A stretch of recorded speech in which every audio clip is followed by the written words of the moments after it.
Alrighty. We'll be there in a second, mates.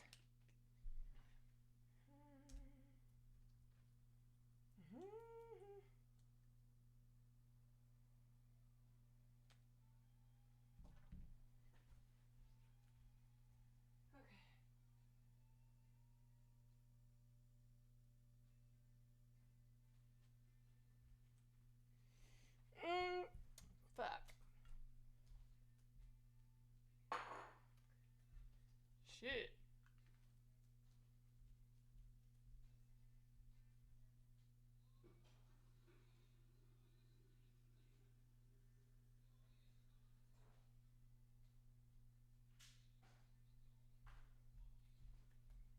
Okay. Okay. Oh, come here. What's the matter? Come here. Come here. You okay? Come on. Come here. Okay. You want to start things off? Mm-mm. Come here. Okay. What's up, y'all? Yes. Are you okay? Come here. Okay. Okay. Do you want... Hi. Hi. I feel like it's rare now that Farley jumps on my lap. What's going on? What's wrong? What can I do for you? What can I do for you, sweet angel? Sorry y'all, I'm a little bit discombobulated, so I was not ready. But I'm here now. Elon, thank you for the 25 months. I hope we're doing well.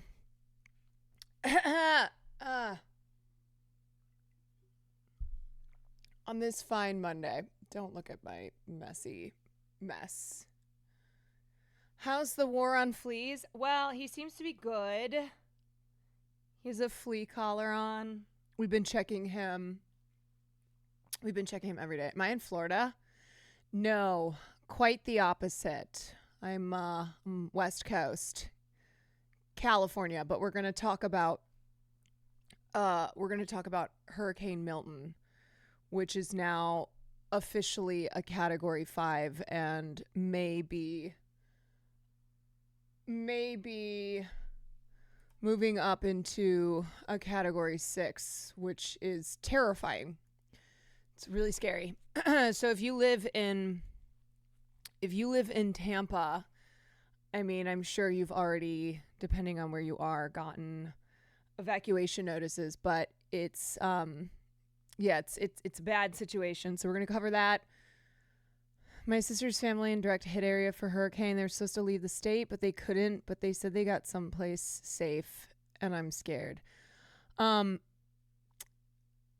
Yeah, I mean, there are definitely a lot of people who are like, evacuating is easier said than done, and oftentimes evacuation orders come too late. This one seems to be, they're not like, oh yeah, by the way, the hurricane is literally at your door, but it still is materially quite difficult. So I hope your family is okay. Okay, I gotta start. I know. It's kind of hard for me when I have you on my lap because I have to sit like this. Okay. Well, anyway. Hi, Carol. I just wanted to gas up this Palestinian-Canadian music artist whose label dropped her after October 7th for being Palestinian. Would be a wonderful addition to starting stream music rotation. This was shot in Palestine. Oh, Nemesis. Yeah. We can watch this later.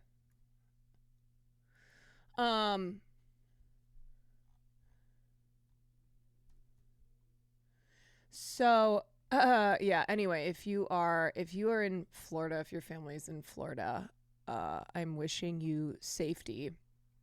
So we'll be covering that, and obviously we'll be talking about the anniversary of October 7th, which is today.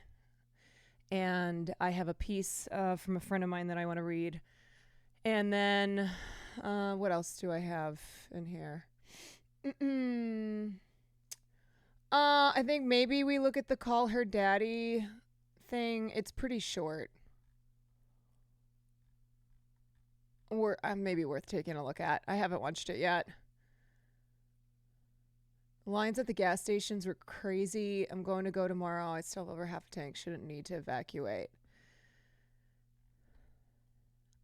Yeah, it's just fucking horrible because people are still suffering the after effects of Hurricane Helene, which just has left an incredible amount of damage. And now we've got Hurricane Milton, which I think is predicted to be like the fourth worst hurricane in Florida's history, which like these back-to-back hurricanes, man.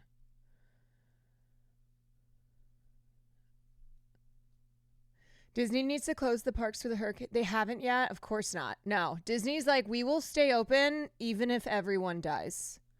Nothing will close the parks. We have Disney adults who need to get their fix, and we need to keep making money.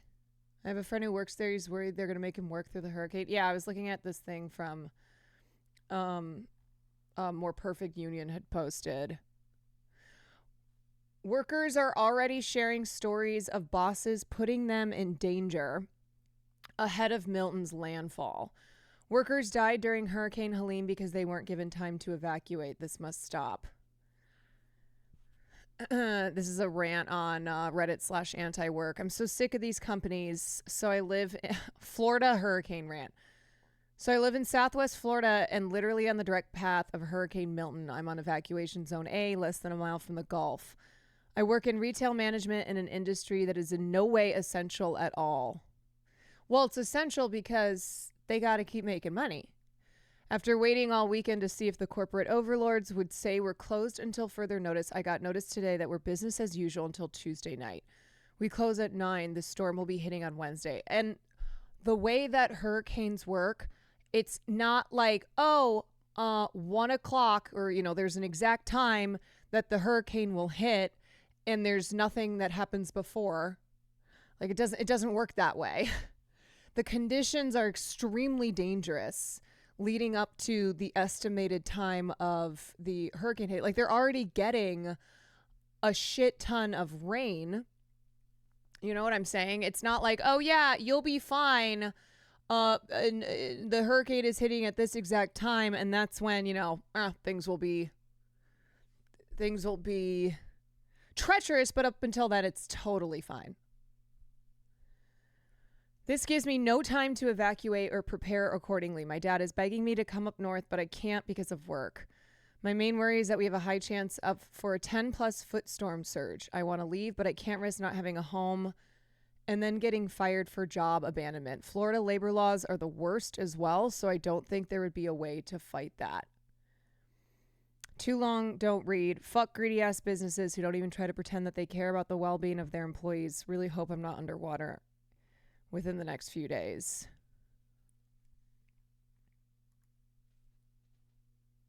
Hi. Hello. Here's another post. Direct hurricane hit to Tampa, but boss still expects us to log in. For context, I work for the government. We're about to get a direct hit from Hurricane Milton. Our bosses have said that if we evacuate, we are allowed to take your laptop with you. Oh, great. Yeah. Keep working while you're evacuating. I'm so stressed trying to prepare and not certain if I'll evacuate. I'm not in a mandatory evac, but I'm essentially surrounded by flood zones. I'm expecting power loss and possible wind damage to our apartment. We don't even have storm windows, and the apartment is wood framed, but we're about 8 miles from the edge of the bay. I don't know what to do. I'm already on thin ice because of performance The implication is that because we're essential workers and we work remote, asking for time off isn't appropriate. They can't outright say that, but the pressure is there. What would you do? Yeah, take the laptop even though there won't be any power.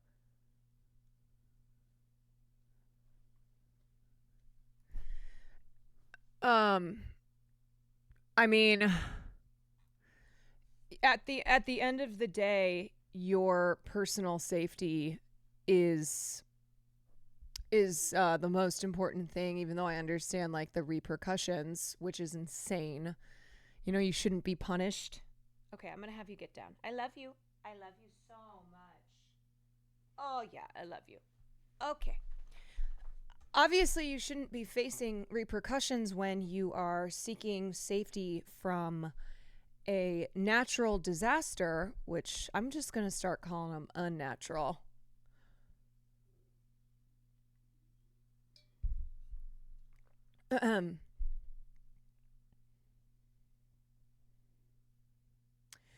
Considering renting a car and driving north tomorrow.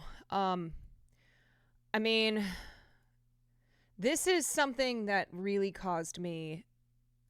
gave me great pause. So this is John Morales. He is a meteorologist, and he is the longest tenured meteorologist at NBC6. And look at his response while covering the hurricane. Incredible hurricane. It has dropped.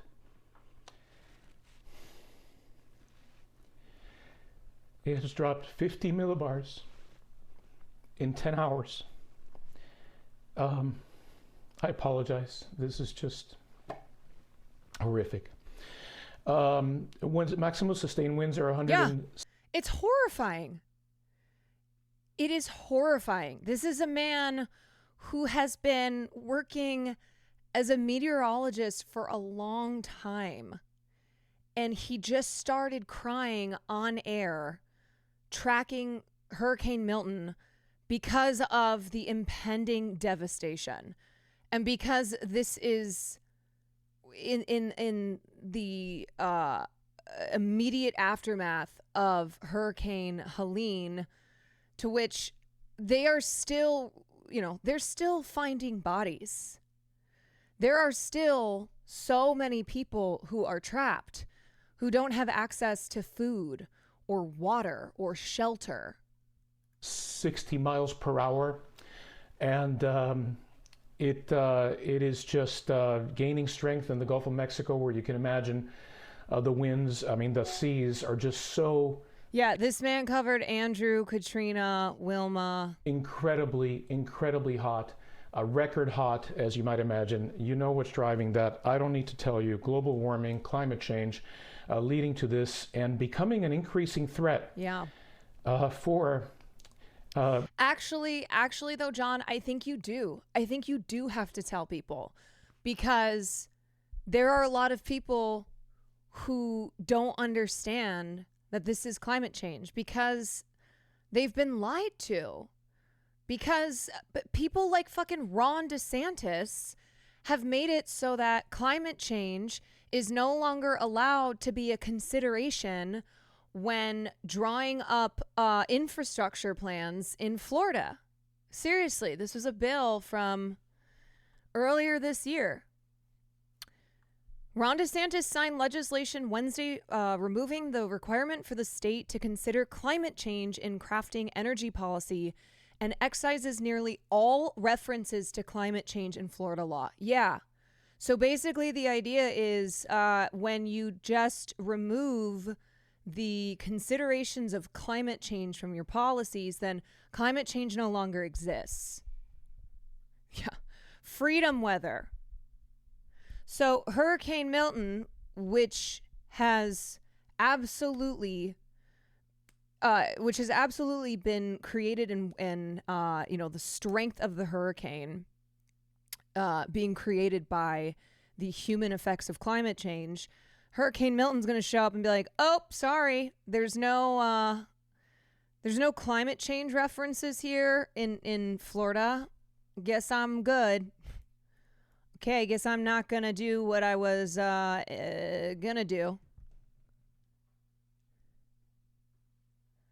I don't get what they have to gain by denying climate change. Money. It's money. They are lobbied by big oil and gas companies, as they have been for decades, and it is like everything else in politics. It's always money.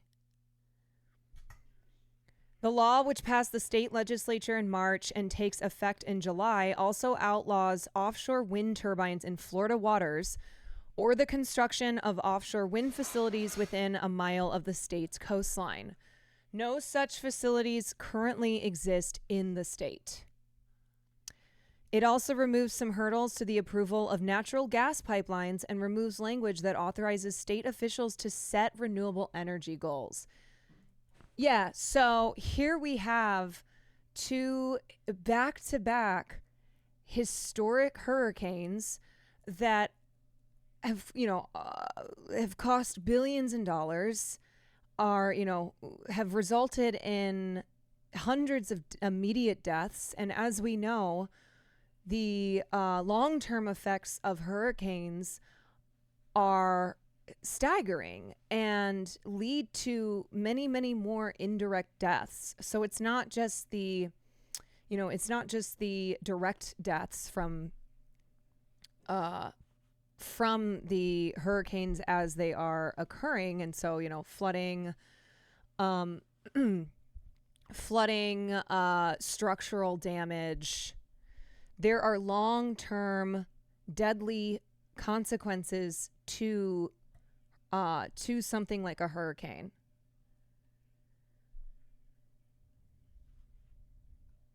In a post on social media platform X Wednesday afternoon, DeSantis touted the law and two others that he signed as restoring sanity in our approach to energy and rejecting the agenda of the radical green zealots. Hell yeah, brother. We're keeping Florida free. Ain't nothing gonna be done in Florida. We're all natural here.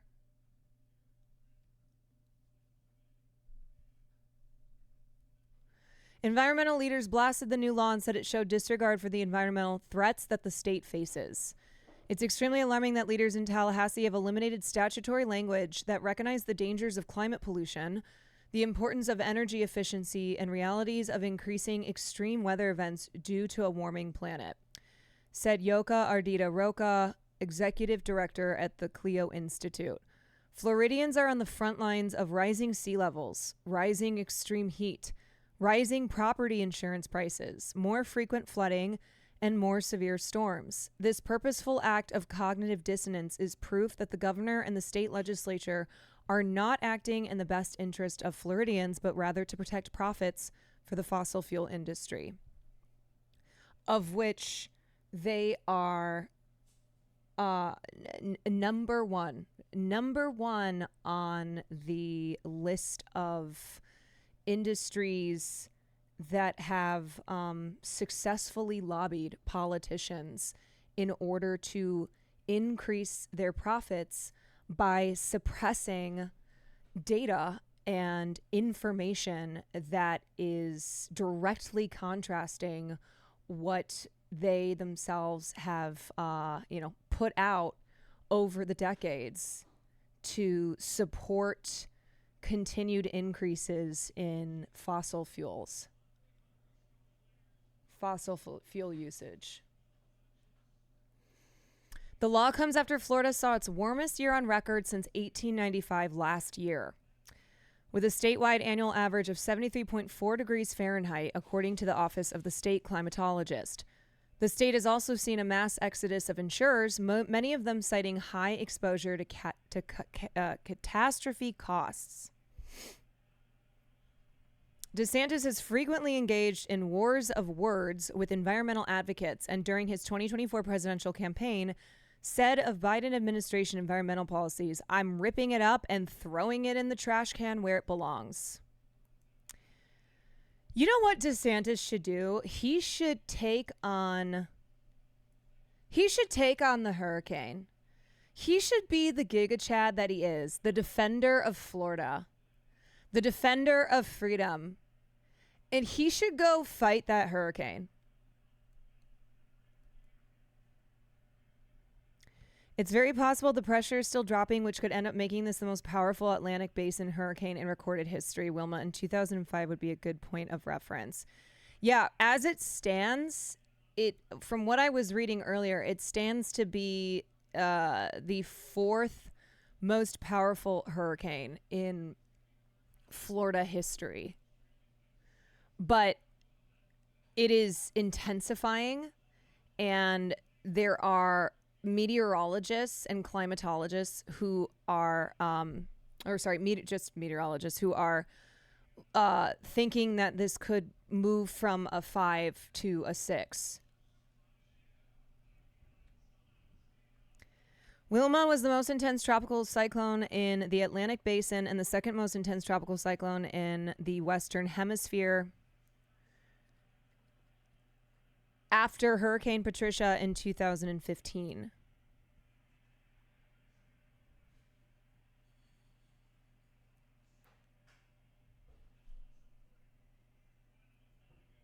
Its origins came from a tropical depression that formed in the Caribbean Sea near Jamaica on October 15th, headed westward, and intensified into a tropical storm 2 days later, which abruptly turned southward and was named Wilma.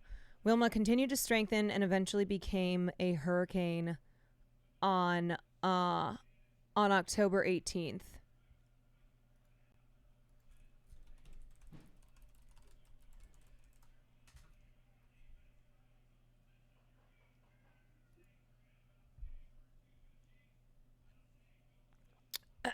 So just on the category 6.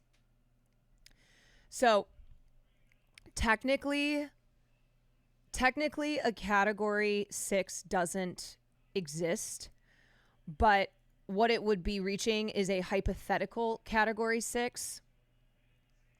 And for a long time, experts have argued about whether or not the scale for classifying hurricane wind speeds, which goes from 1 to 5, would be needs to be redone.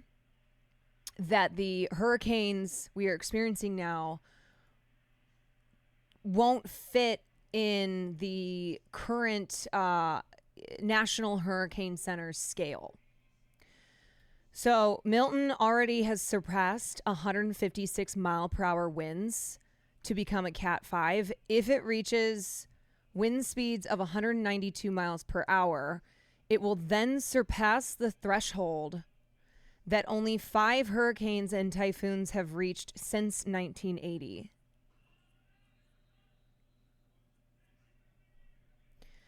So, yeah, there's debate within the scientific community as to whether or not they need to add a category 6, or at the very least expand the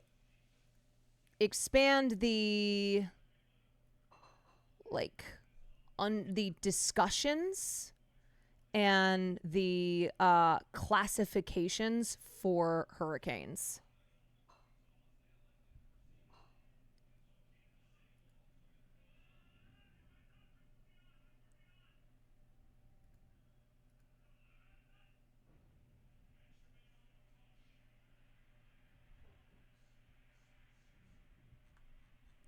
Okay, wait, I want to finish this clip by John Morales. The Yucatan, including Mérida and Progreso and other areas there. Let's see if I can show you the latest. There's the Cat 5 information. Winds 160 miles per hour, moving east-southeast at 9 miles per hour. And on that track, you're going to notice that this system is going to come very, very close. Okay, sorry. Hurricane Milton has reached 180 mile per hour winds. This is the latest update. Yes, the latest update is that it's 180 to 185 miles per hour.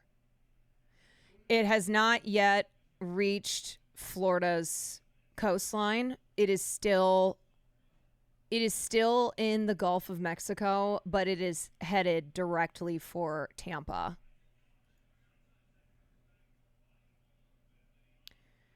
In 24 hours, the speeds increased by 95 miles an hour and by 130 miles per hour in 36 hours.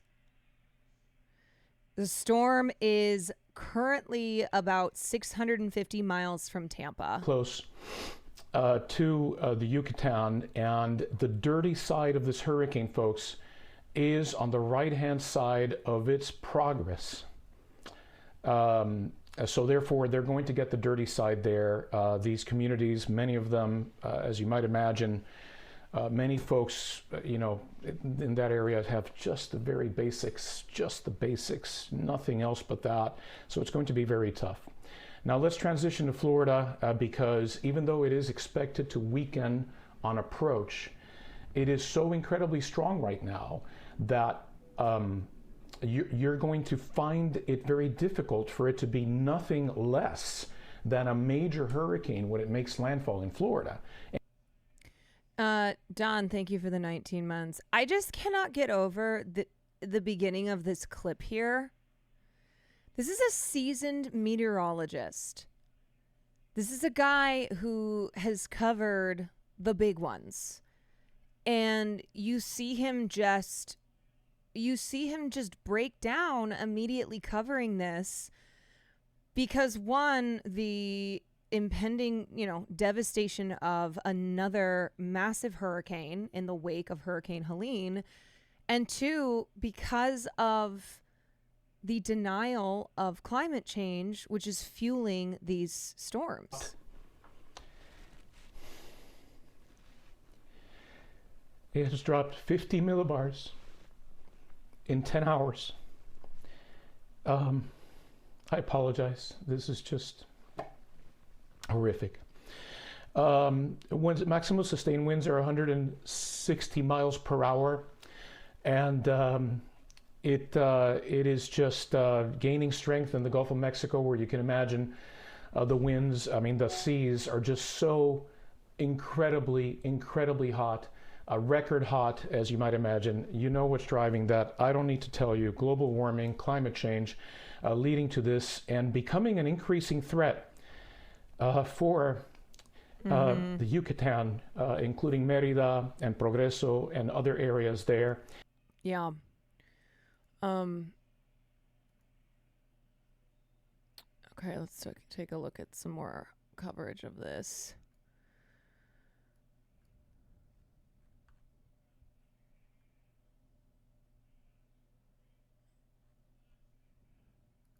Then we already have just an awful hurricane bearing down again on the U.S. this week, this time Hurricane Milton, which in just a matter of hours today went from a Category 1 hurricane to a Category 5, now barreling toward Florida with 180-mile-an-hour winds tonight. This is the strongest hurricane in the Gulf in nearly 2 decades, and it's headed directly toward Florida, the Tampa Bay area. At some point, the storm could grow intense enough that the wind shear they're hoping will weaken it won't have much of an effect, in which case Florida would be in huge trouble. And much of the Gulf Coast of Florida bracing tonight. Urgent warnings at this hour, mass evacuations. The hurricane spinning over the record warm waters of the Gulf, about 675 miles from Tampa. Set to make landfall. You can see the track right there Wednesday night or in the early morning hours of Thursday. The new forecast just in tonight, they're now warning of a potential historic storm surge up to 15 feet. The Tampa area, as I mentioned, in the bullseye, just as they still clear away debris from Helene.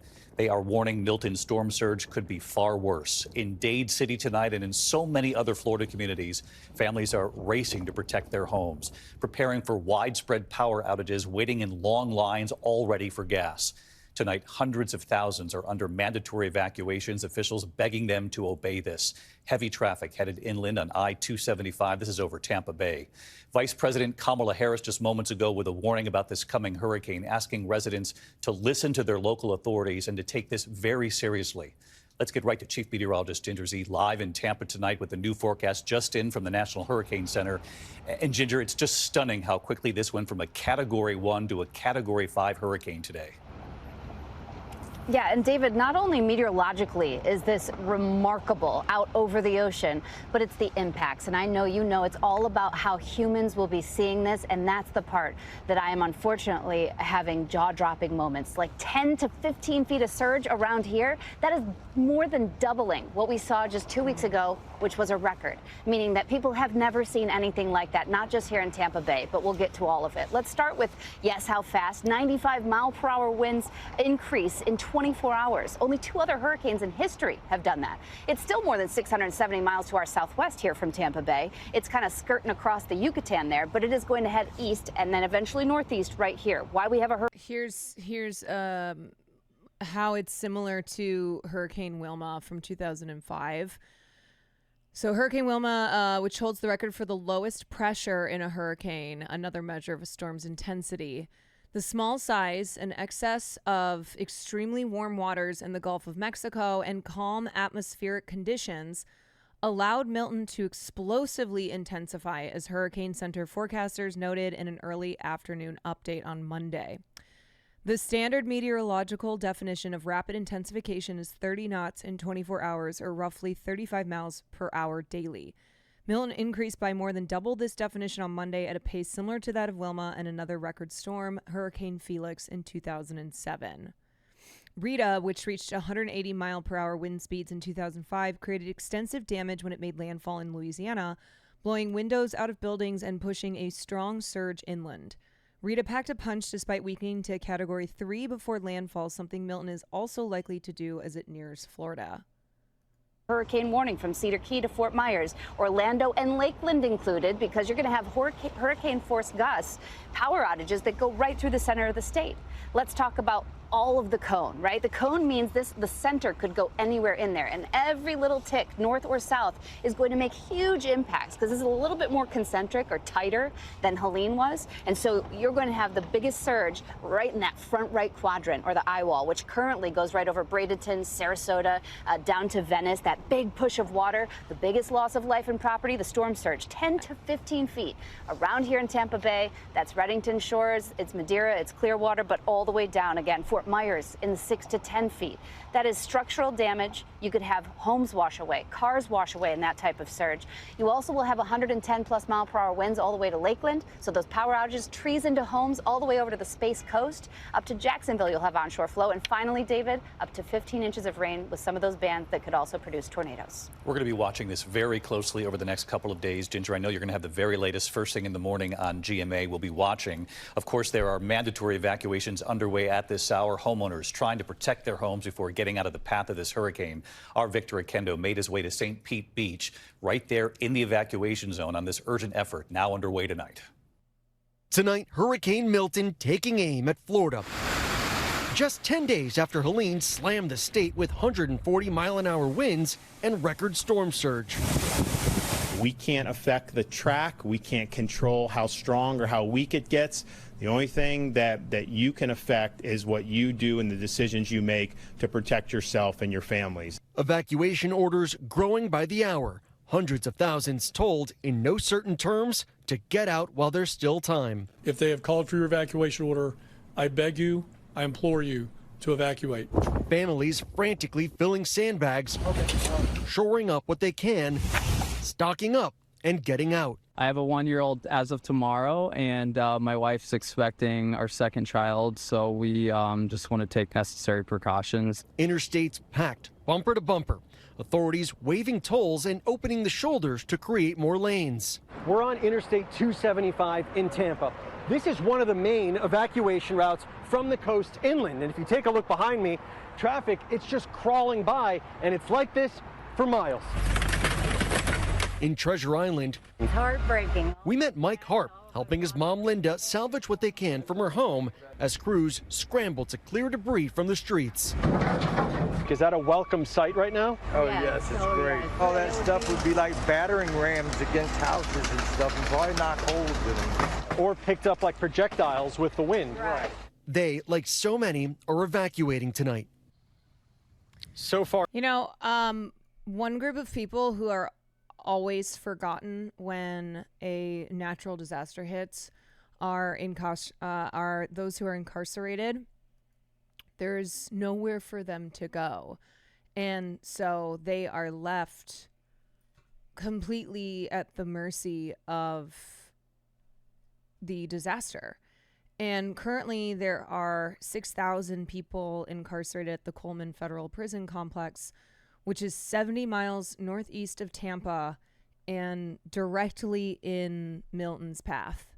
So it's, there are a lot of hidden costs and consequences to these natural disasters that are often not talked about.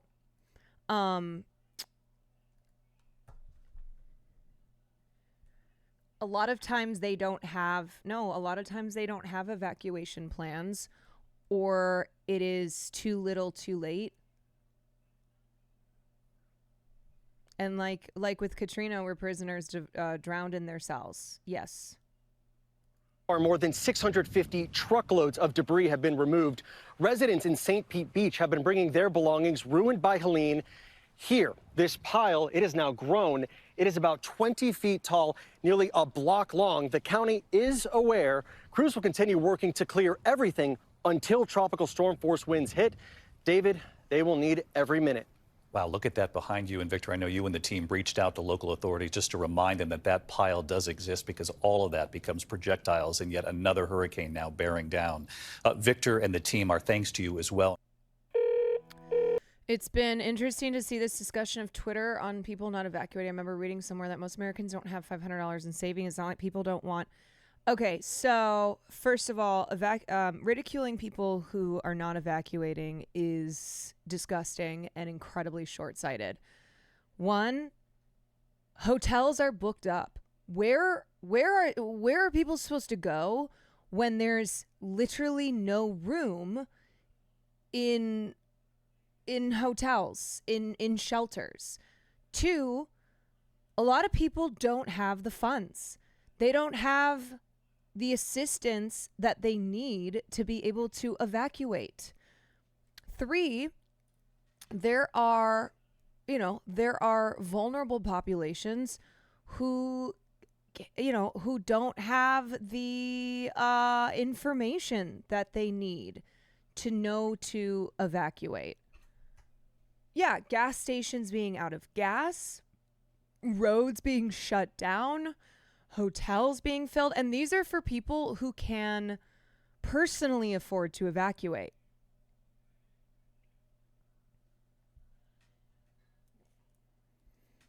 Remember when it was revealed Trump repeatedly tried to withhold emergency aid from states that didn't vote for him? Yeah, DeSantis refused to talk to Kamala Harris about Hurricane Milton, and was like, well, I just, it's just political. But then also was like, well, I don't remember getting a call. These people are, they are responsible for an untold number of lives that are lost because of natural disasters, because of, because of poverty, like whatever it is that their policies have directly and indirectly led to. It's a hell of a lot of suffering and death.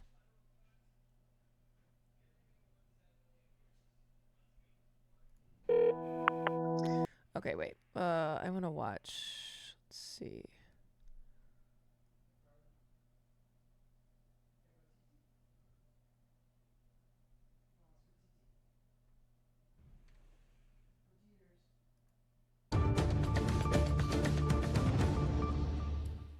We want to take you now to Tampa, Florida, where top FEMA officials and the mayor are giving an update for Hurricane Milton.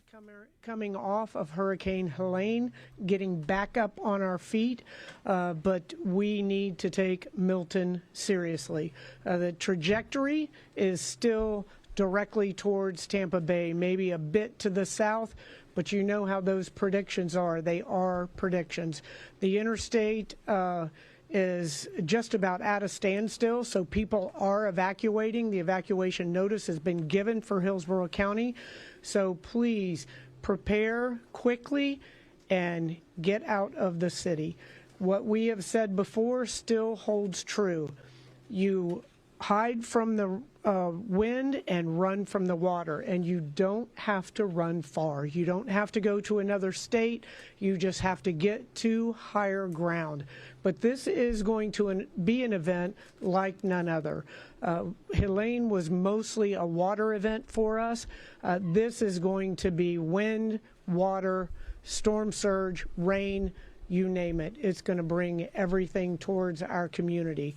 We're doing all that we can. As you all know, we work very well together here in Hillsborough County. We're doing everything that we can to keep you safe, but there is a level of responsibility. With this hurricane, we can avoid any loss of life if people listen and you evacuate, especially from that predicted storm surge. But that's not true. They're saying basically if you just listen to what we're telling you to do, then no one has to die. We're doing all that we can to get this household debris up off the streets. Unfortunately, we've run out of time and we won't be able to get the yard waste up. So do what you can to bring that into the garage, secure it in some way, whatever fashion you can. We've got the sandbag areas open for everyone as well.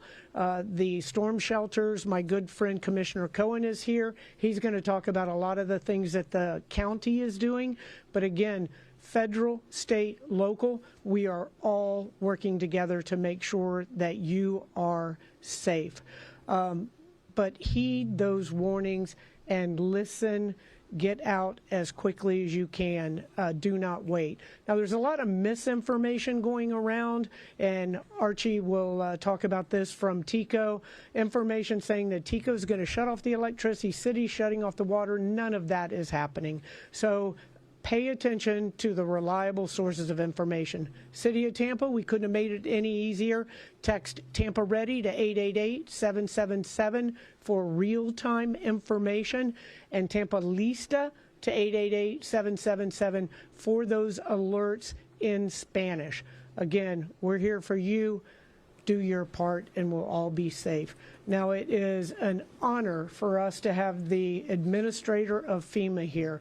She has ridden around with us and looked at some of the harder hit areas in the city of Tampa and has brought the resources to our community. FEMA has been on the ground when we need them, and we couldn't ask for a better administrator. So I will bring Administrator Criswell up here to give some briefings. Thank you. Mayor, thank you very much. I just want to reiterate to start out that Hurricane Milton is a Category 5 storm. It is a serious storm. It is going to bring life-threatening storm surge to many communities. And while you look at the cone of the storm, I want you to remember that the cone is just one part of the risk that we see. The cone is telling you where the strongest winds are going to be. I need you to also look at where the storm surge is expected to be up to, I believe, 12 feet right now, Mayor. Listen to what the mayor said. It was really encouraging to see people already starting to evacuate. We do not have to have any loss of life as a result of this storm, because all you need to do is go to higher ground into a safer location until the storm passes. Then once we find out what the status is. This is why people blame individuals who die during natural disasters. They're like, bro, they told you to evacuate and you didn't evacuate. Dummy. Dumb. Your home and the neighborhoods, we can work on what that longer term need. Like, I understand that they have to obviously get the message across of how serious the how serious the conditions of the storm are and the damage that it's going to cause, especially if you are in a marked evacuation zone.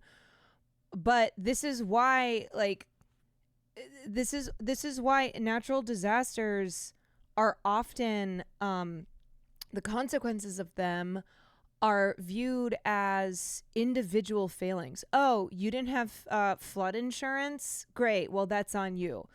Okay, well, should we talk about the fact that a lot of people don't know that homeowners insurance doesn't include specifically flood insurance and that you have to buy that separately and often from the federal government?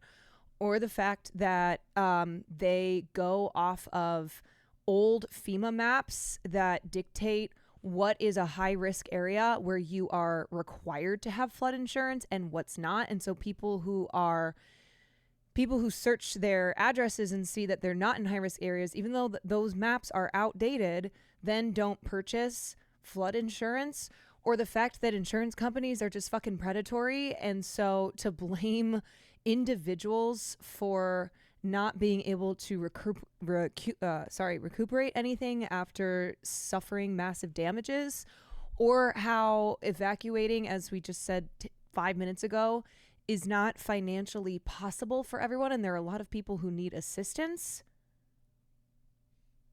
Might be. I just want to say that we already have over 500 FEMA personnel and other federal partners on the ground that have been supporting the response to Hurricane Helene across Florida.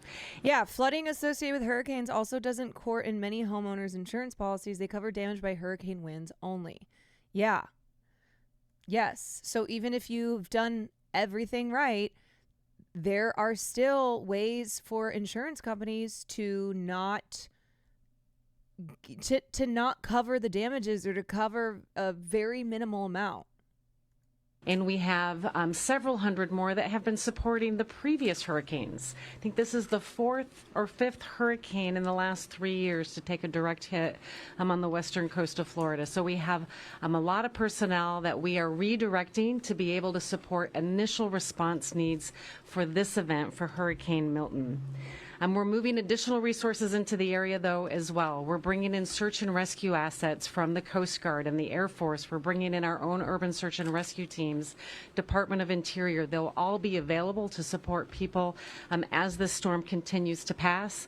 My goal would be, though, that you all evacuate, and I don't have to use those resources, but we will have them here so we can help support this.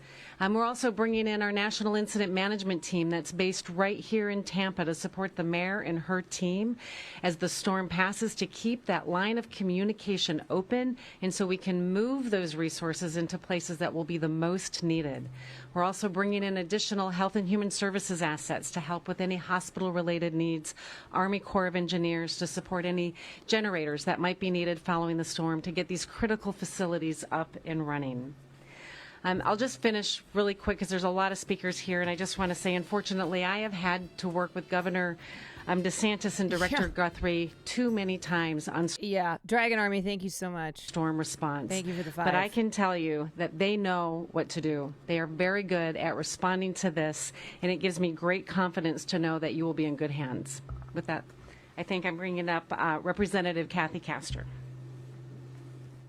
We have been listening to officials brief ahead of Hurricane Milton. First, we heard from Tampa Mayor Jane Castor, who's told everybody to take Milton seriously, saying the trajectory is toward Tampa Bay, but could hit toward the south, telling people to prepare quickly and get out. This will be an event like no other, the mayor said. Now, Helene hit them. She said that was mostly rain. This is wind, water, storm surge, and rain. And there's also a lot of debris left over from Helene that the mayor is asking people to try and secure inside their garages or whatever else they can do. We also heard from FEMA Administrator Deanne Criswell, who says that emergency personnel is already on the ground providing support. The aftermath of Helene will be moved to the best places needed for Milton. Following breaking news into CNN, a major hurricane is barreling toward Florida. Communities in the As we've been reporting this morning, millions in the southeast are picking up the pieces now, more than a week after Hurricane Helene triggered unprecedented flooding there. Helene, the deadliest hurricane to hit the mainland since Katrina nearly 2 decades ago. And with the planet I'm sorry, but this fucking music. warmer than ever because of climate change, experts say hurricanes like these are the wave of the future, and it means no one's really safe anymore. NBC's Jesse Kirsch digs deeper in our Sunday Focus. Tucked away deep in the Blue Ridge Mountains, Asheville, North Carolina was considered a little slice of paradise. Some called it a climate haven, suggesting it was immune to extreme weather. But last week, that paradise turned out to be an illusion. Oh my God. Helene battering the area for days, ripping apart homes, washing out roads, toppling trees, and cutting off entire towns. It looks like a movie. It doesn't even look real. It looks like somebody took the road, looks like Play-Doh, and just like threw it to the sides. The damage is astronomical. And while Helene made landfall in Florida, its path of destruction stretched hundreds of miles across the southeast. This is an historic hurricane. New research out this week says there is strong evidence human-driven climate change strengthened Helene's destructive power. Of course. One study saying it made the storm's rainfall up to 20% heavier. Yeah, it's human-driven climate change, and then also having old infrastructure that is not equipped to handle the intensity and the intensity and number of the natural disasters that, again, not so natural, unnatural disasters, not so unprecedented, now very much so precedented. So you've got old crumbly bumbly infrastructure that needs to be totally replaced, and yeah, that costs money, but you want to know what costs a shit ton more is the billions in damages now that the U.S. pays every year because of the increasing and worsening natural disasters that are hitting us.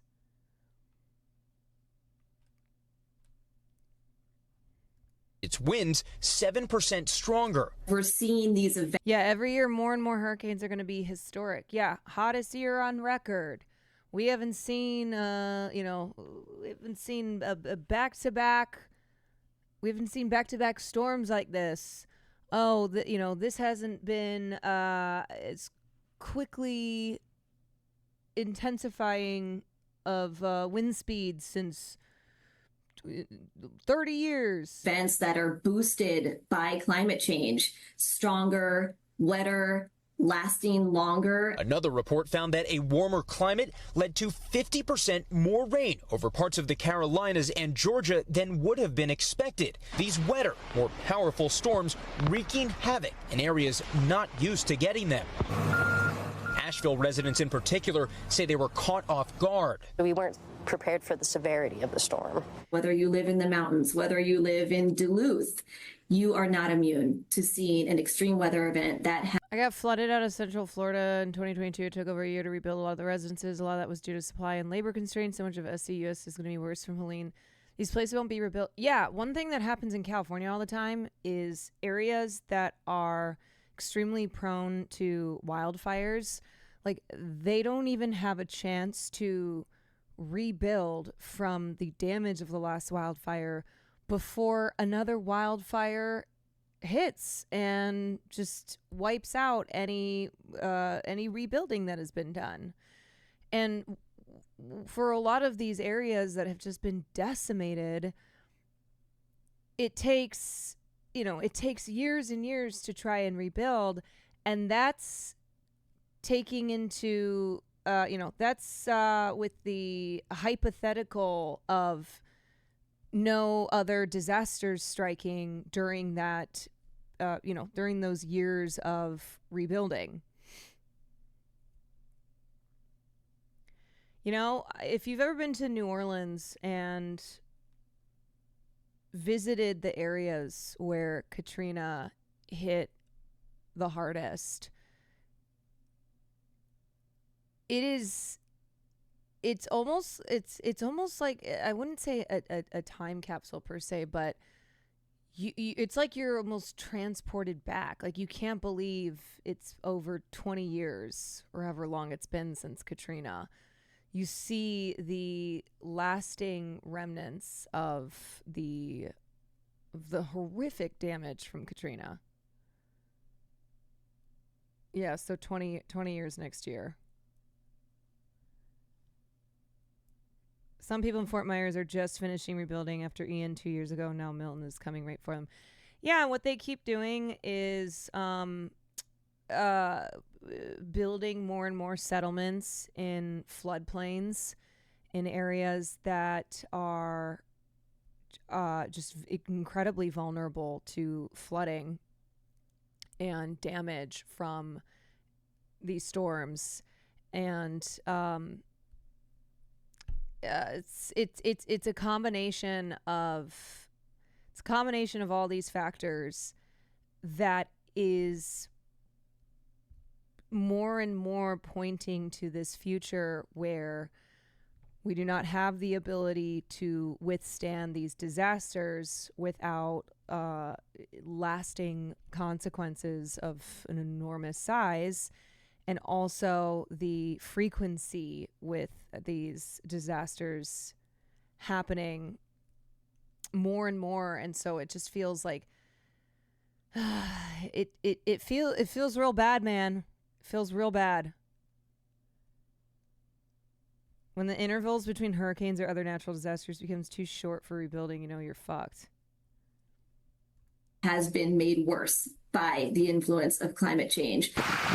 To add insult to injury, only about 2% of residences in the hardest hit counties were protected by flood insurance. And a paper published in the journal Nature this week laid out the hidden toll of these storms, arguing that on average, the true death toll from a tropical system resulted in an additional 7,000 to 11,000 deaths over the 15 years that followed. Why? According to the study's authors, factors like financial distress, medical care interruption, and loss of critical infrastructure contributed to a kind of delayed mortality effect. Yeah, so this is what I was talking about with the long-term consequences, long-term deadly consequences for those who have suffered a natural disaster. You know, the storm might not kill you when it hits, but the lasting consequences to your life are ones that a lot of people, I think, don't recognize or realize. In the years after the storm, our study really highlights that hurricanes and tropical storms are a much greater public health burden than anybody had previously thought. Back in Asheville, residents know it will be a long road to recovery. We have no running water. We're living off of water bottles and generators, and the city of Asheville is saying the water is going to be maybe weeks, maybe months before they have the situation back up and running. As Helene's long-term impact slowly comes into focus. And Jesse joins us now live from Swannanoa, North Carolina. Jesse, good morning. It feels like the next question here is, if storms like these are here to stay, what can people do to better prepare for them? Yeah, Hallie, good morning. Always good to have a go bag ready with clothing and essential medications. You also want to be able to stock up on water and non-perishable food. Keep a list of items that you want to grab in case of evacuation. But another thing people should be considering is flood insurance. It's something you and I have talked about before. And some experts tell us that most homeowners' insurance policies do not include flood protection. But a lot of people may not realize that. We also know some people are turned off by the cost of flood insurance. But the reality is, even if you do not live in what is deemed a high-risk flood area, you can have flood damage. And if you have any doubt about the threats posed by rushing water, take a look behind me. That is a pickup truck that has been lifted on top of a car. Hallie. Just another dramatic image in a scene in a town full of so many of them. Jesse Kirsch, thank you. Hey, thanks for watching. Okay, let's watch this. Here's a video on why Communities in the South are still most picking up the people don't have flood insurance. Pieces from Helene, and a lot of people might find their insurance won't be much help. This video is from Asheville, North Carolina, just one of many communities dealing with major flooding and heavy damage from the storm. And here's a staggering statistic. FEMA says 99% of counties in the United States have experienced flooding since 1996, but only 4% of people have flood insurance. Let's bring in USA Today Money reporter Bailey Scholes. She's been covering this issue in a piece about how many people don't have flood insurance and the headaches Helene is causing for them. So thank you so much for being here. I mean, this is very naive of me. You know, if I have homeowners insurance, is flooding just not included? I don't think you're alone. Where I spoke to someone for the story Jacob, who used thank to you work for in the 23 insurance months. I and hope was your hit hard family's by Helene. okay. For her, it was a surprise when she found out she would not be covered because she doesn't have flood insurance. And so I think this is something that a lot of Americans just aren't aware of. So what is happening right now to people in Helene, especially in areas that probably don't think they need flood insurance? Yeah, so what we're seeing with Helene specifically is a lot of this damage is really due to that storm surge, that flooding. Artifacts, thank you for And so 13 with months. other disasters, I think these homeowners were able to claim things like wind damage. And so that kind of fell under their home insurance policy, and they were able to have their claims worked out. This time, a lot of that flooding, like I said, is really due to specifically flooding. And so for those homeowners who are submitting claims, they're finding out, okay, if they don't have that flood insurance specifically, their claims are not covered. What an absolute nightmare. What are those people going to do? Yeah, so it's tough. There are a few tips that experts gave me where, yeah, they can really dive in and see if there are any avenue with their policy to see if they have any coverage. But other than that, it's kind of working on getting your home dried quickly, making sure you're not falling. Yeah, for it's like, good luck. Scammers who That's are what it kind of is. preying upon these people hit by this disaster. Yeah, and with FEMA, I mean, if you can get FEMA assistance, I think the average amount of assistance is like $1,000 to $3,000 for serious damages from flooding. Which, like, I think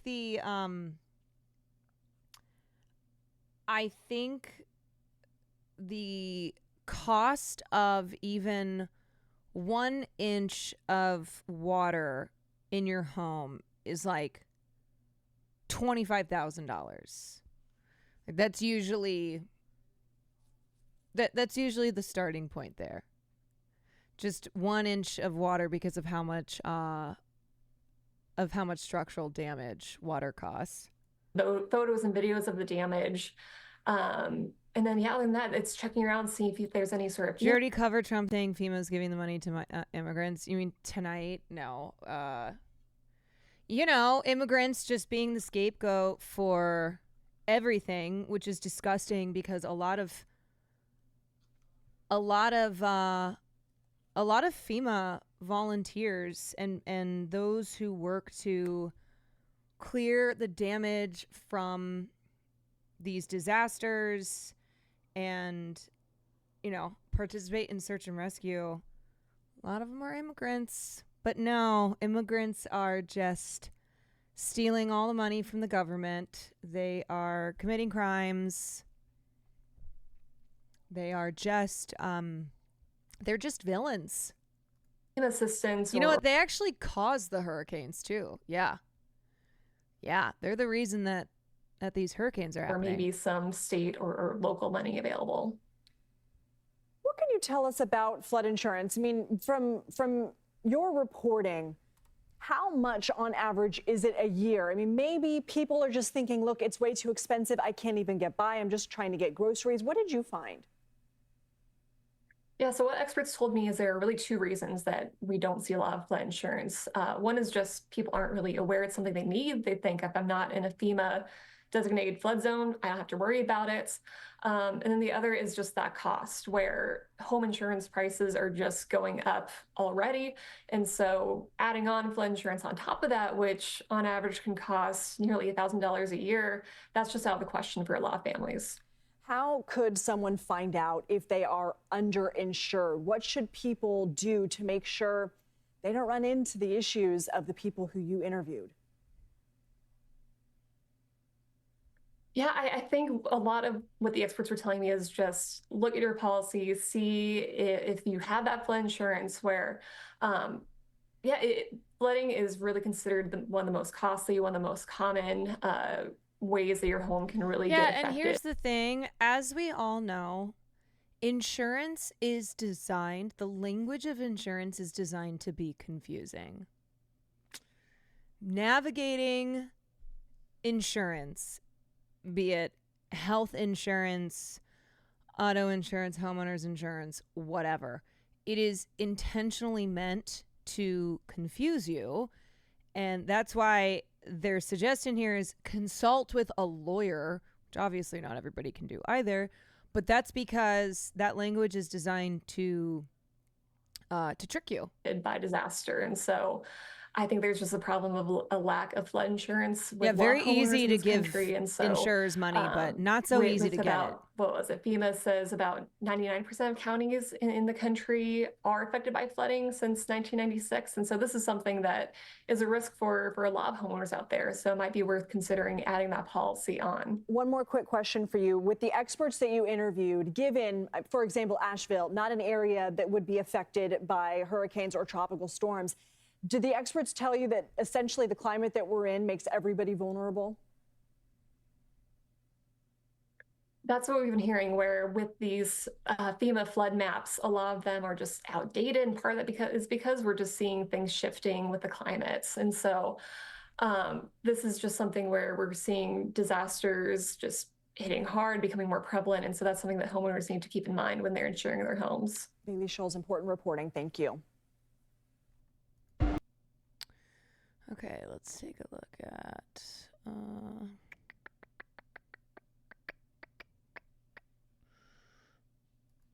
I wish we could turn to good news after this, but unfortunately we have to turn... This is Breakthrough News talking to a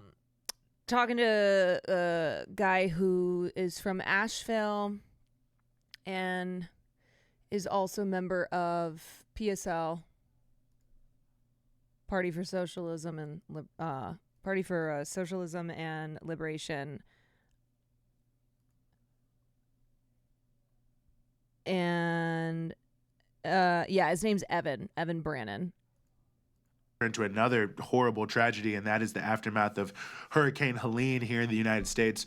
I believe about 204 people have been killed across the country because of the hurricane. Half in North Carolina.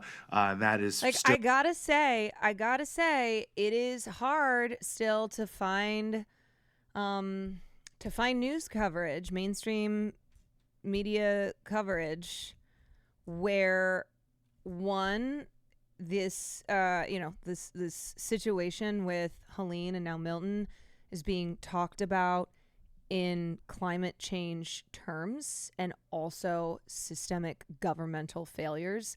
It's just tough. You really have to root around to find this type of coverage. Still early death toll here as people try to dig out. And we are very honored to be joined as we continue the show here by Evan Brannon, who's a resident of Asheville, North Carolina, one of the hardest hit places, and also an organizer with the Party for Socialism and Liberation. Evan, thanks so much for being with us.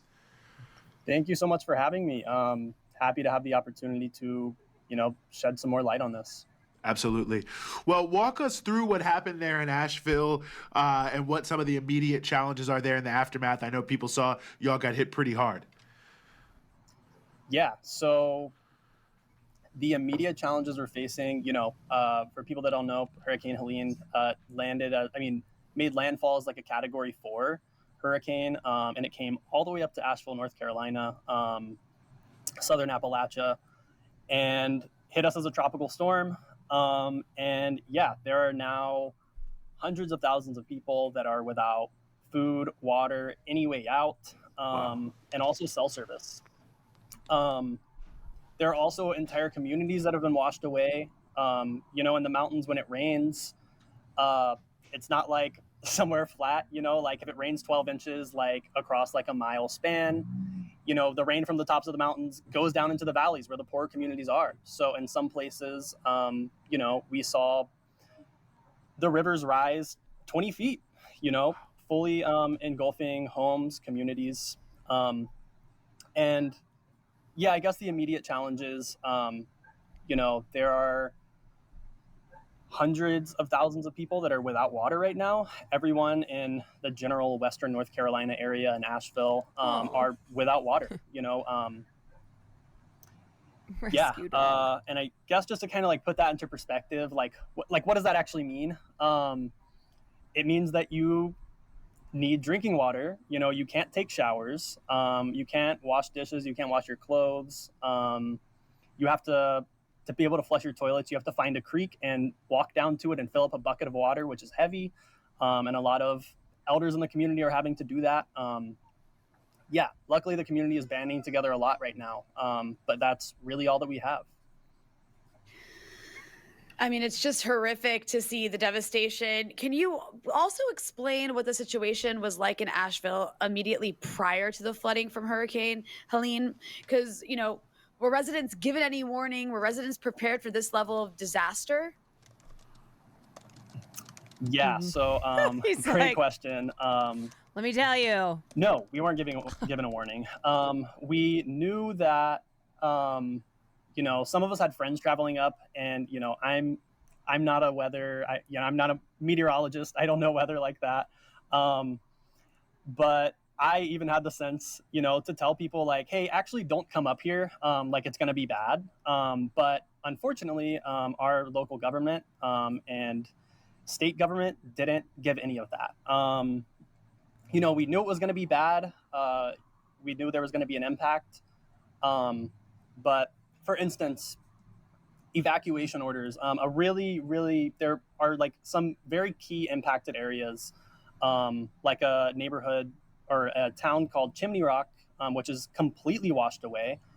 There are like before and after pictures that you can find of that town. It's completely gone, swept away by the river.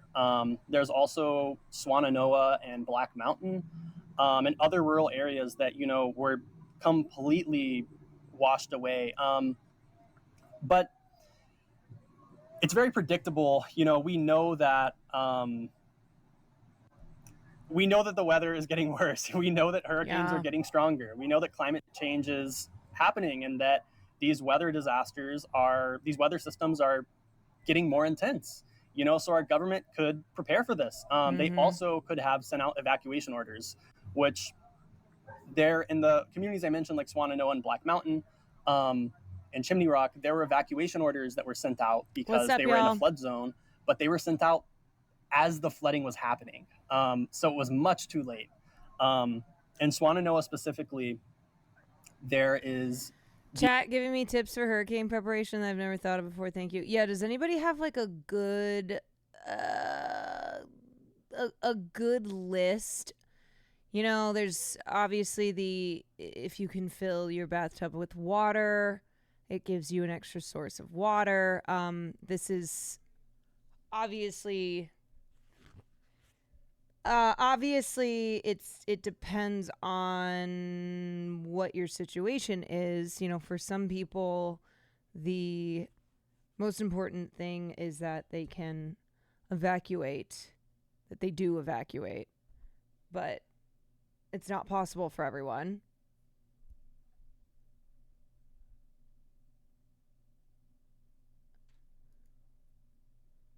Okay, so we've got a couple things here. Couple lists here. Cool. Okay, great.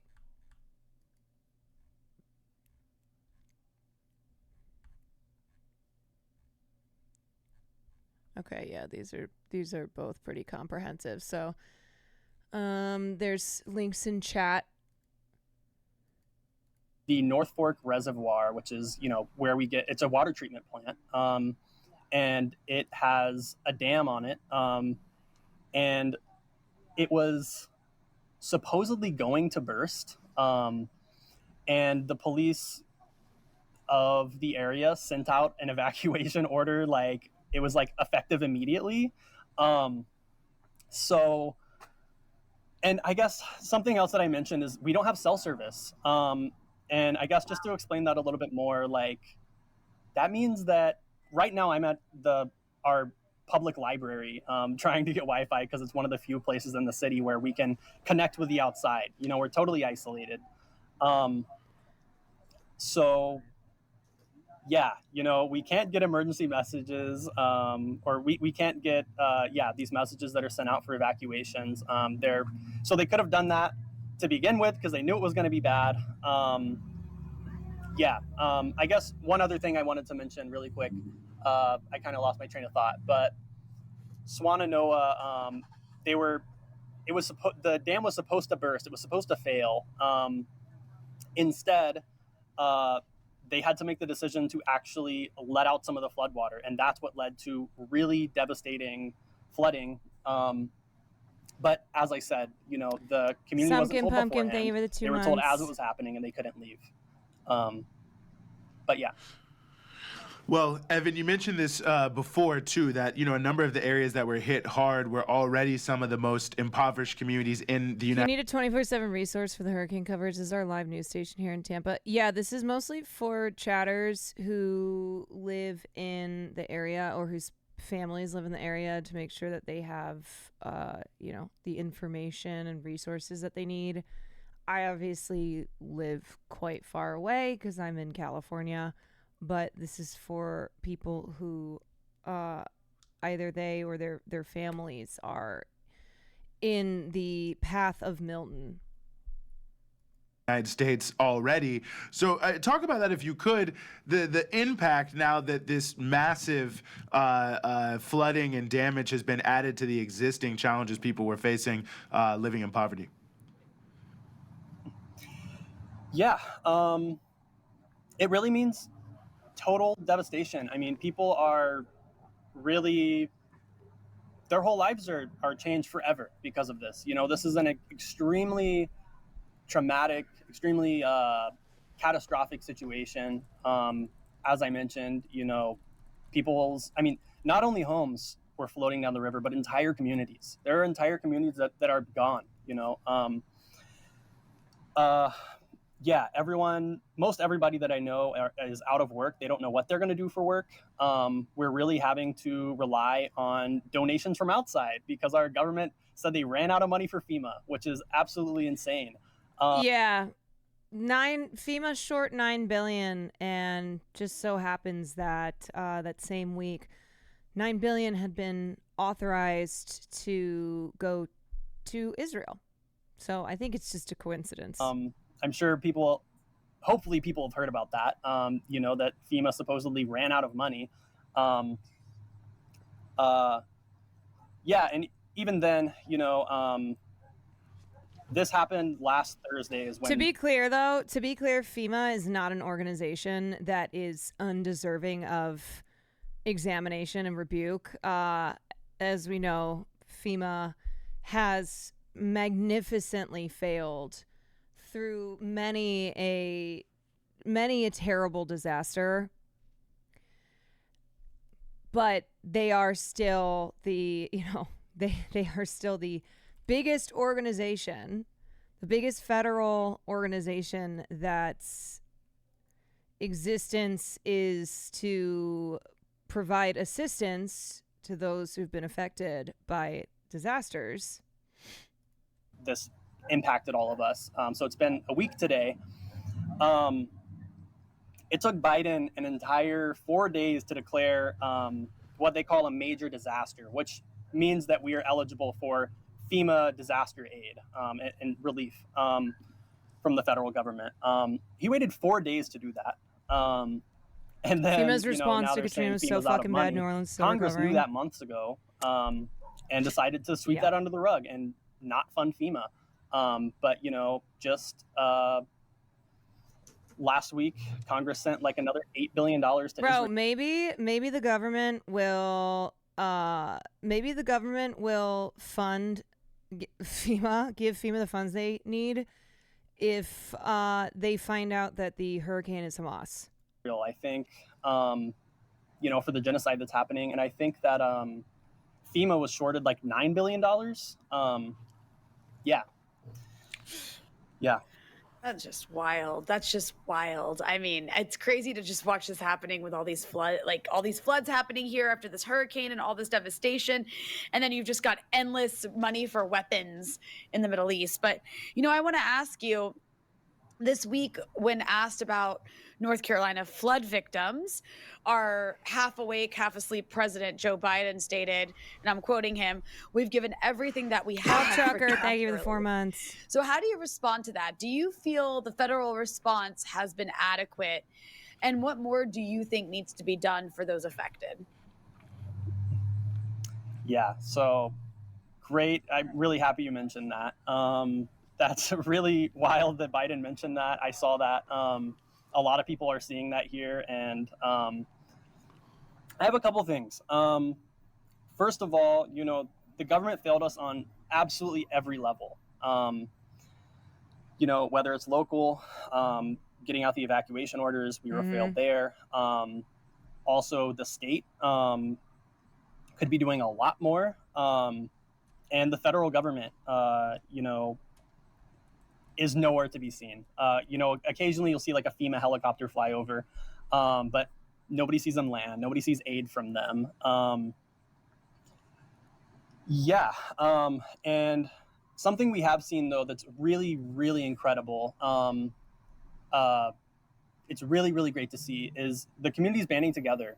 The main thing that people are doing right now is surviving. We're checking on, who has food. Yeah, this is how it goes. When a disaster strikes, it's the community that comes together.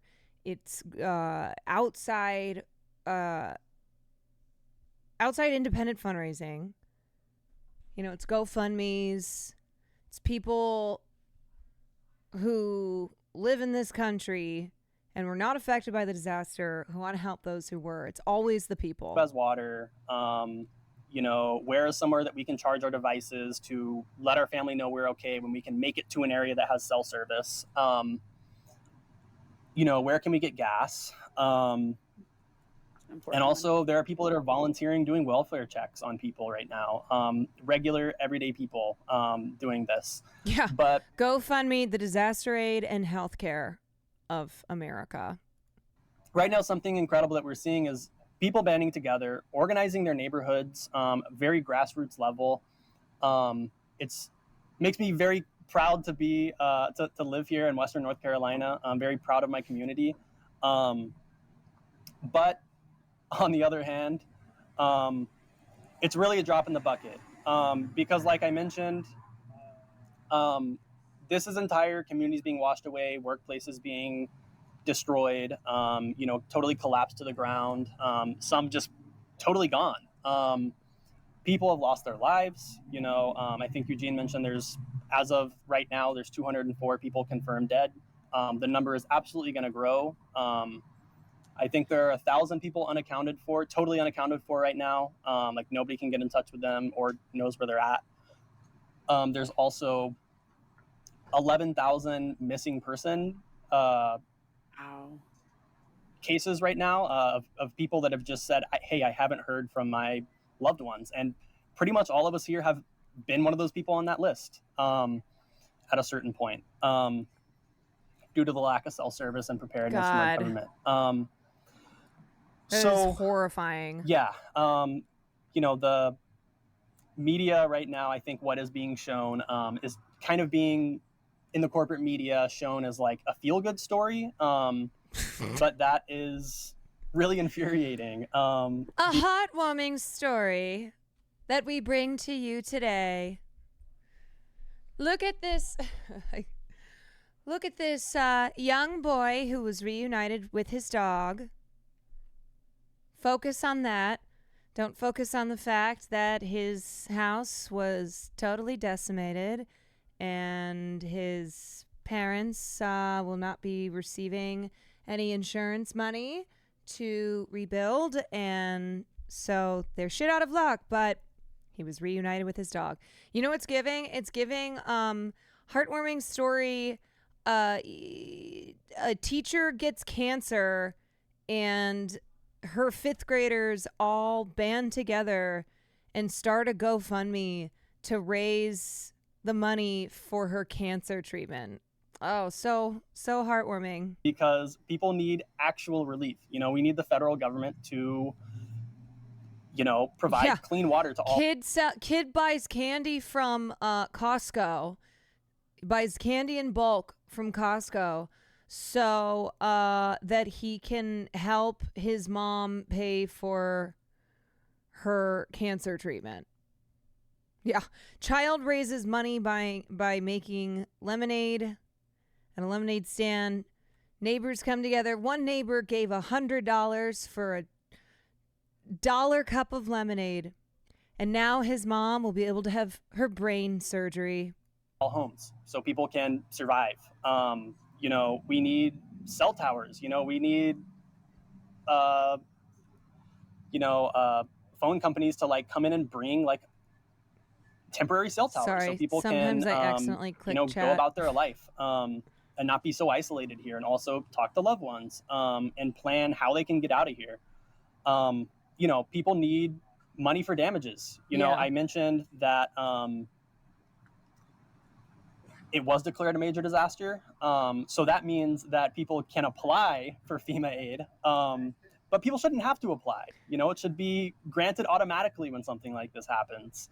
And it should be insured to everybody. We shouldn't have to have a FEMA investigator come and... Yeah, there are people who cannot wait the time that it takes to apply for FEMA assistance and hopefully get it. See if we're worthy of whatever check they're going to give us to rebuild our lives. You got denied? You know, we also need transparency. I mentioned we're out of all of these things. 90,000 people are still out, like zero power, and there's also no timeline on when that's coming back. So we need transparency on that from our government. We also... Have you seen the video of Lindsey Graham crying about Israel running out of ammunition when asked about hurricane relief?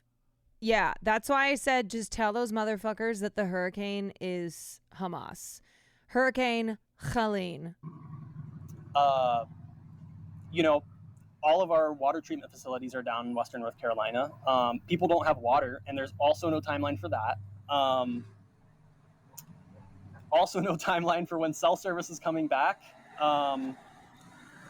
Also, you know, the government needs to get the lights on, get us power again, you know, fully, you know, prioritize this issue right now. It's a catastrophe for people.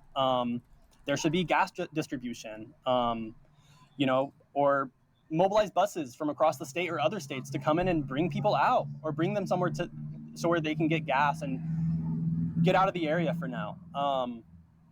Also, there are a lot of people without medications or oxygen tanks, people that are on oxygen. You know, they need to open and stock the pharmacies and give it away for free for the victims. There are people I know in my neighborhood that have been a week without their medications because pharmacies are, you know, just not open.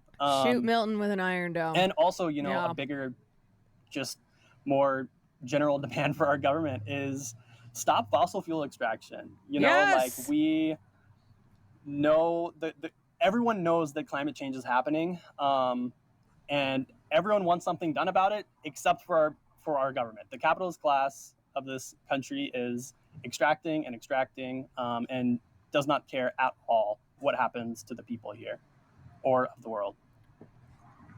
Well, Evan, we really appreciate you going to some... Yeah, that's because we are leading with an America First approach, baby. Fuck the world. Okay, we'll just do lip service to global climate change, but we're not actually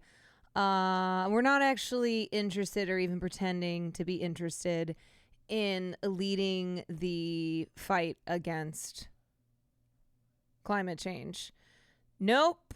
No.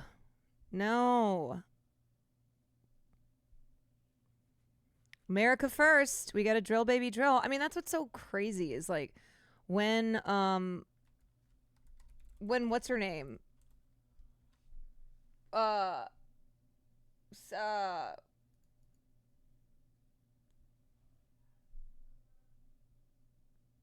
No, was it Sarah? I thought it was Sarah Palin who... Okay, Sarah Palin was the one who popularized Drill Baby Drill, and it became this... It became this thing to, you know, bash on Sarah Palin, Drill Baby Drill, but it was actually first used by... Let's see... It was used by former Maryland Lieutenant Governor Michael Steele, who was later elected chairman of the RNC. And then it gained prominence after Sarah Palin used it during the vice presidential debate. Yeah. Here's the thing about Sarah Palin. She never came up with anything on her own. besides the line, I can see Russia from my house. So Drill Baby Drill had already been introduced.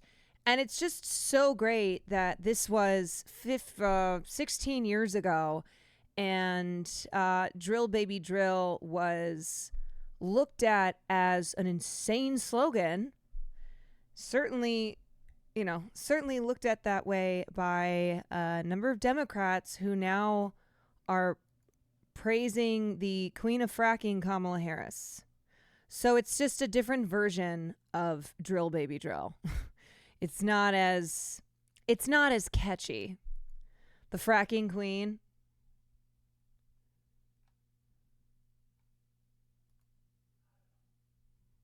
A coworker friend came from nearby Asheville, North Carolina. All her extended family is still there. There was a shooting at a rural school near there recently or something. Now this turns out they were Trumpers and that bubble burst. Wait, like they were Trumpers and then after the shooting and the disaster, because Donald Trump is just a straight up climate change denier, that they're like, we're not voting for this guy anymore.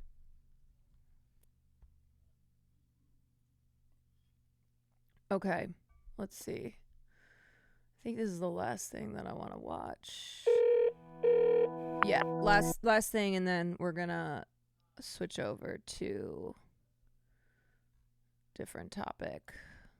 Hey, Phrase, it's me. It is really bad up here. My neighborhood has no way to get in and out. The whole road is washed away.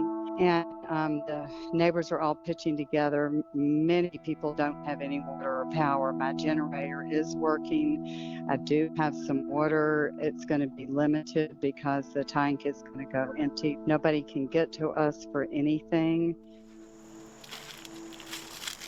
Hello, my name is Fraser Jones. Doesn't this guy kind of look a little bit like Jerma? I'm a video producer of the Atlanta Journal-Constitution, and I'm about to head to Asheville, North Carolina. I've been here in Atlanta filming the storms and aftermath of Hurricane Helene the past few days, but unfortunately Asheville is hit much worse than what we've seen here. I have a mother that lives in Asheville, and I hadn't heard from her for a few days. It wasn't until Saturday that she got cell service again. She climbed to the top of a mountain and called me with one bar of service, telling me how dire the situation was in Asheville.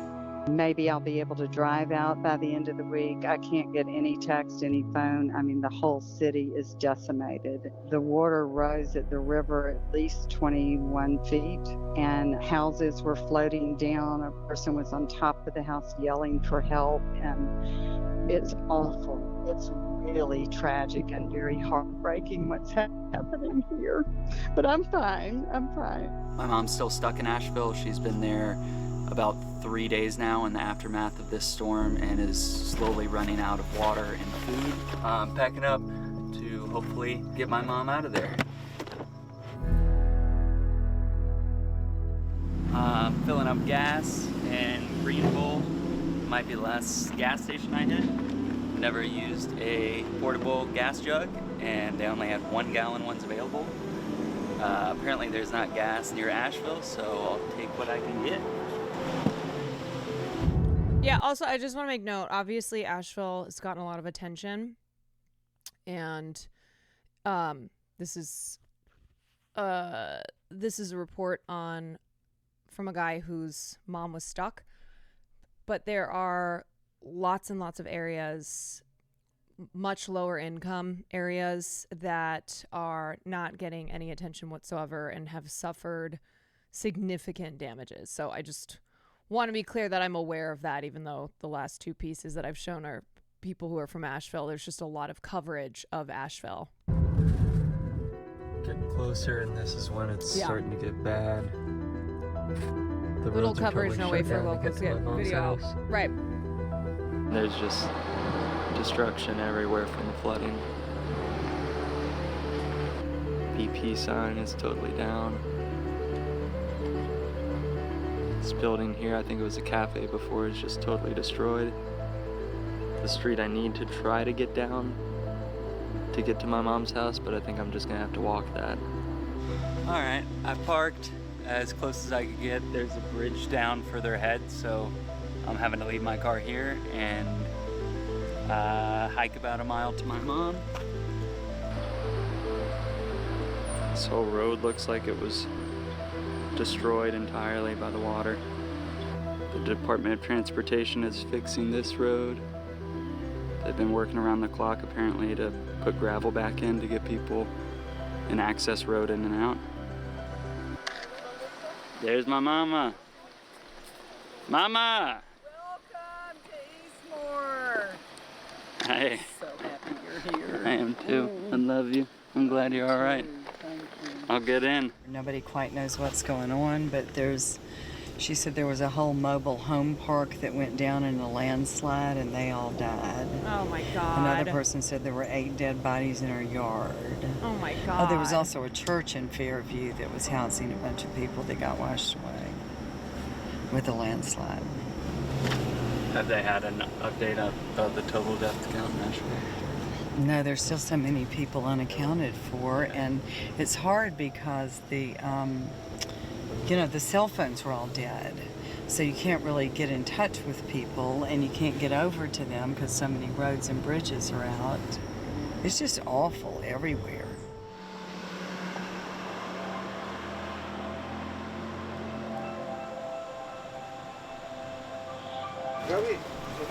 You want to show the water line? It's here they mark the water. There's a lot of supplies inside. The house is done. Everything is done. Look in this area I put nothing good. All bad. Kitchen is out and nothing. Looking here.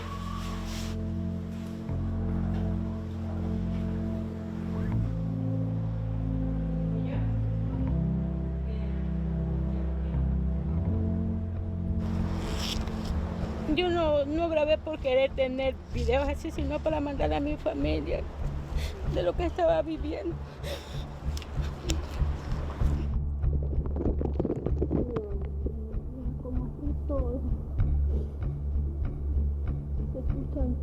Thank you, Pansafik, for the 9 months. El agua seguía avanzando.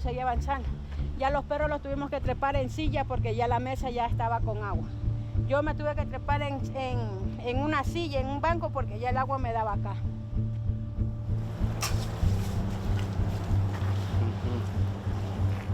It's lost everything. Lost. This is my toes.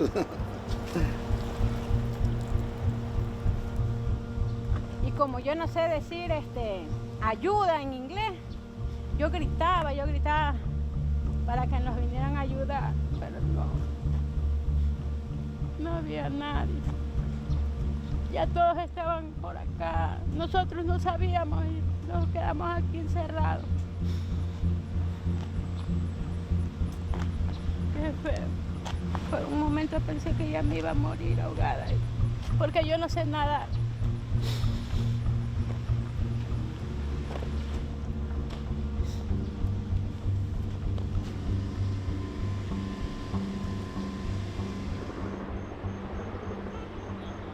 Do y'all want to walk around at all to show Sure. kind of? Yeah, let's give you a tour. I know you probably don't want to see it anymore. 2 days ago, we got word that our neighborhood was going to be demolished. So we did race back here yesterday. We drove the 10-hour drive from Pennsylvania.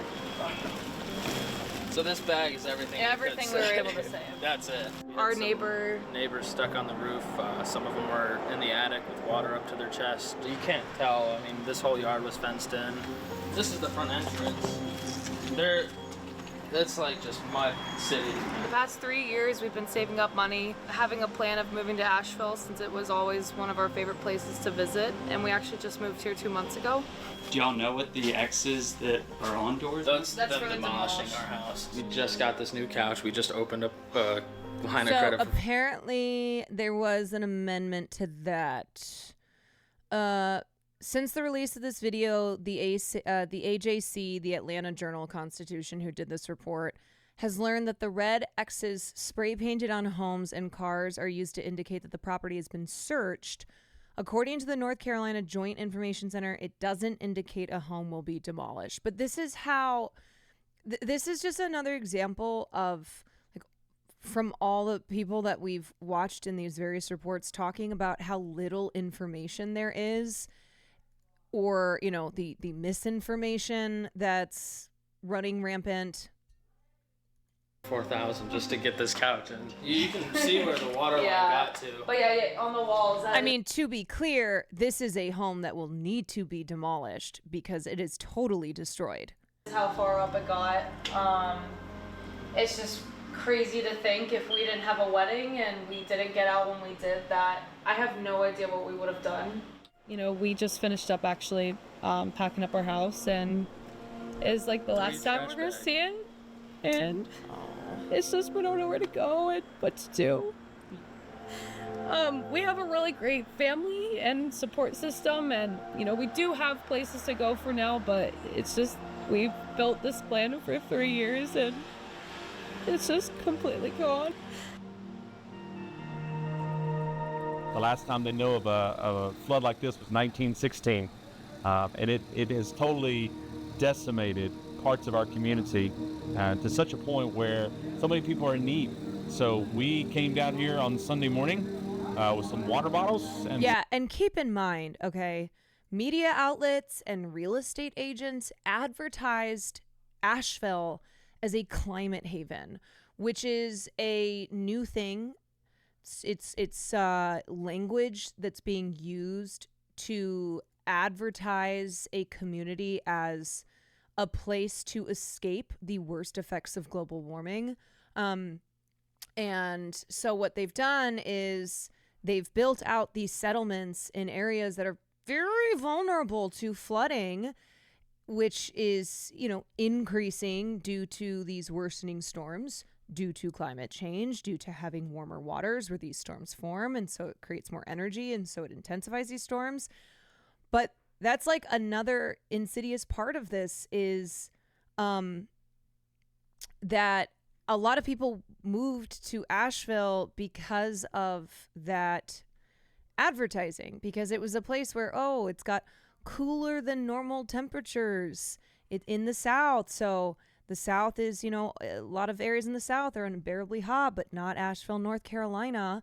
And last year, the Asheville Citizen-Times reported on worries that the city would become overcrowded from climate change migration. And now here we are where it has been decimated from Hurricane Helene, which, you know, is one of the worst storms in history due to climate change. So no, you can't escape. You cannot escape the effects of global warming. Said, how can we help? Just to serve, because we've been trying to serve our community, and it has turned into a massive operation. And what's been going on the past days? We've been serving hot meals for a week now. Right now we have no power and no running water in the church, but we're not going to sit around and wait for government assistance. The people that you see serving food, they have mud in their houses. They don't have showers. They don't have electricity at home, and they're here serving. We're seeing some people move from missing to found. All of this is donated. Then people can take whatever provisions they want, and they're shopping. We've got a grocery store. I'll take them inside. I don't know where you came from, but God bless you. These girls have been here since Wednesday, these teenage girls helping. I love you. I appreciate you. It's actually was kind of like heartwarming. Someone came over and they're giving these kids Oreos, and the kids are just going, Oreos. What you got? Pancake. I think the only thing that can make me feel any better about any of this, if we send another $20 billion to Israel, your wish has been granted. Coffee and tea, hot. I mean, we've been here for maybe like 2 or 3 hours, and we had at least like 5 people come through here asking if we need any water, Say less. meals, which is just so nice. Yeah, more money to Israel, more billions to Israel to bomb Gaza and Beirut and wherever the else fuck they want to bomb, to cause more death and destruction, which, you know, the estimates for rebuilding Gaza, which is still suffering from a genocide, from nonstop aerial strikes. Like, we're talking, once it stops, then the rebuilding begins, which isn't even possible right now. It is so astronomical, the amount of destruction of Gaza, that it's just rough estimates, putting it at like over $50 billion and decades of rebuilding. Like, that is low. That is on the low end. And those are, estimates from probably back in January. There's brokenness, right? But what we're seeing is beauty come out of brokenness. When you see someone move from the receiving line to now the serving side of the station, it emboldens you. And today I have seen people that I served food to 4 and 5 days ago who are saying, is it okay for me to help? Does anyone actually think they're going to stop this anytime soon? Well, you've got people on one side who think no, because they also don't want this to stop anytime soon, and they want Israel to continue. They want Israel to continue until the entirety of the Middle East has been bombed to shit. And then there's others who think no, because they are aware of the policies of both the left of both Democrats and Republicans, which all signs point to no, this will not be stopping. So no, I don't know. Like, is there a subset of people who think that this will be coming to an end soon? What I would say is, I mean, there's those of us who hope. We hope that this has we hope that the end is in sight. We need immediate need, yes, but we're going to need long-term help. That's where we're at right now. Try and help however we can the next few days and take it day by. I mean, it seems that the thing that might bring about the end of the nonstop aerial bombing is just a total collapse of Israel's economy and more Israelis leaving. My day and figure things out.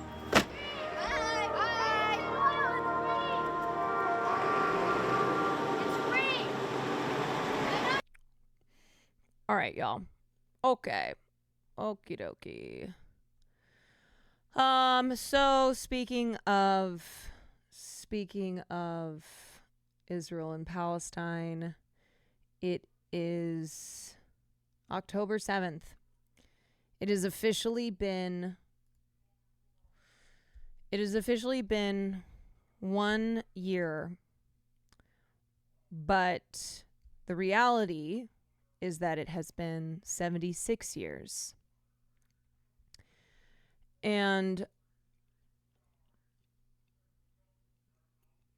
I was thinking back on a year ago.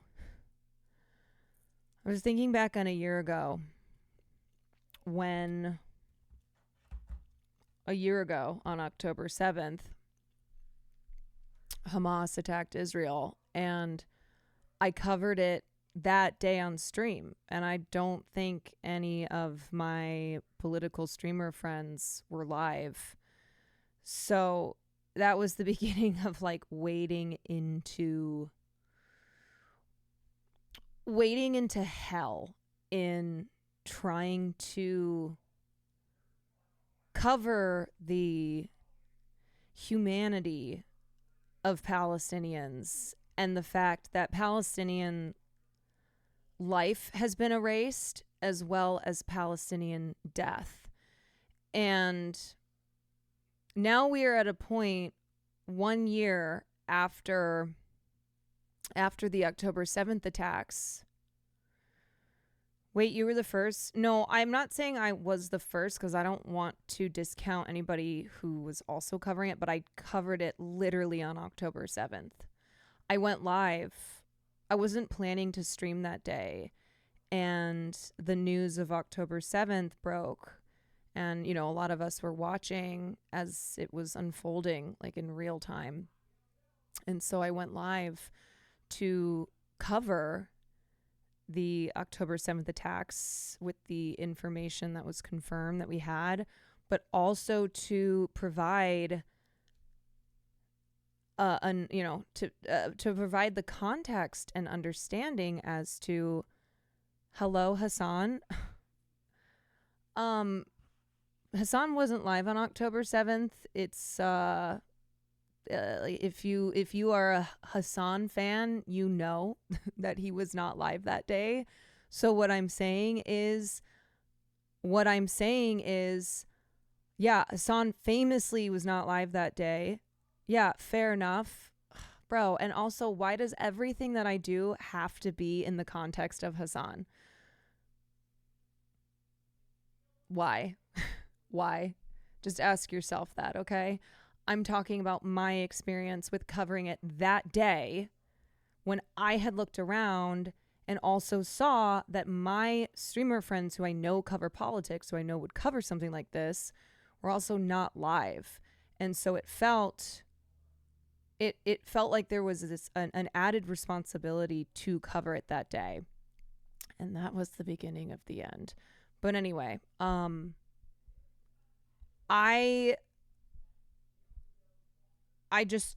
remember looking back a year ago, really being driven by this need to provide the necessary history and understanding that led to the attacks on October 7th, because history did not begin or end on October 7th. Violence isn't created in a vacuum. And October 7th, before October 7th, so October 6th, all the way back to really not even just 1948, but the early 1900s, when the first like acts of settler violence were occurring in historic Palestine. That's when they really trace it back to. It's like early 1900s. But then, of course, 1948 was the actual Nakba and the founding of Israel.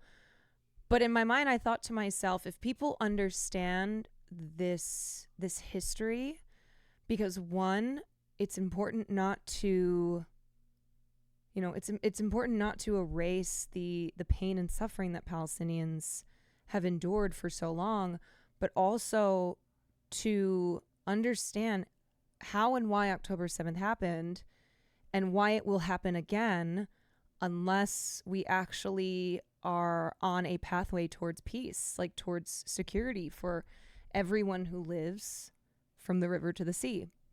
And man, oh man, it has been a year now. It has been a fucking year. And that historical analysis, that understanding of how this violence occurred, why this violence occurred, how do we stop this violence from occurring? Oh, I mean, no, you can't have any discourse about it at all because of how politicized the discourse is, because those who unequivocally support the state of Israel don't want this discourse because it weakens and destroys their cause. And so all that it can be is what happened on October 7th, nothing before and nothing after. And to Israel, there was nothing that justified October 7th, but October 7th justifies everything, including genocide. I remember when I saw your coverage, being really impressed with your courage and clarity on the issue. We all know how dangerous speaking up for Palestine is in this country and the entertainment industry in general. We knew it was going to be a genocidal response by Israel. Fortunately, we've proven completely right. Yeah, I am kind of shocked at, I think, my level of naivete, because I was still new to streaming, and I don't know, I think maybe I just had brain damage or something, that I really thought that we could have these conversations. I really thought people would be like, why did this happen? And how do we stop this from ever happening again? What are the, what are the consequences? What created these conditions of violence? How do we stop this violence from occurring? And instead, all we've gotten is endless violence to a horrific degree. Have you lost friends over 10-7? Yes, absolutely. Yeah. But, I'm incredibly privileged. I live in safety. The most that I endure are people, people saying horrible things online. So to me, losing friends, there being fissures in my relationship with family members, that was something that I accepted, because at the end of the day, I need my soul to be clean. I won't sit back. I will not sit back and be okay with genocide and with apartheid. No.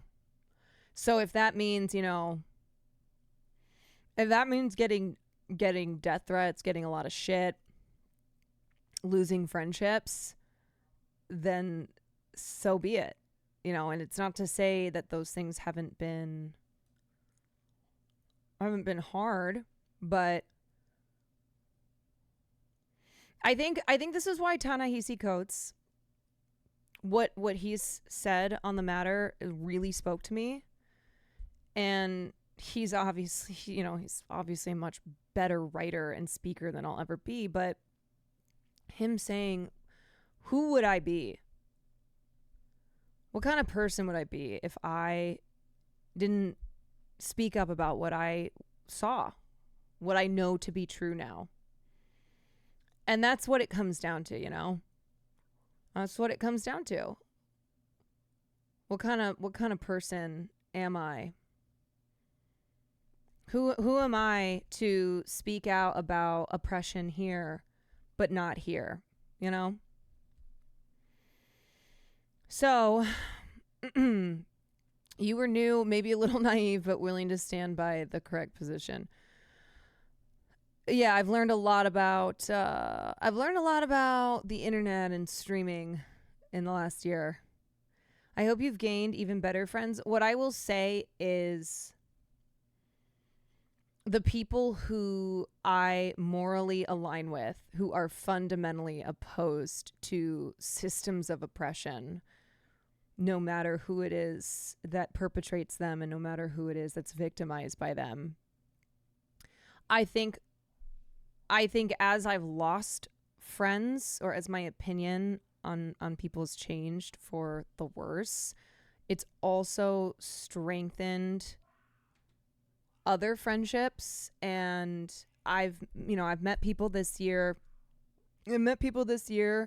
who I don't know if I would have met had we not connected on our support of Palestine and on wanting to use our platforms to express that support. Like, I met a lot of really cool people during Creators for Palestine, and it's sad circumstances that led us to create Creators for Palestine, and wanting to raise funds for Palestinians who have been affected by the nonstop bombing and the lack of humanitarian aid. But the people that I met doing that, you know, those are people who I know. Those are at their core. At their core, we share something, you know. And I think those are good. Like that's a way to form a good friendship, is to know that we share these values in regards to how we view human life. We don't see, you know, to me, there is no human life that inherently has more value than other human life. And it's why I oppose apartheid. It's why I oppose genocide. There's no exception to it. I've met so many amazing people this past year through organizing around Palestine. Yeah, and it's made me also love even more people who I already loved, like Nandre. I love Nandre. But seeing Nandre as, you know, Nandre is Jewish, and he comes from a family that is very strong in their Zionist support.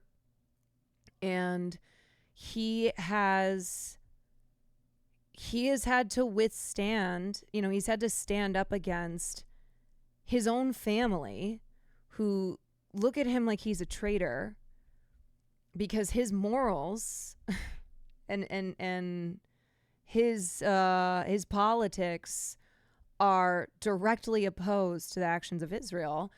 And then he's also had to deal with strangers online, strangers who are not Jewish, even accusing him of being a self-hating Jew.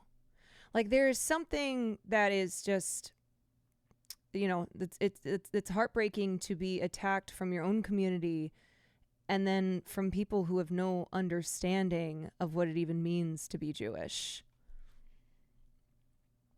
Honestly, I don't want to be friends with someone who can overlook the massacre of children for their own career or self-interest. If they show me that level of depravity, imagine what they would do to me. If it advantaged them, just so many people showing their true selves. Yeah, and at the end of the day, everybody has to make those decisions for themselves. And I just know what I believe in, and I know that I'm not a religious person anymore. I'm not even a spiritual person. But when I get to the end of my life, am I going to realize that I was a coward? That that maybe these were things I believed, but I didn't say it. Because the thing is like, I don't get a pass from being like, well, yeah, no, but I was against it. I was against it when I had the opportunity to use my platform to vocalize that, and I chose not to, you know?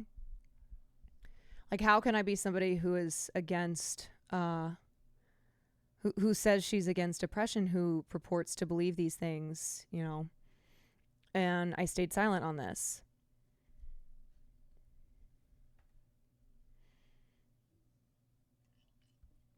So, what I would like to do,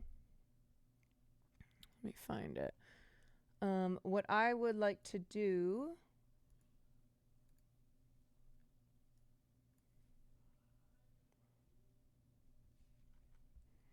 and you know, the other thing that's been a blessing is this community. How many people have been in chat saying, I'm Palestinian and I feel as if I have not been able to be in spaces before that are empathetic to me as a Palestinian person. And, you know, what that community has provided. And also, you know, also people who were raised Zionist. You know, I think there's been a person or two who's popped in here who was actually Israeli. And having this space having this space for people like that who, when you oppose the systems of power, you are going to face repercussions for it. And feeling like you have a community to fall back on, and feeling as if, understanding that there are a lot of people in solidarity with you will help you, will serve you. And just by, starting off by making you feel not alone. So this community has been really a godsend of people who share these values and, are very welcoming. This is the Comrade Kwan Re-Education Camp Complex. So what I would like to do is share this piece by my friend Sarah Aziza, who I had on before. She is half Palestinian, and she has family all over the Middle East, but also in Gaza, in the West Bank. She has friends and family in Lebanon. And Sarah is genuinely one of those people who I am glad that she has the gift of writing. I am glad that she is a writer, because her voice is so important, and she is so unbelievably talented and understands the power of words. Her writing is very beautiful. And this is somebody who, she's been in pain every day since October 7th, but also the years before that. Somebody who her family was they were turned into refugees, that she carries the pain of being Palestinian. D. Warheat, thank you for the 17 months. Hogan, thank you for the gifted sub. So I'd like to read this piece. This is called A Rupture in Time. After a year of genocide, horizons seen and unseen. It is October, and for a year the world has ended and somehow gone cruelly on. It seems almost meaningless to mark this temporal passage. What does the moral indictment of 1 year of genocide mean that 100 days of genocide or 6 months of genocide did not? And yet my family in Gaza has not ceased to count, marking birthdays in their battered shelter in Nusrat, tallying each day since the last displacement, the hours between bombs.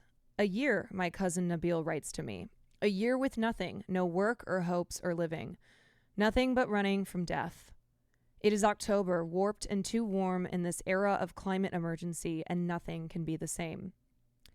In the beginning, it felt like this. The earth opened beneath us, but for a moment it seemed as though gravity forgot itself. We waited for the falling to begin. That morning I stayed indoors, head full of static, as Americans walked by, smooth-faced, outside. The great surreality, here in the heart of empire, how much it costs us for this nation to maintain its illusion of impenetrability.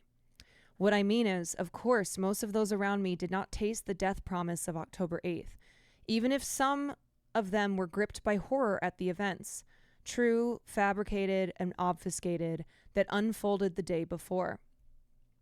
One trick of the American mirage is the feeling of time flying while history barely moves.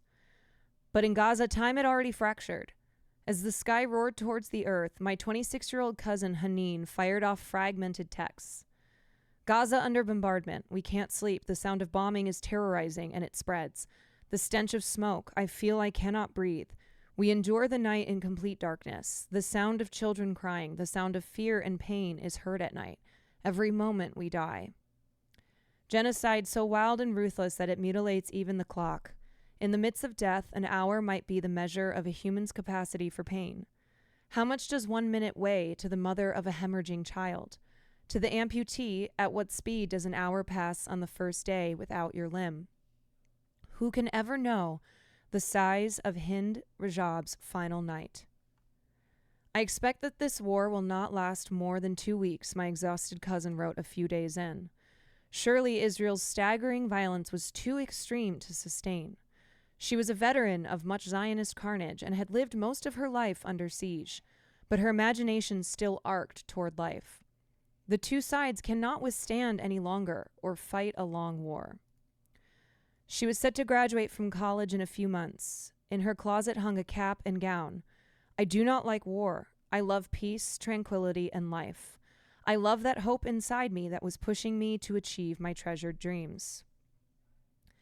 We have already eliminated thousands of terrorists, and this is only the beginning, proclaimed Israeli Prime Minister Benjamin Netanyahu in the third week. By then, he had rejected early offers of ceasefire and hostage exchange, intent on a full-scale invasion of Gaza. Gaza is running out of time, declared United Nations experts on day 26. Their reports decried ongoing Israeli strikes on Jabalia refugee camp as a war crime. At the time, it was still a shock to see dense neighborhood blocks blasted into rubble, craters sinking like punctured lungs. But already the Zionist state had dropped the equivalent of 2 nuclear bombs on Gaza, devastating hospitals, camps, utilities, and universities. It had already declared a siege on all life-sustaining resources, including electricity and food. It had ordered more than 1 million Palestinians out of their homes, killed at least 9,000, and wounded at least 23,000 more. In the 11 months since, the unthinkable has become commonplace. We've watched children eaten alive by their own starving bodies while hundreds of aid trucks wait, barred by Israeli settlers or soldiers mere miles away. We've seen their desperate families scramble for food only to be mowed down, crushed by tanks, or struck dead by ill-conceived airdrops. On our screens, entire families are obliterated, under rubble, while others are reduced to sacks of shredded flesh or literally vaporized. And with at least 10,000 Palestinians taken prisoner by Israel, we have seen widespread sexual abuse and torture while Israelis publicly defend rape as an instrument of war. And 1 year after a baseless story of beheaded babies made shrieking rounds in the international press, we have watched as decapitated infants and dismembered children in Gaza have failed to receive similar attention, let alone outrage. Inside the Strip, the systematic murder of Palestinian writers and journalists and the decimation of Gaza's infrastructure means even our own records are suppressed. While conditions have slowed the official counting of the dead, experts predicted in July that if the war ended immediately, the combined effects of violence, displacement, deprivation, and disease might still claim over 500,000 lives. Like the mass graves which threaten to reduce the dead to a jumble of nameless bones, the carnage may obscure the specificity of grief. But today in Gaza, someone woke to the 3rd or 45th morning without someone that they could never have imagined living without. Today, some father will, like Mohammed Abu al-Qumsan, remember precisely how many days or hours his child was permitted on this earth. Today, someone will work to rebuild a shelter or a garden and wonder how long this time it will last. A year, a calendar or weight or knife. Each body an archive, dense and beautiful as life itself, and more of them crushed, starved, incinerated every day. You don't get it back. For the past year, I've lived in the jaws of this thought. There's always something left to fight for, but true loss is not recuperable. So much can never be replaced. For the perpetrators of the genocide, temporality is something to be mastered, bent. As Netanyahu escalated his campaign against Gaza, he called on Western leaders and media for their endorsement, casting the Israeli project as a fulcrum of history. We will not realize the promise of a better future unless we, the civilized world, are willing to fight the barbarians, he declared last October. We cannot give immunity to the savages. This statement was not merely an appeal to Western Islamophobic anxieties, but an invocation of core Zionist ideology. In 1896, Theodor Herzl, the father of modern Zionism, wrote of his vision of settlement in Palestine. We should there form a portion of a rampart of Europe against Asia, an outpost of civilization as opposed to barbarism.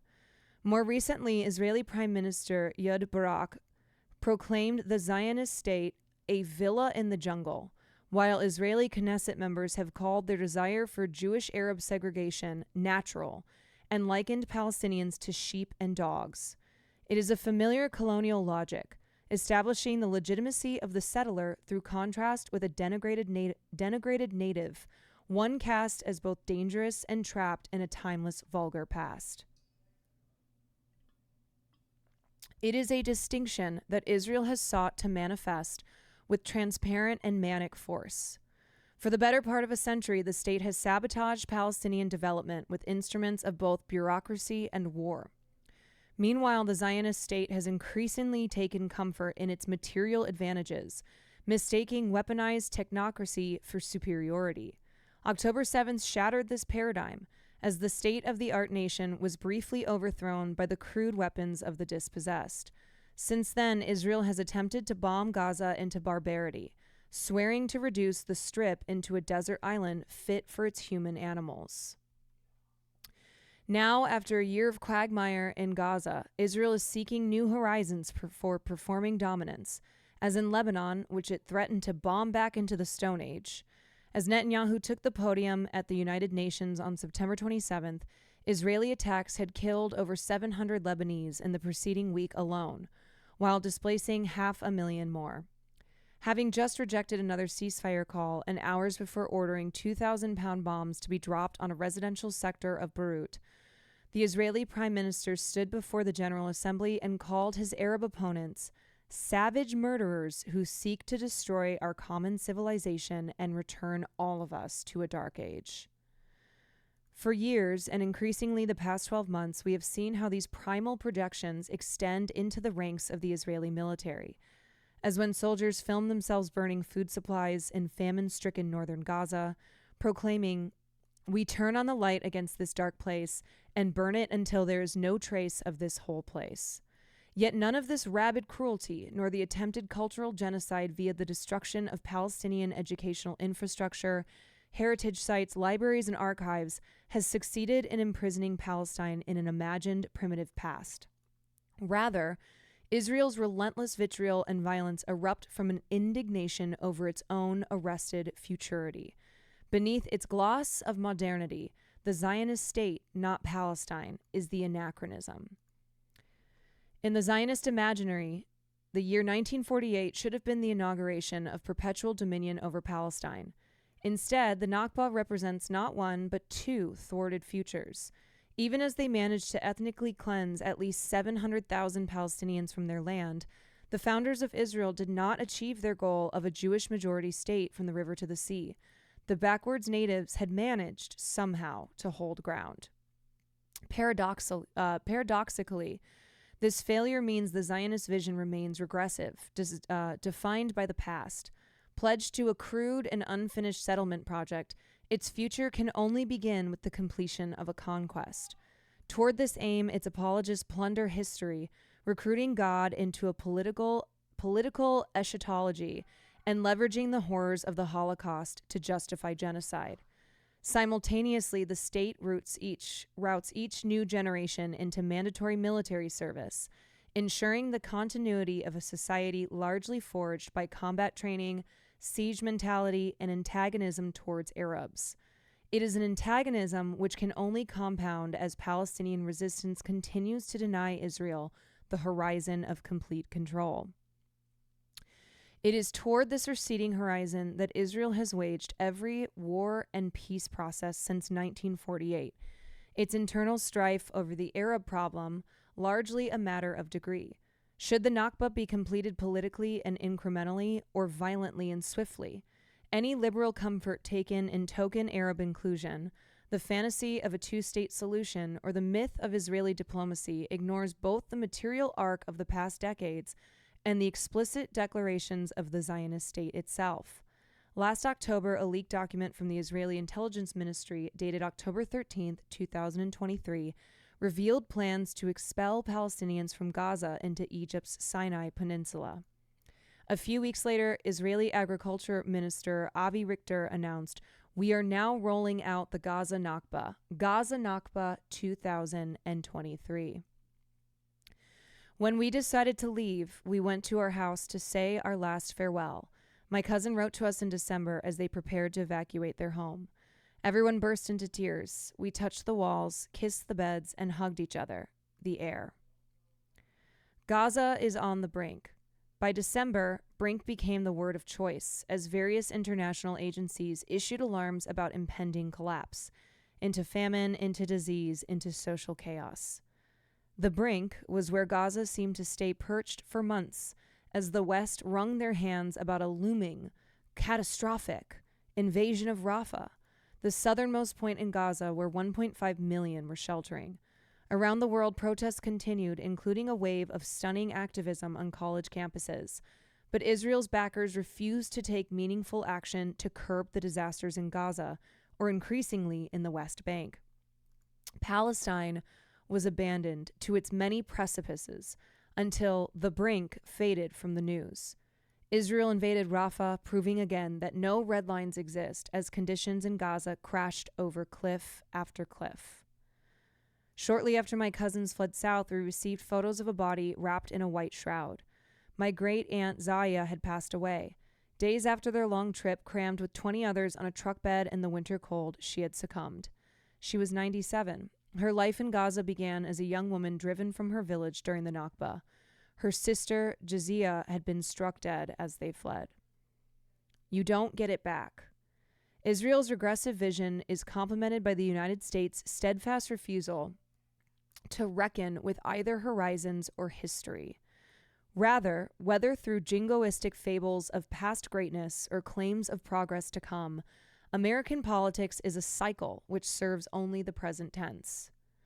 Republicans openly disdain challenges to their conception of the status quo, loud in their attacks on environmental regulations or their xenophobic fantasies of reversing demographic shifts. Meanwhile, their so-called opposition has withstood the pressure of popular protest against interventionist wars, racialized oppression, and the ongoing dispossession of Palestinians. Under its auspices, we have seen a spectrum of rhetoric deliver similarly hawkish outcomes, from Obama's historic administration overseeing record deportations and expanded drone wars to a Hollywood-feted candidate who defends Israel's genocide. This lethal lack of imagination underpins American support for an increasingly erratic and violent Israel. If the Zionist fantasy is to complete its halted hegemony in Palestine, the American dream is to suspend the world forever in its post-Cold War moment of unipolar dominance. In the basest of U.S. calculations, the elimination of the Palestinian people would be no loss at all. Rather, Israel's regional supremacy would be welcomed as a boon to waning American influence in the Middle East. This desire has recently been on naked display. In the midst of wanton Zionist escalations in Lebanon, Syria, Yemen, and beyond, Kamala Harris's running mate Tim Walz declared, "The expansion of Israel and its proxies is an absolute fundamental necessity for the United States to have the steady leadership there." Thus, in the U.S.-Israel alliance, two death drives fuse with wild hubris, flinging fire against the lands and wills of millions, careening as if racing against time. Every day is a repetition, writes my cousin. Every day brings fear again, repeating our displacement, renewing the occupation's merciless bombing. My dear cousin, beloved and near to our hearts, our exhaustion is enormous. We are utterly exhausted with this life. Since December, Israeli violence has driven them from Khan Yunis to Az-Zaweda to Deir al-Bala and back to Nusrat again. As of this writing, they are trapped between two evacuation zones. Of course, it would be a mistake to see the spectacle of Gaza's devastation and miss what it portends. For all Israel's attempts to consign Gaza to the past, the Strip is much more like a preview. In the words of British-Egyptian activist and political prisoner Alaa Abdel Fattah, of some grim future we haven't arrived at yet. In the devastation and collective abandonment of the Strip, we might glimpse a coming age when the elite will ghettoize mass populations displaced by environmental collapse and war. In the impotence of international law to halt this genocide, we can forecast a time when tyrants are emboldened to commit ever more heinous crimes. Likewise, we easily see how the fascistic escalation in policing on Western streets and campuses are creating new repressive norms. And it is no secret that Palestine is a laboratory for technologies of murder and surveillance, which are then exported worldwide. Gaza's present might be your future, this argument goes, by those who consider themselves sincere and astute allies of Palestine. This is not incorrect, but it is ethically incomplete, not simply because it makes solidarity a function of self-interest, but also because it reduces Gaza to a mere site of catastrophe. In reality, through all the world-ending atrocities they have faced, the people of Gaza continue to embody a truer futurity than their progress-obsessed oppressors ever could. While Israel slaughters in the name of a colonial utopia, Palestinian resistance, this is the Arabic, or resistance is grounded in the visceral conviction of indigeneity. Decades of Zionist brutality have not extinguished the Palestinian resolve to remain, to thrive, or on familial earth. It is the force that has sustained generations in both sumud and struggle, from the Great Arab Revolt to the Great March of Return. While this history may also be read as a series of apparent defeats, from the mass dispossession of the Nakba to the capitulations of Oslo, from the massacres in Jenin to the recapture of the Gilboa escapees, its meaning cannot be captured so simply. Rather, taken together, this lineage underscores how Israel's very structure is embedded with defeat. Gaza, as a concentration camp of dispossessed refugees that can be killed at will, is the unsaid condition of Tel Aviv as the laid-back global city of Bauhaus architecture and nightlife. Writes Nasser Aburem. But the structure only works if the regime of violence is unquestionable and unconditional. Palestinians in Gaza and elsewhere, elsewhere threaten this structure each time they refuse their subjugation. In each instance, they declare an allegiance to the future, enacting, however fleetingly, an affirmative desire for open-endedness and possibilities, in the words of Adam Haj Yahia. He continues, "We must not mistake Palestinian return as something that will occur in the future. Rather, it occurs and has been occurring throughout this present moment to enable a future." It is at this juncture, the point of rupture in the regime of captured colonial time, that supporters of Palestinian liberation must meet. The last year has shown the world what Palestinians have always known. The imperial horizon is nothing less than an enclosure, a cage within which all but a chosen few must submit or disappear. Knowing this, we recognize that the people of Gaza will be saved not by humanitarian relief, but by an end to structural tyranny. And we must acknowledge the inevitability and necessity of indigenous resistance. To deny the latter is to forfeit the full humanity of Palestinians, implying that passivity in the face of Holocaust is possible, let alone morally required. Such solidarity may cause some of us discomfort. It calls us to transgress the entrenched logics of imperial law and order. It asks us to look deeply at the languages of legitimacy, one in which mechanized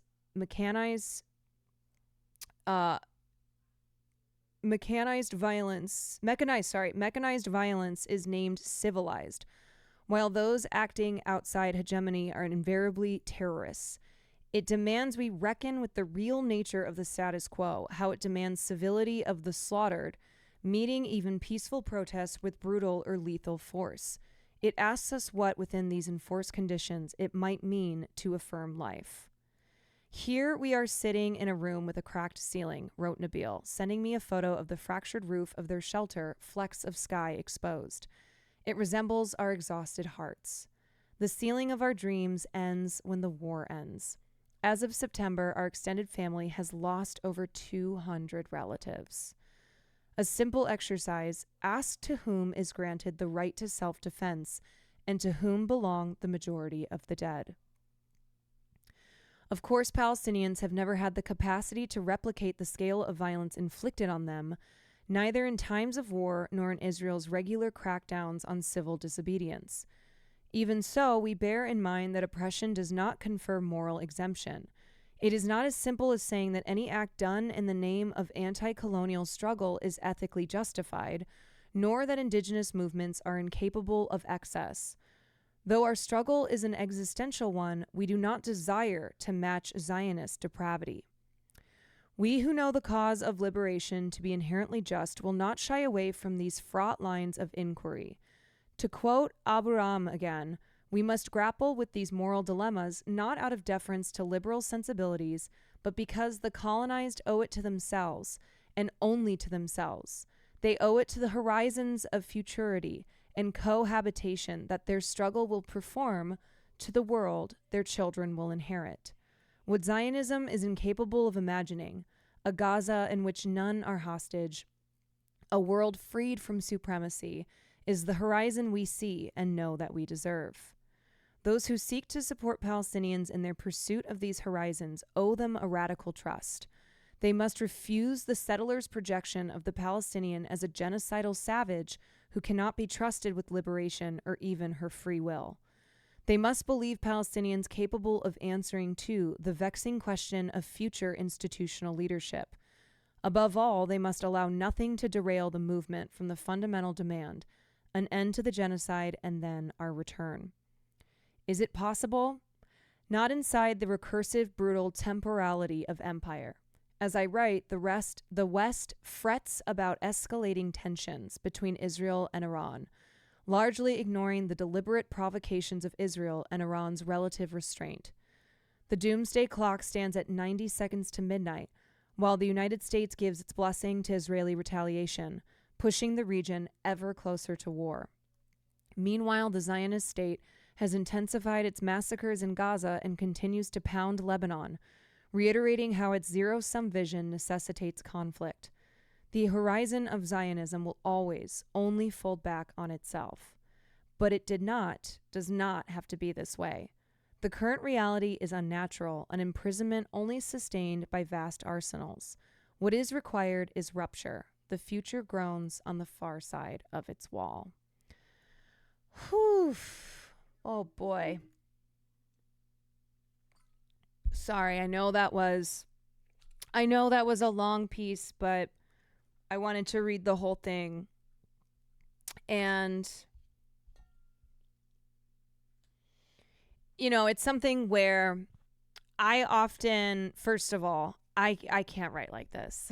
I am not in command of the English language in any language in the way that someone like Sarah is. So it's something where, on stream, what I do is often try and put things into pretty plain language. Try and simplify to be as clear as possible to as many people. But sometimes it's it's worth hearing this in a language that I know is not typical for the Twitch platform, right? But I think is worthy of hearing. And Sarah is also Palestinian, and her family has endured decades and decades of pain and suffering. And I wanted to share her words because there's really nothing else that, there's nothing that I can say that is going to be more powerful than someone who this is their lived experience. And I think her part about how resistance when it is violent is not something to be cherished in the nature of it being violent. And I think obviously this Obviously, all conversational discourse around Israel and Palestine is looking for the discourse to be very black and white, where you either fully condemn October 7th and leave it at that. No ifs, ands, or buts. No explaining how we got here. No looking at what's happened afterwards. You either do that or you say nothing, right? Those are the options there. Because to do anything else is to give a voice to Palestinians who for so long have had to resist and suffer under brutal displacement and dispossession. And as I said before, Palestinians are erased in their lives and also in death. And I am someone who is against the loss of human life. I do not believe that any life inherently is more valuable than another. I don't support Palestinian liberation because I think Palestinians are morally superior to all others. It's that I view Palestinians as human beings deserving of a free life and one where they are not subjected to daily violence. I don't value Palestinian life more than I value Israeli life, but I recognize that Palestinians have been voiceless for a very long time because that is the way to, that serves the purpose and allows Palestinians and Palestinian history to continue to be erased. That article was great. Thanks for reading it on stream. They have a wonderful way with words that manages to convey so much truth. Yeah, and there's a lot that has happened this last year and continues to happen. And it's not one of those, we're at the anniversary. It's not, 9/11, never forget. 23 years of commemorating what happened on 9/11, but it's not as if 9/11 continued throughout that time. This is the remembrance of October 7th, but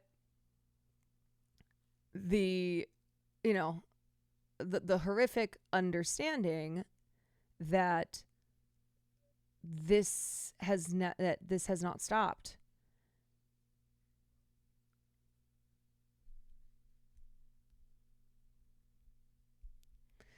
This is one of the things that makes it so hard to fight against fascism as you do. So you just have to hold your side to a higher standard. You can't let justify anger, justify depravity and corruption within your movement, or you dream yourself to elevating new oppressors from within. Her whole piece was incredibly brave. It takes a lot of bravery to mention that point when emotions are so high. I don't know. And it's also like understanding that as a Palestinian person, just your existence, let alone making your existence known, is a great affront and a crime in and of itself to those who politically support the state of Israel, and also just to those who harbor anti-Arab sentiments. They don't view Palestinians as human beings. So a Palestinian person who is, breathing the air, breathing the same air, who is writing words and having those words be published, that is, that is that is worse than just simply being alive, right? Like Palestinians being alive is bad enough to people who have stripped them of their humanity, let alone, you know, writing and continuing to write and to document their lives and their history.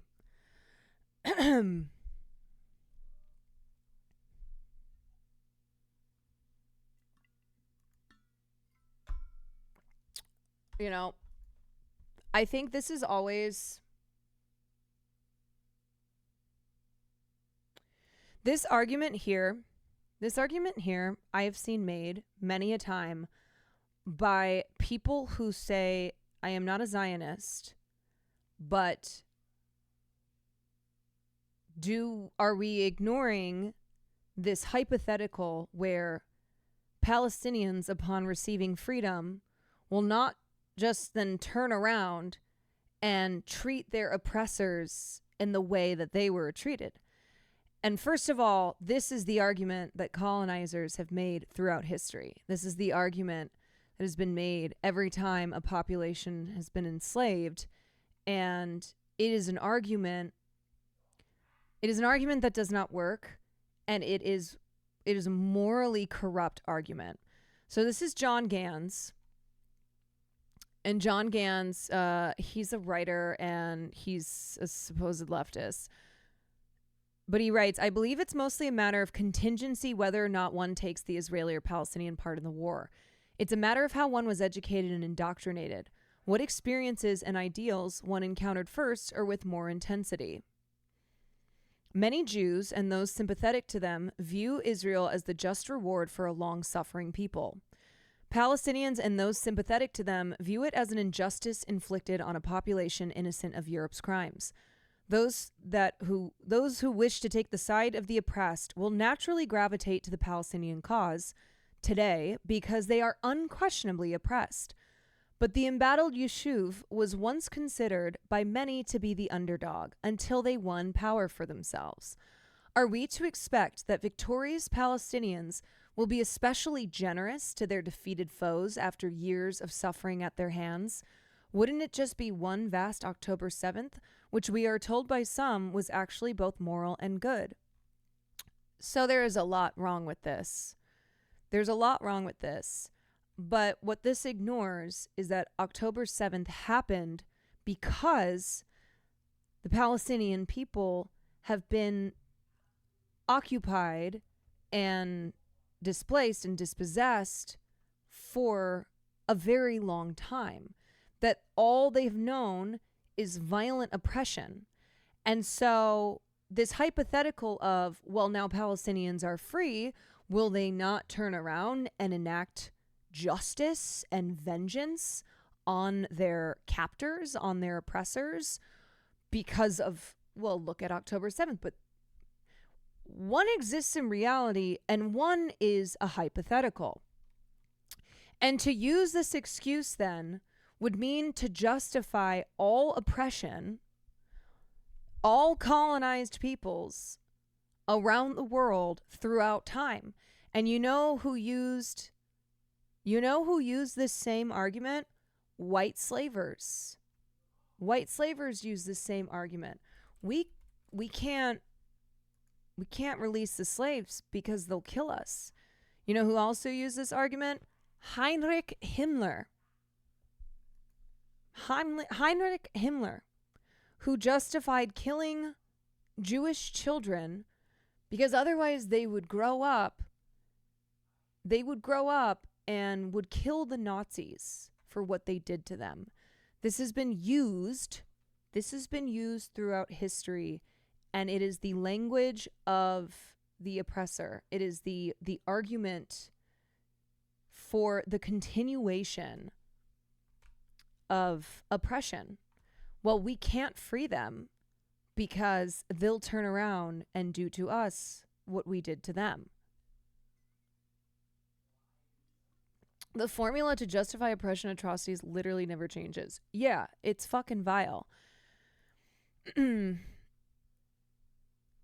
This is from the Jewish Paradox. I've read this before, but it's a good comparison of what David Ben-Gurion said. David Ben-Gurion, who was the first prime minister of Israel. I don't understand your optimism, Ben-Gurion declared. Why should the Arabs make peace? If I was an Arab leader, I would never make terms with Israel. That is natural. We have taken their country. Sure, God promised it to us, but what does that matter to them? Our God is not theirs. We come from Israel, it's true, but 2,000 years ago, and what is that to them? There has been anti-Semitism, the Nazis, Hitler, Auschwitz, but was that their fault? They only see one thing, that we have come here and stolen their country. Why should they accept that? They may perhaps forget in 1 or 2 generations' time, but for the moment, there is no chance. So it's simple. We have to stay strong and maintain a powerful army. Our whole policy is there. Otherwise, the Arabs will wipe us out. But how can you sleep with that prospect in mind? I broke in. And be Prime Minister of Israel too. Who says I sleep? He answered simply. Look no further than those who were the founders of modern Zionism, who were there at the beginning of Israel's founding. Look no further than their own statements to understand exactly what this has always been and what this is always, what will it continue to be. And I think, how every accusation is a confession. Well, it's similar to that, where they recognize the violence that they bore down on Palestinians. And they look at that and go, well, if that had been done to us, we would turn around once free and do that ourselves. And that they, here you have the first prime minister of Israel who identifies that this is a matter of stolen land and stolen lives. We took your land, and we took your land violently.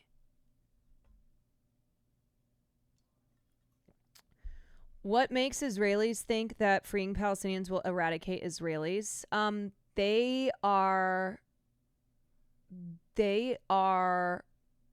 of that belief because of fear-mongering, because of being told that, Palestinians, first, Palestinians hate us because we're Jewish, and they are rabid beasts who hate all Jews. That's one big piece of the propaganda. Another big piece of the propaganda is, well, we have to keep controlling Palestinian territories because if we don't, then our safety is at risk because these Palestinians will come kill us all. Like, we have to control it. And there are Israelis who fall on, Israelis who believe have a variety of beliefs, and there are a lot who genuinely believe that Palestinians despise them from when they are born because of their Judaism, because of being Jewish. And then there are others who have this mentality, and also, Zionists outside of Israel who recognize that Israel is responsible for decades of occupation and apartheid, and they maintain an apartheid state. And so now it's at a point where, well, I am somebody who has, I have signed off on violence. I am a violent person because I have been in agreement with this. And so I then see everybody as capable of this violence because that's what I'm capable of. I am capable of supporting this violence. So if we free Palestinians, they will turn around and do what has been done to them, and people will support that because that is what I have done, but on the other side.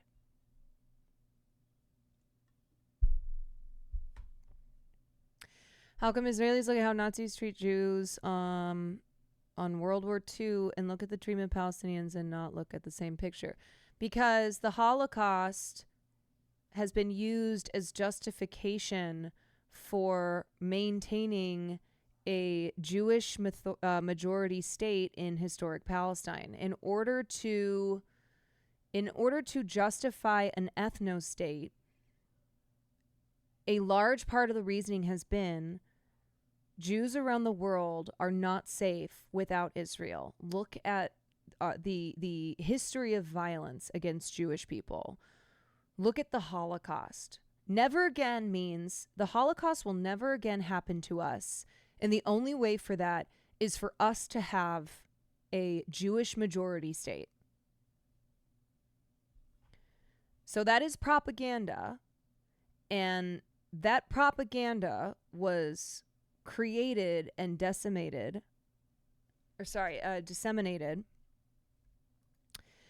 in order to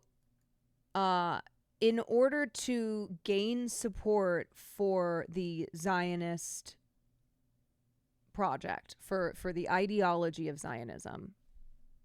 And it's very good, and it's been incredibly effective.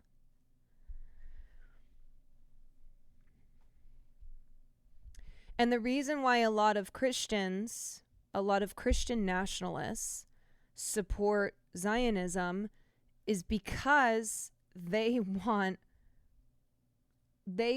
all Jewish people out in the desert. They're like, yeah, you guys should all go there. We support Zionism. The Christian support of Zionism is as old as the state of Israel, and that is for nefarious reasons. Yeah, either, we need the rapture to happen, or, yeah, I'm actually anti-Semitic myself, and so I don't want any Jewish people in the U.S. I want a white Christian, I want a white ethno state. I want a Christian nationalist state as well. So, poof, this is perfect for us. Yeah, Balfour was a fucking racist. He was a racist piece of shit. Absolutely. One driving factor of Britain supporting the creation of the state of Israel was to facilitate Jewish immigration out of Europe and into the Middle East. They're like, yeah, let's get them out. Let's get them out.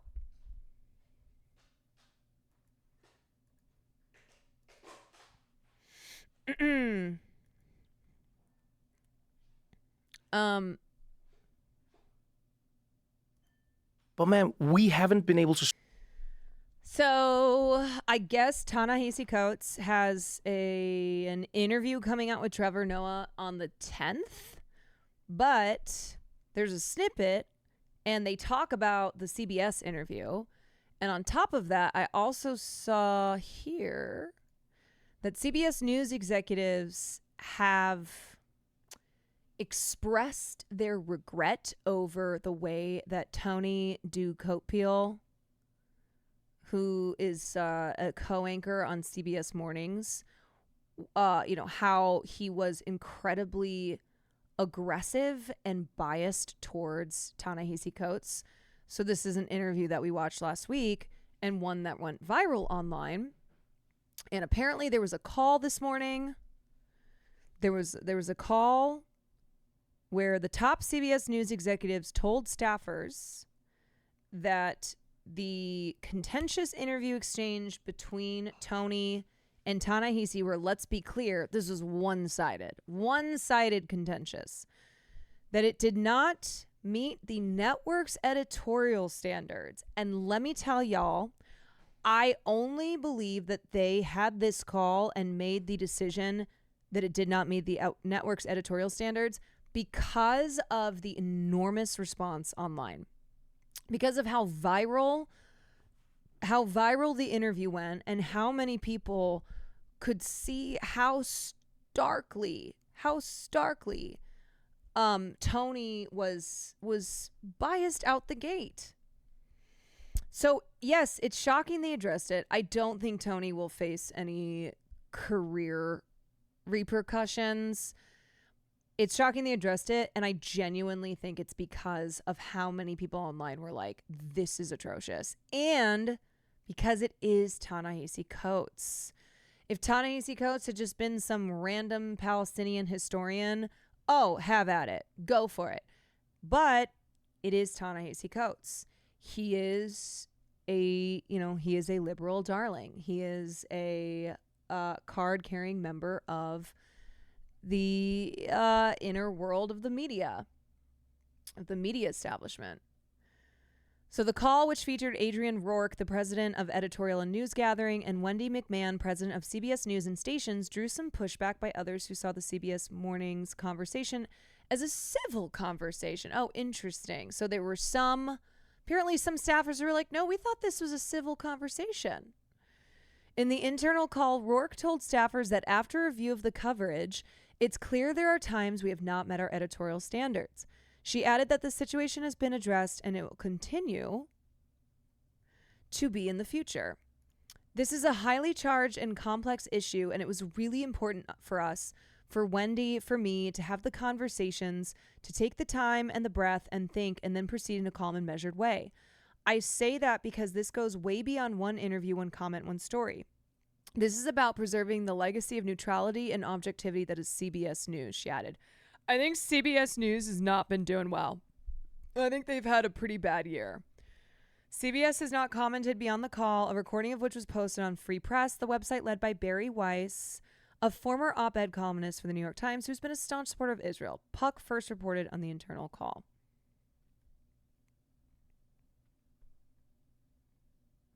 In the call, Rourke said, we must conduct ourselves in ways that avoid raising any questions about our journalistic independence or integrity, which was totally thrown out the window by Tony Ducoupil. I cannot pronounce his last name. Ducoupil. By Tony Ducoupil, because he was like textbook definition of biased questioning. Tony Dickpeel. Tony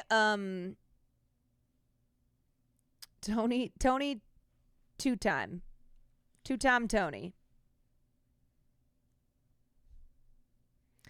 We must still ask questions. We must still hold people accountable. That's part of our job too, but we will do so objectively. That means we have to check our bias and opinions at the door. Two-time Tony's ex-wife and 2 children live in Israel, and he has shared his experience and worry during the October 7th Hamas attacks on Israel last year. On CBS Mornings last year, he said, I come to this fairly as a journalist, but I'm also a father. You can't separate those two at a certain point. In the wake of the attack on Israeli civilians, he also said that he was heartbroken for the innocent people who are in Gaza and their children and what will happen to them in the days ahead. After the Coates interview aired, it was quickly criticized on social media, and Rourke indicated in the internal call that staffers also expressed their concerns.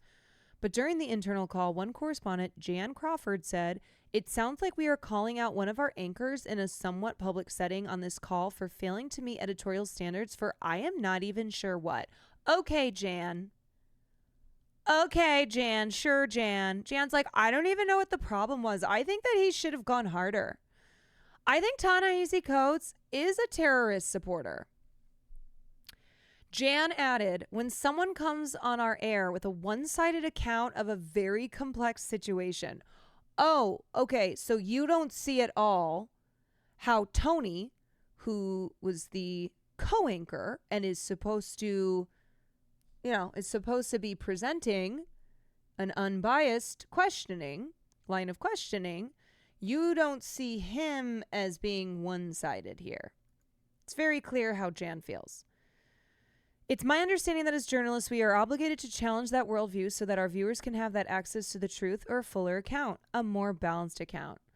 Yeah, so you know what's interesting is Ta-Nehisi has done a number of media appearances now, and the most contentious one was with Tony, where he was not actually interested in addressing anything in the book, And every time they would quote something in the book, they would even get it wrong.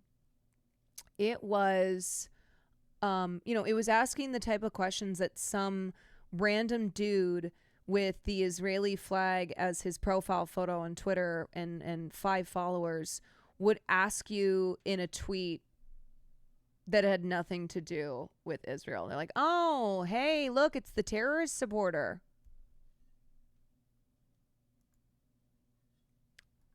Okay, so here's Ta-Nehisi. A clip of him with Trevor Noah. The interview comes out this week. Stop talking about the CBS interview. I got some water. Why does Ta-Nehisi Coates leave out so much? Why leave out that Israel is surrounded by countries that want to eliminate it? There is no shortage of that perspective in American media. I very seldom get angry on people's behalfs. But man, we haven't been able to stop talking about the CBS interview. Wow. I don't think you understand the shockwave that interview created. Not because of what you said, but because of the way people felt like you were treated.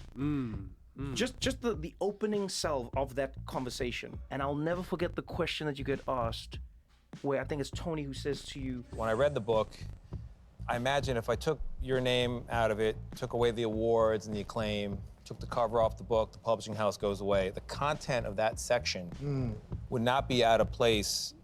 Caroline, if I tell you I'm a moderate right and then I'm voting for Trump, what's your take on that? Whatever, dude. Free country, I guess. What take do you want me to have? In the backpack of an extremist. Yo, I sat there. I don't get flabbergasted by much. Right. I genuinely don't. I sat there and I was like, You what? do you, bro. I'm trying to process why I wasn't so insulted. Like, I love all of those awards and accolades, but they're not really me. So, okay, you take them away, it's fine. You know what I mean? I'm still me. I have been in this, in terms of the research and the writing, from, over a year now. And I guess how much, the extent to which Palestinians have been pushed out of the frame. I really, I knew this was coming. Okay. And I figured at some point it was going to be a fight. I didn't know it was going to be right then, but I figured at some point it was going to be a fight. The thing that... Yeah, if you've paid attention at all to how this discourse goes in mainstream media, which Ta-Nehisi is an expert of, he has made the rounds many a time. He is well aware of what's going on. Of course, you would expect there to be major pushback. I think, though, that he was really blown away, and that's, not just I think, he's said that, by how out the gate, how contentious Tony was. Went wrong in that interview more than anything, as far as I'm concerned, is, and I know she's getting a lot of stuff right now, so I really want to say this. Gayle King is a great journalist and a great interviewer. And Gayle came behind the stage before we went, and she had gone through the book. And I'm not saying she agreed with the book. She was like, I want to ask you about this, I want to ask you about that. It was like... Gayle was considered. Oh my if God. There's one thing Gayle King is, it's considered. Listen. But she didn't speak. It was her handwritten notes. Her handwritten notes were there. You know what I mean? She had all these things, and I think while on the one hand, he probably did me a service, you know what I mean, by just kind of commandeering that interview, I don't think he did Nate and Gayle a service. And I'm really, really sorry for them. More than anything, I can take care of myself. I'm good. I think he's being generous to the two of them, but I'm good. Like I said, I've been hearing these arguments. I've been rehearsing. So, if this is what you want to do, I'm okay doing it. I'm good. I was okay. I left, shook his hand. I'm okay. I'd like to know from you, maybe why you think people do that. Why do they remove all context when speaking about Israel, Palestine? Why do they say, if we take this away, and if we take that away, and if we take that away, and if we take that away, and if we take that, then it's this. But we don't do that with many other issues. To your point, removing the context, I think, is actually essential. You know what I mean? Because if you start asking why, you know what I mean? Then, you know what I mean? You really, really start to get into trouble. I cannot wait to watch this full interview. And yes, Trevor Noah has a podcast called What Now? What Now? That's the first time Ta-Nehisi Coates has responded since the CBS interviews, so I'm sure it'll be Should be very good. Just that little snippet there was good. He understands you to be more calm and collected than they are to advance what you're saying. To say otherwise, people tune you out. Yeah. I think anybody who has spoken in support of Palestine knows by now that you have to be prepared on all fronts. If you are, speaking on a major platform, if you are, making a big media appearance where there's going to be a lot of eyes on you, you don't get to be the contentious one. And I think that's what he was saying. He's like, no, I was ready. I can handle it. And Ta-Nehisi is he's very even keeled. He's not a guy that is going to snap. I think Mehdi spoke to him too, but I haven't found it online. Oh, I wonder if maybe it's just not out yet.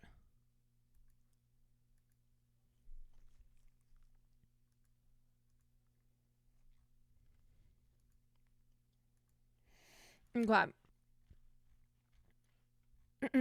I think I talked about this, but I haven't shown the clips from New York Film Festival where Pedro Almodovar and the cast members, which include John Turturro, Julianne Moore, and Tilda Swinton, we were having a Q&A. They were having a conversation following the premiere of Pedro's new film, The Room Next Door. And at some point, I don't know at what point this occurred, but Palestine activists interrupted the presentation. And the reason that they were there is because, I think it says it in here. The reason they were there is because Lincoln Center, which is where this is being hosted, has ties to pro-Israel donors and companies. So there were protesters there who were protesting the Lincoln Center's ties to the Israeli government and Israeli businesses. So it's hard to hear, but here is the moment that the activists interrupted. But I give you the mic to use how to say something. And what happened was, of course, people were booing. This is what's astonishing to me, all right? These are not just your average film watchers, right? These are not people who, we'll go see a movie every once in a while. Oh, let's go see the new Ryan Gosling movie. These are people who went to the premiere of Pedro Almodovar's newest film. Pedro Almodovar, who is very political in his work and has talked about growing up under fascism. Okay, Pedro Almodovar grew up in Spain under a fascist regime. And Tilda Swinton, very politically involved, blah, blah, blah. And so these are people who went to the premiere of this film at a film festival, right? So these are ostensibly cultured people who care so deeply about art and who believe that, film as a medium has the potential to change minds and ask these hard questions, and you as like a viewer are wrestling with these questions. So what's crazy about it is that's who the audience is, right? Those are the type of people who would go to the New York Film Festival to watch the premiere, to buy tickets to watch the premiere and stay for the conversation about The Room Next Door. And they booed. They were booing and hissing and jeering the protesters who showed up And here, Pedro, you can see he's like, whoa, hold on. I would like them to have the microphone. I would like them to have the opportunity to speak. And Tilda is also supporting. Like, you can see, Tilda and Julianne, they're not the ones who are booing. They're not the ones who are like, get out of here. 1 minute. Oh, and then it's funny. Now there's a ton of applause once Pedro's like, no, let them speak. Because the audience is basing their, people in the audience are basing their response on what Pedro does. So at first they're like, boo, Pedro, get out of here. And then Pedro's like, no, I would like them to speak. And they're like, woohoo, yeah.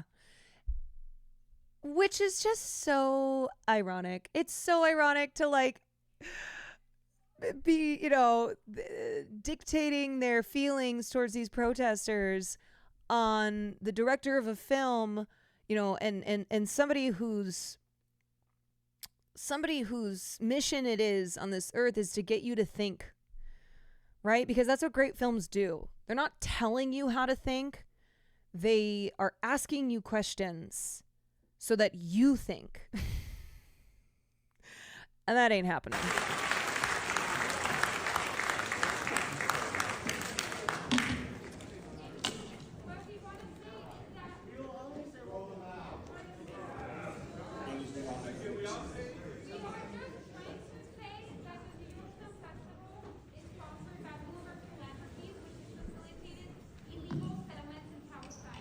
Yeah, so it's kind of hard to hear, but she's talking about how the sponsor is facilitating illegal settlements.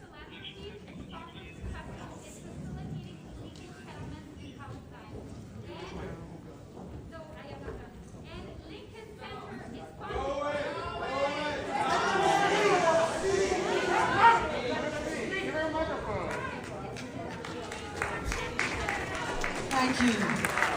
God. Okay,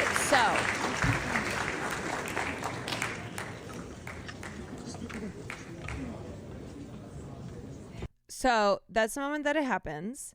And then here is Tilda and Pedro talking about the protesters.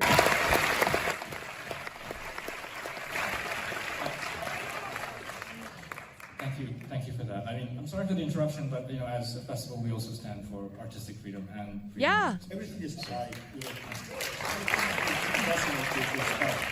Actually, but to take us back to the film, I would suggest, without stretching the point, that this is actually really what this film is about. It's about the room next door. We are in the room next door to each one of each other, and we're in the room next door to Syria, to Beirut, to Gaza, Tilda Swinton, I mean, really, this is a brilliant response where she's like, let me connect this to the film that you all just fucking watched called The Room Next Door. And I'm going to illustrate the point of this film, but in real life examples as to what is happening in the Middle East. And everyone's like, yeah! And what Pedro has done for 23 films, this is the 23rd, and there will be more, is encouraged us not to look away from everything, from death. It's not just unlucky people who... She's like, have you fucking people seen Pedro's films? Do you know who this man is as an artist and a human being? This man's work is extremely political, and he himself grew up under a fascist regime that he has, he has talked about and put those experiences into his work. It's not just unlucky people whose loved ones die. It's not just unlucky people who find themselves in the middle of conflict. But we mustn't look away. And I honor these people. It's always uncomfortable. These interruptions are uncomfortable, but they're necessary. And it is relevant to our film, actually, and to this festival. Bravo. Wow. Liberals or something else, I generally don't understand the levels of cognitive dissonance to watch art, say it's amazing, and then completely separate the messages of that art from reality. And this has happened every single time. And what's interesting is that protests that don't have to do with Palestine, like so not, specifically Palestine protests, have often occurred at festivals. And what's amazing is, and maybe I'm wrong on this, but apparently someone yelled out, "We actually respect the arts," to some climate change protesters at the new Paul Schrader film, which is deeply ironic considering First Reform 2. Yeah, that's so dumb. Oh my God. We actually respect the arts. Anyway, what was I saying? Blah, blah, blah, blah, blah. Protests have happened a lot at music festivals, and it actually makes sense because as a protester who's, protesting climate change or protesting the genocide of Palestinians, whatever your cause is, the people who go to something like a film festival would arguably be those who should be joining in the cause, who would make the connections between protesting atrocities happening in real life with the themes of films, the messages of many films that play at film festivals. So many of them are rooted in a lot of the same causes for these protests. That's what's fucking crazy. And instead it's every festival where there have been pro-Palestine protesters, they are met with boos and jeers and "Get out of here, you don't belong here." And that cognitive dissonance, that just the irony in dismissing people who care so deeply about a cause, that they are dedicating their time and their energy and are relentless for that cause, and then going to watch a film and walk away and feel like you're a better person for it because of how much it made you think, because of how deep it was, because then you'll go have a cappuccino with the people that you went with and talk about I just thought it was so interesting because you could really see with the character of Martha how she was fighting back against these systems of power, that here was someone who was voiceless her whole life, and then at the end she finally speaks, and you can see that you can see with that character change how it also represents her journey in her self-actualization and taking back the power that had been stolen from her. You know what I mean, though? It's like the same people would be like, "Oh, fuck you," to somebody protesting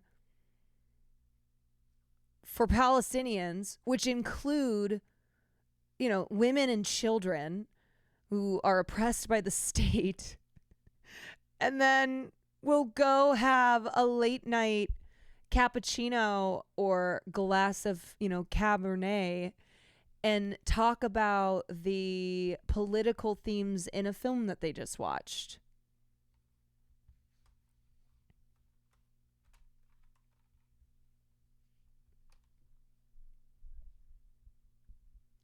Okay, I think there's another in clip the world here. in general. But at least in something that we can do, which is a movie, I mean, the empathy is the big word, and just to be there, very close to someone, helping them, and, I mean, hugging, I mean, open our arms to someone that is sick and needs us. This is just the message that we can give with this movie.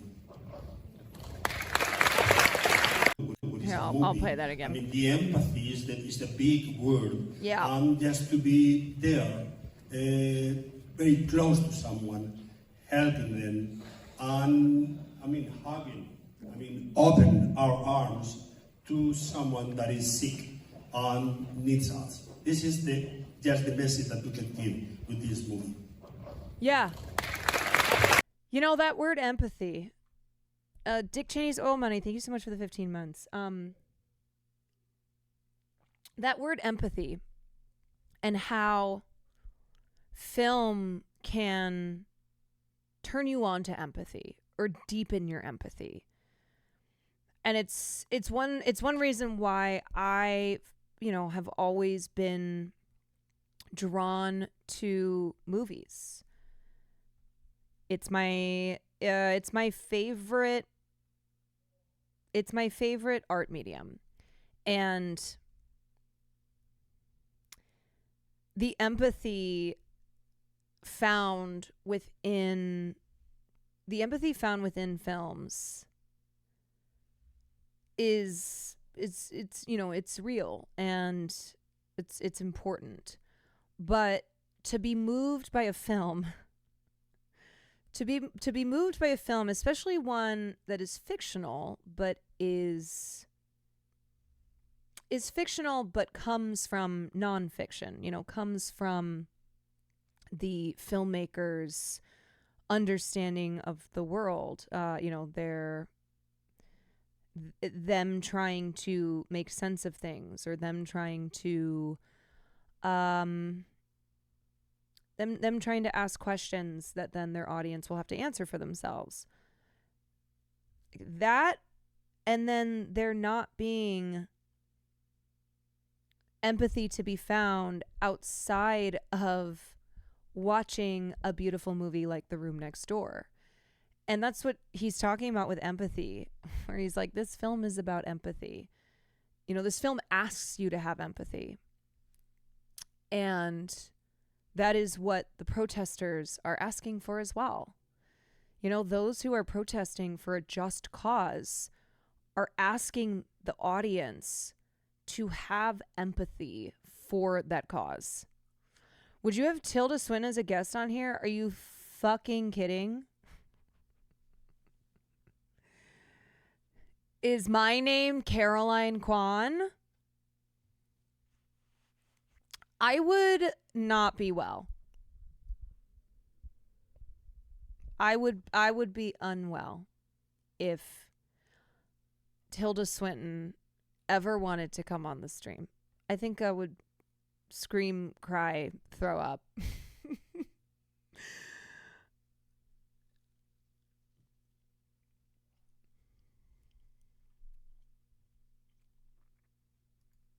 It would be amazing. I'm just beyond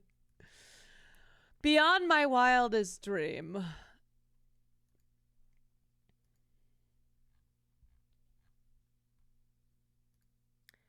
Yeah, this was from Toronto Film Festival, which was earlier in the month. So pro-Palestine protesters interrupted the opening night premiere at TIFF, criticizing the main TIFF sponsor, which is the Royal Bank of Canada. So that's who they were protesting, because the Royal Bank of Canada has ties to Israel. And yet another example of the crowd being super hostile and booing them. They're like, shut up, we just want to watch our movie that's supposed to make us think.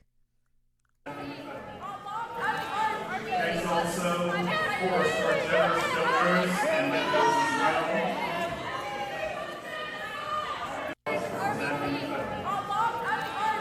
And do you see how in the clip with at Pedro's film premiere when he was like, no, let them speak. Give them the microphone. Of how the protesters like, hi, yeah, we're here. We're protesting because of the Lincoln Center's connection, yada, yada. They are currently funding illegal settlements. It was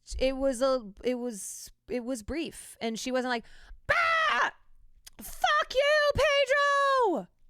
Fuck the New York Film Festival! Fuck all of you in the audience! No, that wasn't it. Thanks also, of course, to our generous donors and members as well. Thanks also. Yeah, I mean, look. We're here to start the festival. Here's how I feel. Okay, obviously, I am in moral agreement with protesters.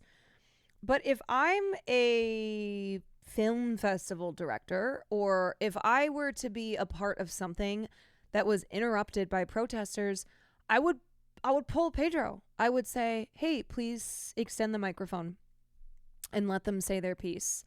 And then once they spoke, you get back to the conversation. You get back to what you were doing. And the protesters, most likely, because in every situation where they have been allowed to speak and haven't just been, shoved out and booed, they go. They're like, okay, great. We said what we came here to say. Right, like acknowledge it.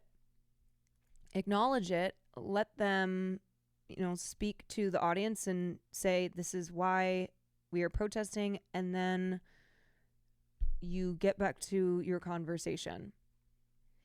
Yeah, trying to talk over them, it just will never work. Have you heard about the documentary No Other Land struggling to get distribution this year despite some of the best races of the year from the festival circuit? Yeah. Didn't we watch the trailer for that? Yeah. We watched the trailer. I also covered this because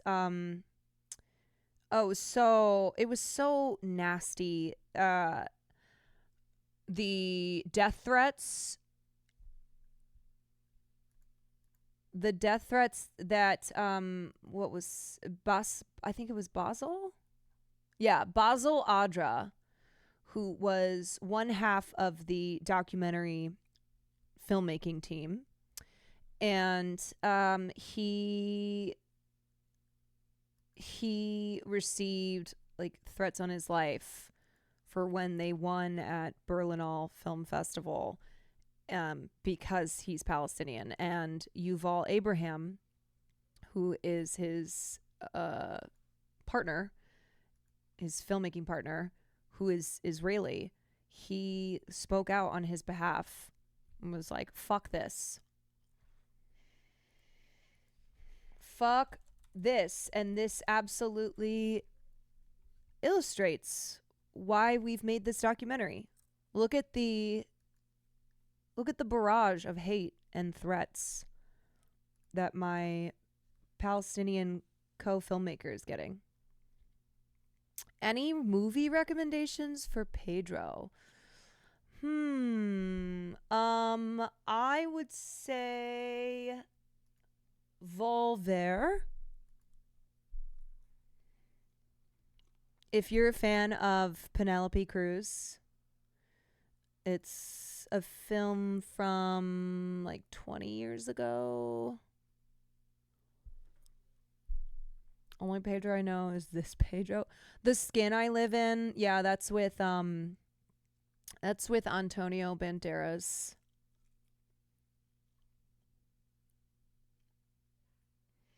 Pain and Glory. I think I watched that when I was working at Sony.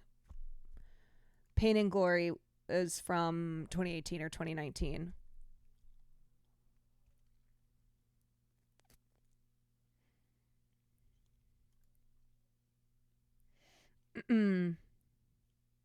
There's a bunch of Almodovar films on SBS On Demand. Oh, that's cool. Well, that's dope. There's a lot of Almodovar films that I still need to explore.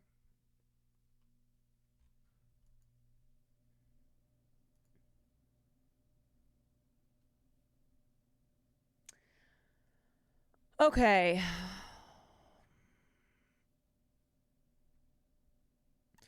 Pain and Glory is probably his most accessible. Doesn't have the camp factor that might be off-putting the most serious stuff.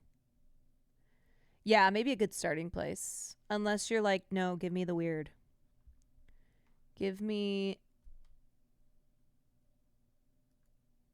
the weirdest Pedro Almodovar film. Okay, I covered this. Oh, I just have to show this crowd size. Chapel's crowd size, but I thought she was done. I thought she was never going to work in this industry again. How did she pull the largest crowd in ACL history? I thought she was finished. No? But I was told that people were done with Chapel because she didn't just lay at Kamala's feet and suck her toes. I thought that spelled the end for her. You know, just a reminder, first of all, Twitter is not real life, okay? So tweets, even when they go viral on Twitter, is not representative of life outside Twitter. But the other thing is, Chapel's too good, okay? Chapel's too good. And liberals, I don't think they have it in them to actually protest Chapel Roan by no longer watching her. You know, these are not conservatives who are taking their Keurigs and lighting them on fire, or who are shooting up a 6-pack of Bud Light with their AR-15s. But the other thing that I will say with conservatives is, you know, a lot of them are still listening to Taylor Swift. They're still listening to these liberal queens. You think that enough conservatives were pissed by Taylor's support of Kamala that they're going to stop being Swifties? Ain't no way.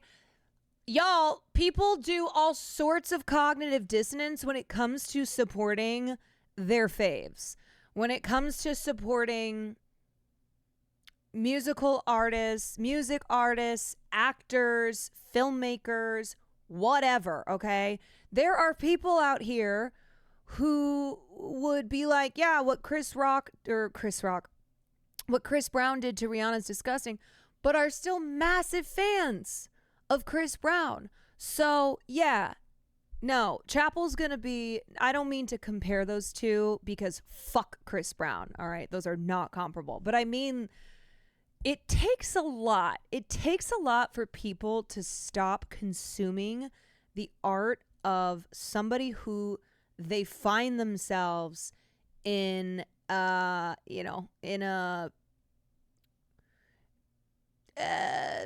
political differences or moral differences or whatever. I'm one of those people in that crowd. Oh, this one? Where's Waldo? People still bump Kanye constantly. Yeah, absolutely. So Chapel is not a Nazi. Chapel is not a Nazi. She's not a rapist. She's not a monster of a human being. She literally is still voting for Kamala Harris. She just said, yeah, fuck some of the policies on the left. You know? I mean, fuck Trump. I can't believe I have to say fuck Trump. But also, fuck some of the policies on the left.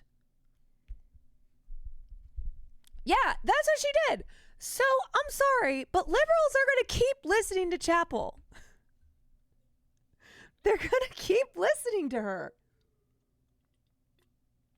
They'll get their little tweets off. Thank you all for the compliments on my Chapel Roan impersonation.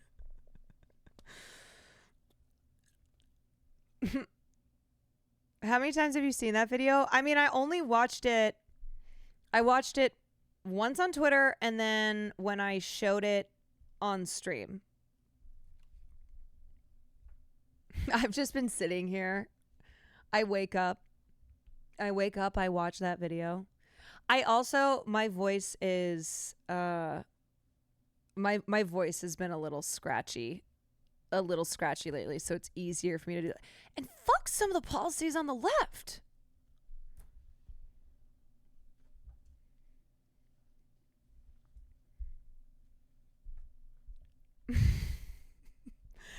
Dedicated to the craft.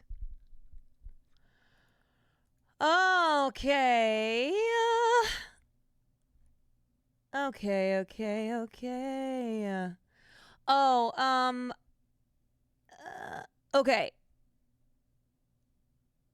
I've got one thing I want to do, and then I've got another thing. So sad news. Whitney Houston's mama died. Sissy Houston dies at 91. She was an incredible gospel singer. An incredible gospel singer, was the mother of the late, great superstar Whitney Houston. And she passed away. She passed away at the age of 91. She had been in hospice care for Alzheimer's. And even though she raised an incredibly talented daughter, she herself, apple doesn't fall far from the tree when it came to the talent in that family. So Sissy Houston had won multiple Grammys.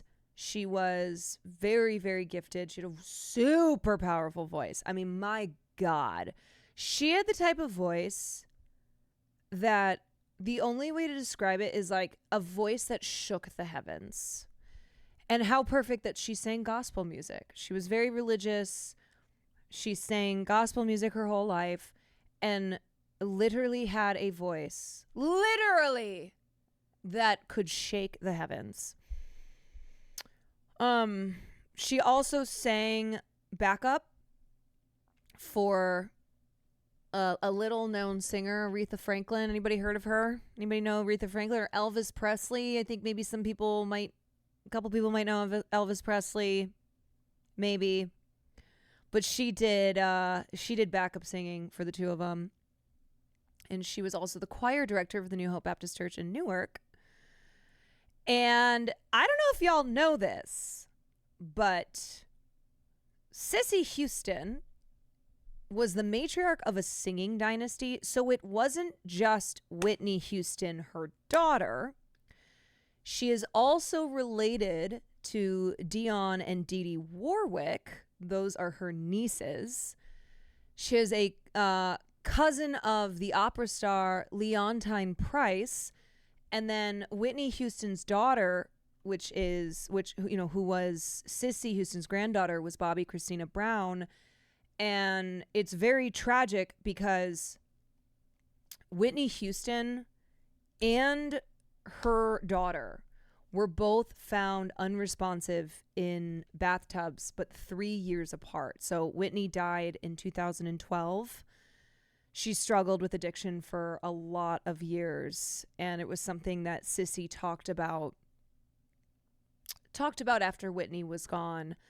And then Bobby was like, it's just the similarities so eerie. But Bobby was also found unresponsive in a bathtub in her home 3 years later in 2015 and died 6 months later. So it was a family that had a ton of talent, but also was very familiar with tragedy.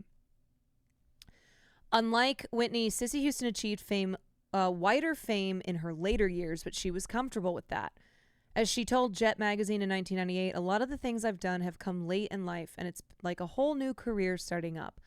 I don't have regrets about the way I planned and lived my life, and I'm very proud of what I've become.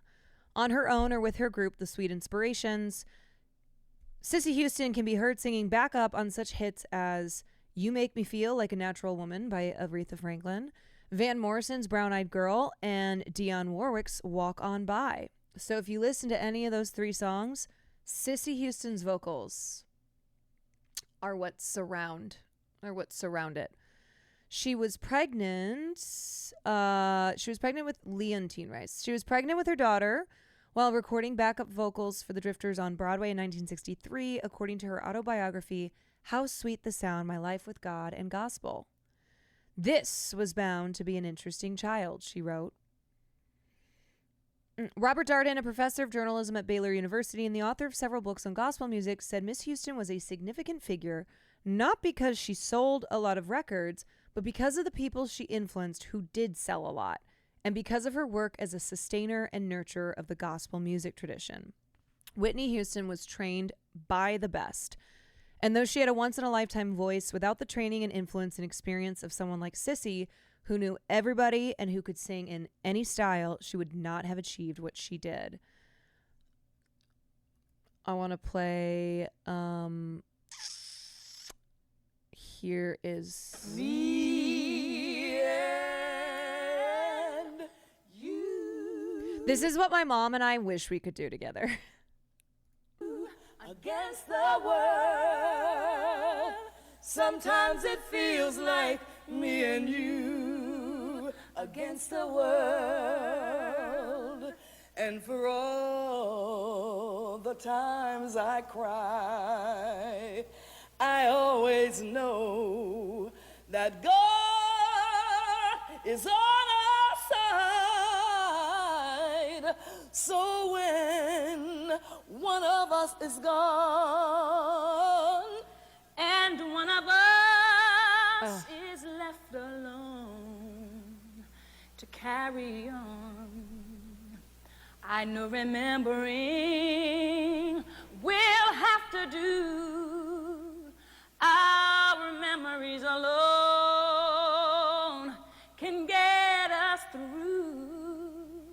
Just think of all the days of me and you against the world.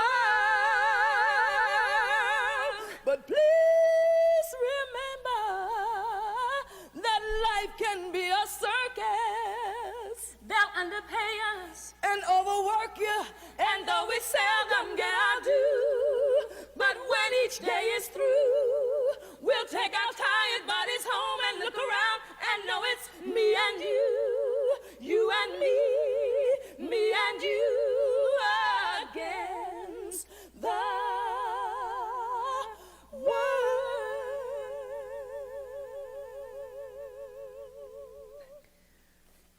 Like, how do people have voices like that? So Fabulous, I wanted to address what you were saying. So, Cissy Houston's journey with being accepting of LGBTQ love was definitely that. It was a journey. I don't think saying that she caused her daughter's death is fair. Whitney struggled deeply with addiction, and it's not to say that like the way that her mom was about Whitney's best friend Robin, didn't contribute to Whitney's troubles. But later, I think it was like a year following the death of Whitney Houston, Cissy sat down with Oprah, and she was she had talked about how it would have bothered her if her daughter was gay, but then in later interviews she talked about how God wants us to love one another. So whatever, long story short, that was my thought. Long story short, this is a like little known part of Whitney Houston's life and her relationship with her mother, unless you're like tapped into this shit. But Cissy Houston was, she was a very powerful force in her daughter's life from the get-go. And she was also very religious, and per her religious beliefs and just being a product of her time was not so great on LGBTQ people. And she said on Oprah, and it pissed a lot of people off, when Oprah was like, would it have bothered you if Whitney was gay? And Cissy said, yeah, absolutely. Pissed a lot of people off.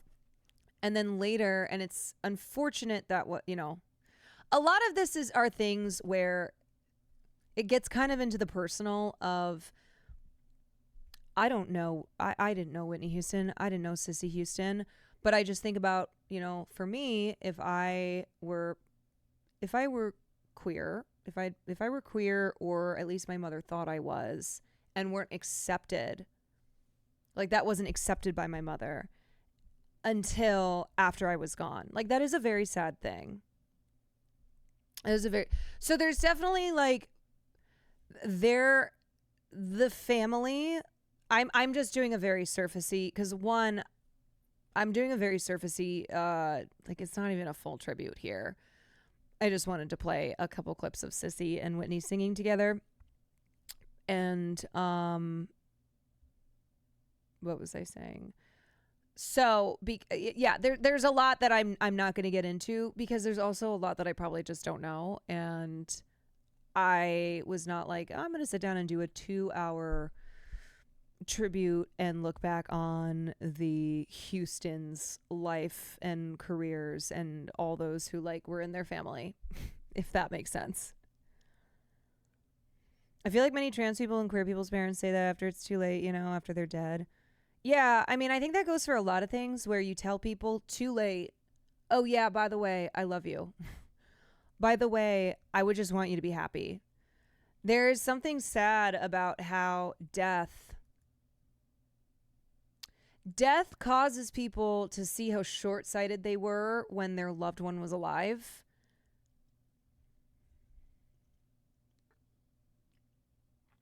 So what I would just say is like, yeah, that family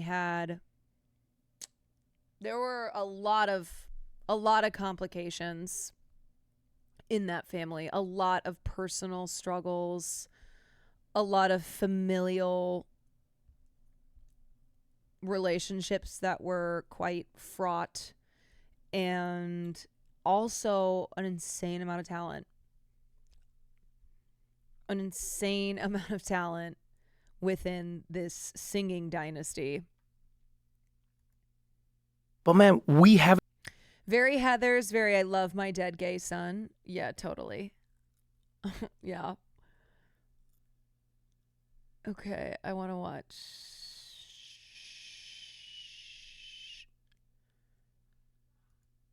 And now, as we promised, this is one of my favorite Aretha Franklin songs, and it's the one that it's Whitney and her mom, and it's Ain't No Way. This is what Cissy Houston did the backing vocals for Aretha on. There just ain't no way of you. Whitney Houston is also 19 or 20 here, I think.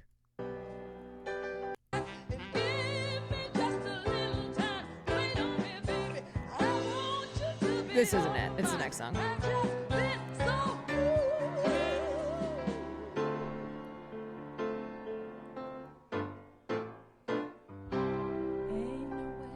Ain't no way.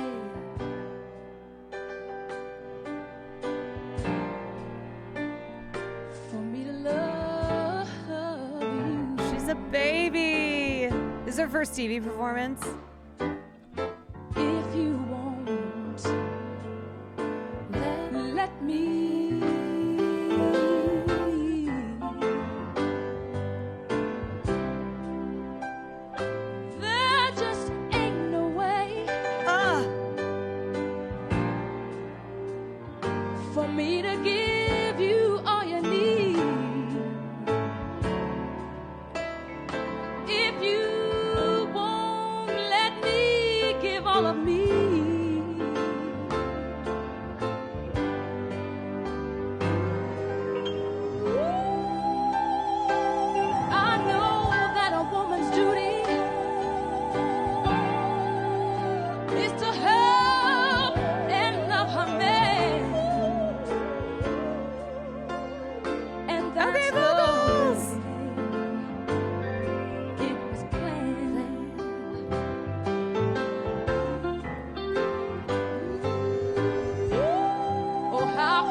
Okay, and then I want to play some of I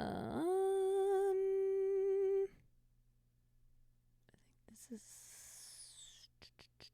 what is going on. All right! So this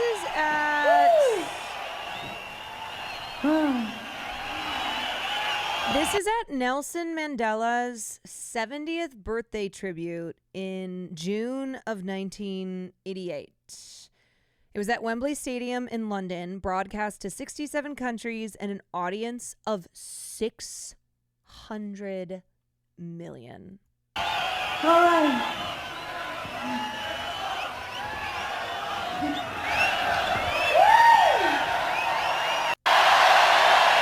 Yeah! What a courageous man. God bless you. This one. Woo!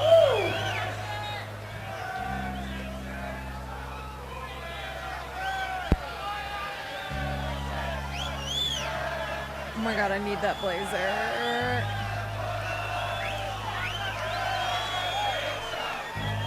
No, it's not. It's not 600 million in the stadium. It had a huge live audience, but it was like broadcast on TV. He can turn the tide.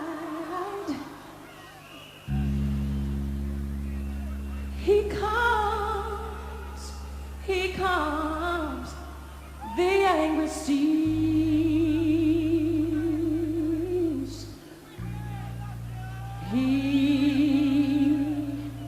He alone decides.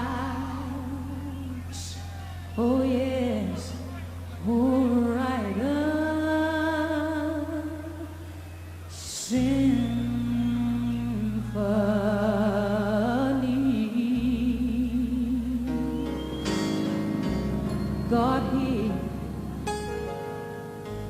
God lights every star. It makes our darkness bright. And He keeps a watch over each long and lonely, every lonely night. And He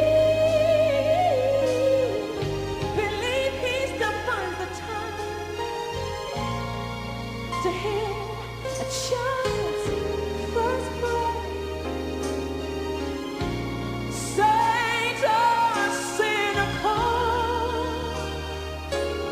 I'm so glad, hey, you'll find Him there. And even though it makes Him sad to see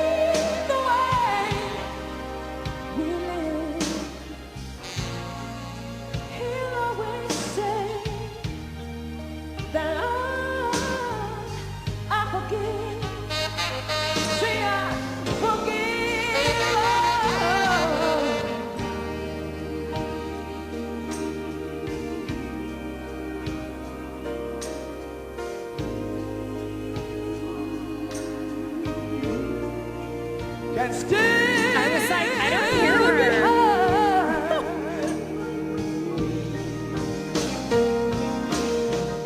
And I believe that someone in the great somewhere hears every word. You see,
birthday concert for me. Yeah, isn't it crazy that this was 20 years before Mandela was taken off the terrorist watch list? They did a concert for his 70th birthday, drew 600 million viewers, you know, some of the biggest, greatest talent, and he was still on the terrorist watch list.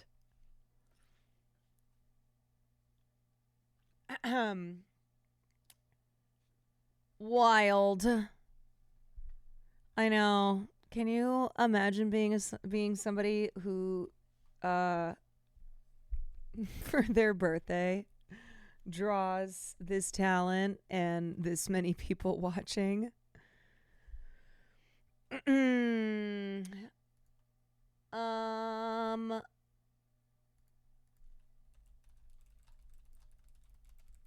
Can I use this to to request I'm Your Baby tonight?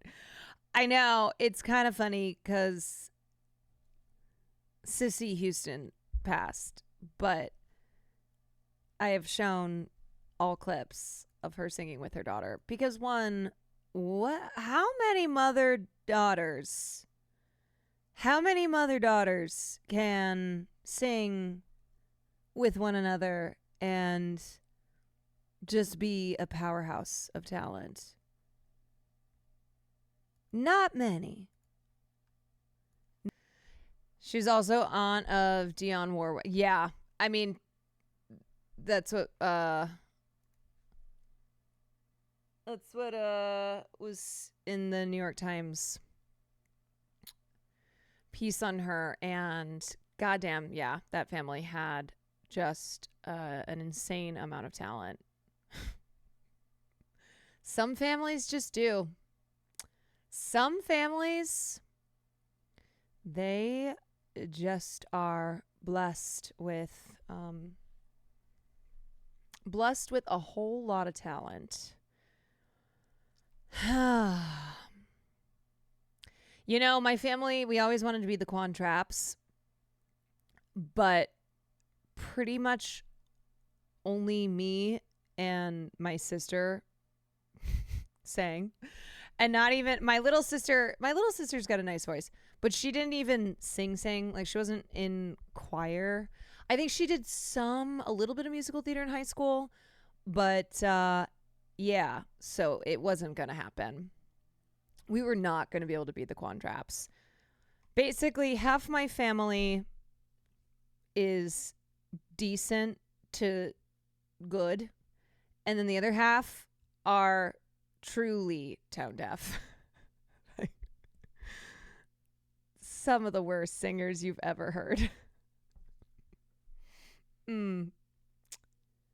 So the Kwan Traps was never meant to be.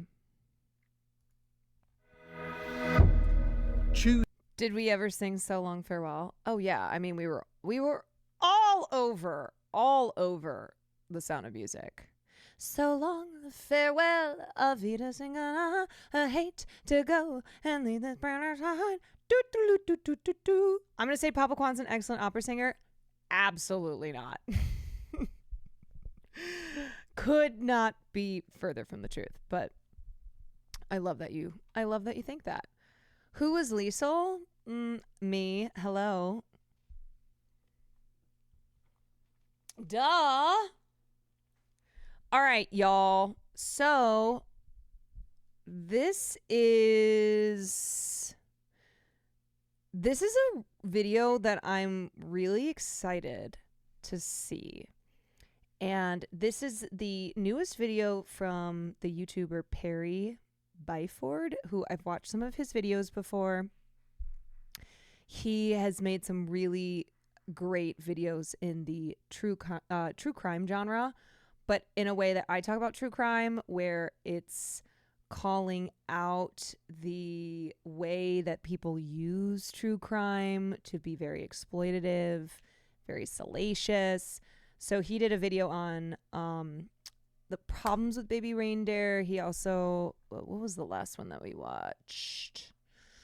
Oh, I can't remember what the other one was called, but he's super creative, really, really a creative, smart, funny guy. And he had written to me on Instagram the last time I had watched a video, because he had somehow found my stream when I was reacting to his video, and he said what a nice experience it was for him to see people reacting like in real time to a video that he had made. And we had a nice conversation. So anyway, he reached out to me and said, hey, I have a new video that I think is super cool, and I would love for you to react to it and, you know, to have your chat react to it as well. So this is called an interactive video about interactive narratives. And I'm very curious because this video is 57 seconds. But I think there's going to be more. I think there's more to this. So I'm curious. I'm already hooked. Here we go. Choose your path. This is an interactive video essay, so you choose where you want to go and you decide the way you experience this. Because interactive narratives are all about player choices. Total freedom to do as you feel since you're in control, or at least you think you are. Either way, it's a unique storytelling device because it offers unique experiences for the audience. Except when it doesn't, and the narrative becomes confined by its own controls. Making a story interactable requires a new kind of story that breaks the rules. And if they aren't breaking the rules, then they break the controller. You need to find the tree! I'll show you how it all works, and all you need to do is make a choice. At the end of each video, you will get 2 options to pick from. Options like this: games or films. Oh, okay. Okay, so we have to choose. Yeah, this is like The Walking Dead. It is. Oh God. Films or games? Okay. I'm sorry. You're not supposed to take this long. Okay, okay. Choose. I'm not allowed to pause. Goodbye. No, obviously I'm not going to end it there, but I could have. This is my video, so I'm in control of where you go, which is the same as how films work. I could force you to watch cat videos or pimple popping, and there's nothing you could do to stop me, because this is all pre-written. You know that moment in a horror where a character is standing at the top of a dark staircase and we look into the pitch blackness where we hear a noise? Don't go down there, there's a murderer who will cut your head off and do implied gross stuff to it. But listen, I have lived in this house my whole life, and not once has there ever been a murderer waiting at the bottom of the staircase with a massive samurai sword. I'm not staying up here, I'm not a chicken. I'm going to go down like I would on any other day, because why wouldn't I?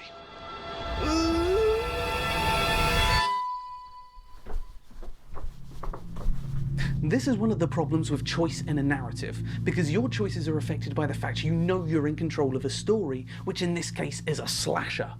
Most films in this genre start with the hook, which showed a conventionally attractive lady get murdered by a killer in a completely impractical outfit that disguises all of their bodily traits. That hook is why the audience would be cautious about going downstairs. My character, however, didn't see this scene, and so this is just a normal night that tends to be serial killer free. This is cool. I mean, my character did know the person who got murdered, but nobody even liked her ever since that argument over the incident. Also, the fact there's even a choice there to start with clues you into the idea something is suspicious. It's exactly like this shot right now. Do you see the suspiciously empty area behind me, which would be perfect for someone to creepily walk past in the background? The moment there's a bunch of this dead space, you know there's going to be something scary there, because nobody making films ever comes up with new ideas. Once you see this cliche, you can never unsee it, and once you realise you're in a story, you can never escape that fact. We I are didn't in a actually choose the simulation. go downstairs option because that's what this character would do. I chose it because it's the incorrect path. This is a slasher and you are supposed to be scared, so what happens when you're not? It's like going to a haunted house where actors in makeup jump out at you. They want to jump out at the people who cower in terror, but if you just sort of stand there unfazed, it all gets a little bit weird, like you've just told them you're their new stepdad. The illusion breaks when you don't play ball, and so that means every choice you make has to be in some way correct. You can't just have the audience kill off important characters because they chose dumb choices, which is why a lot of the decisions you have to make end up being a bit pointless. So that's why films are better off not giving you a choice. But if you want to make an interactive narrative, then you need to be creative. Find a way to make the wrong choice a good option. What are you waiting for? This is a pretty easy decision.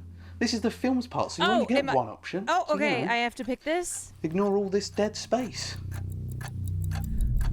Oh, wait, what was that? Bandersnatch is a great example of an interactive narrative because of how it gives you purposeful choices. I'm missing First, we are given QTEs. meaningless decisions like which cereal do you Wait, want I to got rock got. your teeth, or what music do you I want to got rock got. your ears, and this is a way of introducing the format to the audience. These are simply there so you don't encounter a life or death situation and have to scramble for the remote because you didn't realise you had to do anything. The next choice you get is to accept the dream job or decline, and your natural instincts would be to accept, not only because it's what the character would do, but also because that's where the story seems like it would be. This leads us to a game over of sorts that prompts us to rewind back to the pivotal moment. It has taken the wrong choice that the character wouldn't have chosen, which is evident from him being confused by his own decision, and it has made this the correct path to take. This is the film establishing us as characters in the story. We aren't playing a character, we're playing ourselves, controlling the most English-looking person through a story. It's a very meta plot that becomes extra meta when we tell our protagonist that we're watching them on the streaming service Netflix. This is a very well-made and tightly written story, but it is just one story. A choose-your-own-adventure is an interactive narrative, but an interactive narrative isn't always a choose-your-own-adventure. Bandersnatch isn't so much a tree that takes you to completely different points depending on the path you chose, but instead it's more like a branch with a few short twigs sticking out of it. Sure, you can come to an ending at one of these twigs, but they are simply a short deviation from the main branch. Whenever we come to a decision like continue the video essay or assassinate target, we can usually recognize the deviation because it's the fun one.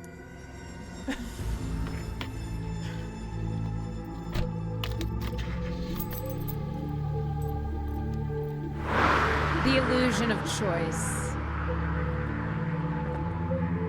Would you ever be into playing FMV games? Wait, what are those? I love the 80s aesthetic of this series.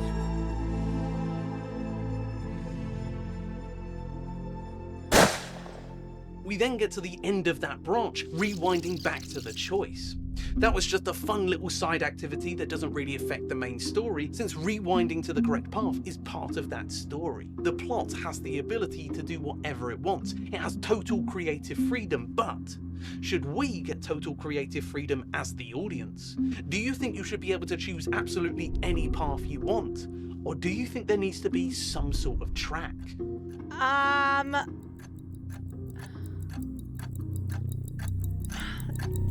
I don't know.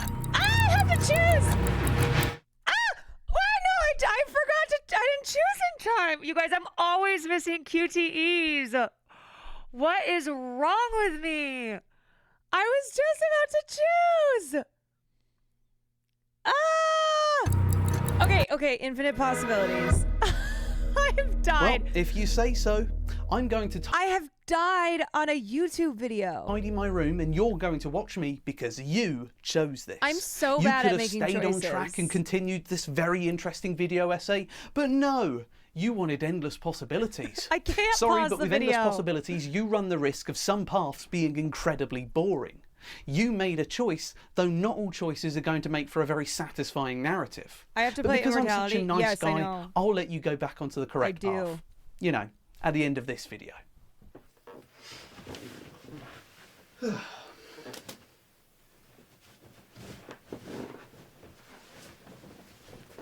Jigsaw would make the decision for me out of frustration. Yeah, Jigsaw would be like, fuck this bitch.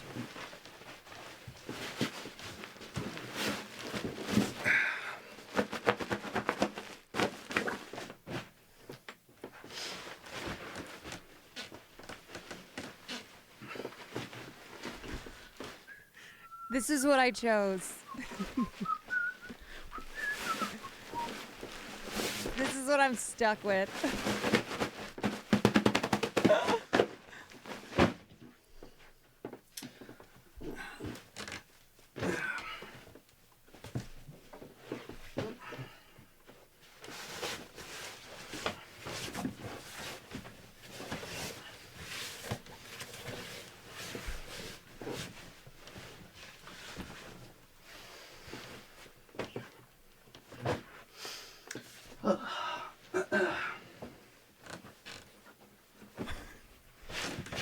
is it just him unmaking and then remaking the bed?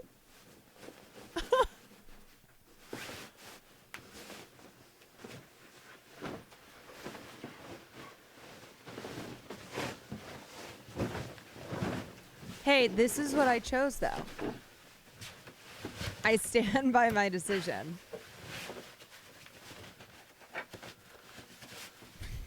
To make you suffer. I'm not suffering. I am actually having a great time. There's a book on his desk, Men Who Hate Women. Men Who Hate Women by Laura Bates.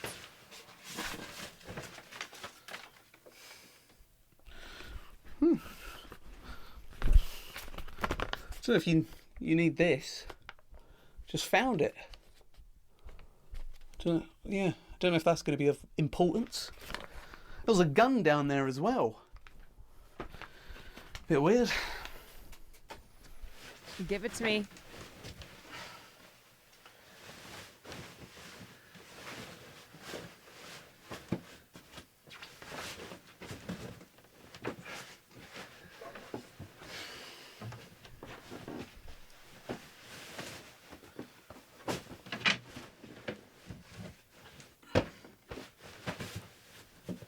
Look at those wrinkled ass sheets.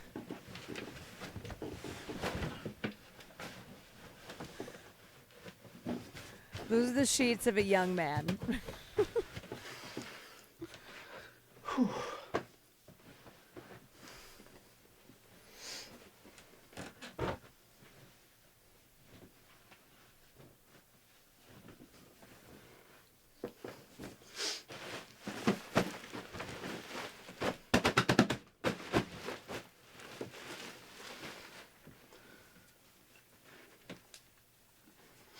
Do you iron your sheets? No, but I fold them.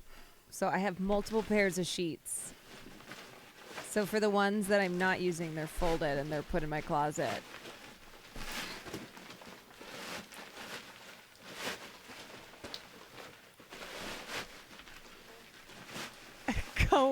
This is a real co-working stream.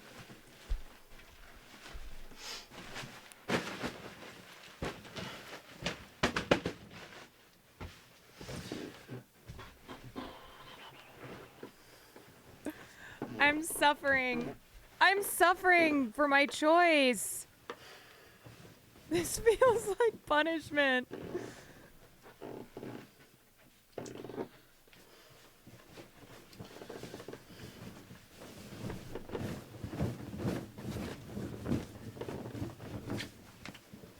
No top sheet, I see. What's up, Speed? Yeah, y'all, if you don't understand it, then you don't understand art. You do not understand art. I'm sorry to tell you.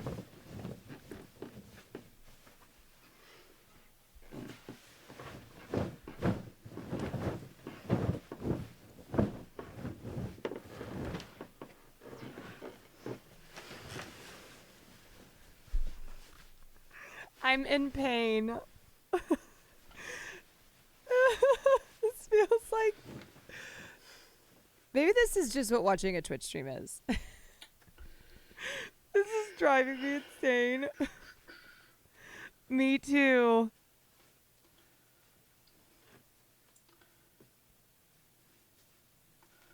Oh my god, it's so painful. It's like my theater professor used to say, you made a choice. It was the wrong choice, but you made a choice. Yeah, what's worse than putting on a duvet cover? Watching someone put one on. Oh.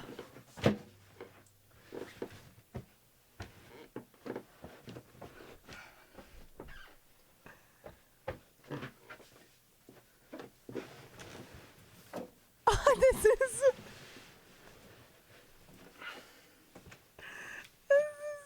painful. Whew.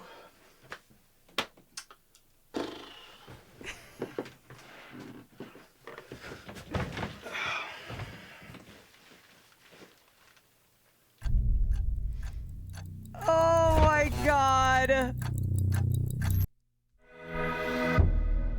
You enter a video essay and are confronted by a strange man in front of a tree. This is what I was first gonna choose. Narratives.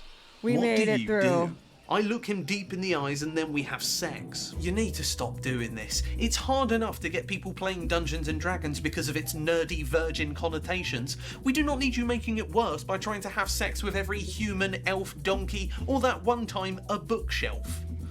If you've played Dungeons and Dragons before, you may have noticed your adventure go off the rails a bit, because when you have unlimited choices, it is extremely easy to pick a choice that leads away from the story. Dungeon Masters are the game's storytellers, and the ones in charge of making sure you have a fun time, which in order for you to do so, they have to tell the story in a certain way. You walk into a dusty room that is decorated head to toe with torn cobwebs, and littered across the floor are all the bones of the men that came before you. But hidden away, propped up at the far wall, is a bright red talisman that glints and shines as it reflects your Will is flaming very torches. good at Dungeon Master. The use of emphasis here is so the players know a key story item is right ahead of them and allows them to stay on. I leave the room and head back to the tavern for another pint. I inspect the bones and add them to my collection. I strip off all my clothes and present myself to the spider that is obviously in this room. I hate you guys so much. The trick to making interactive narratives work is to trick the players into thinking they are making choices.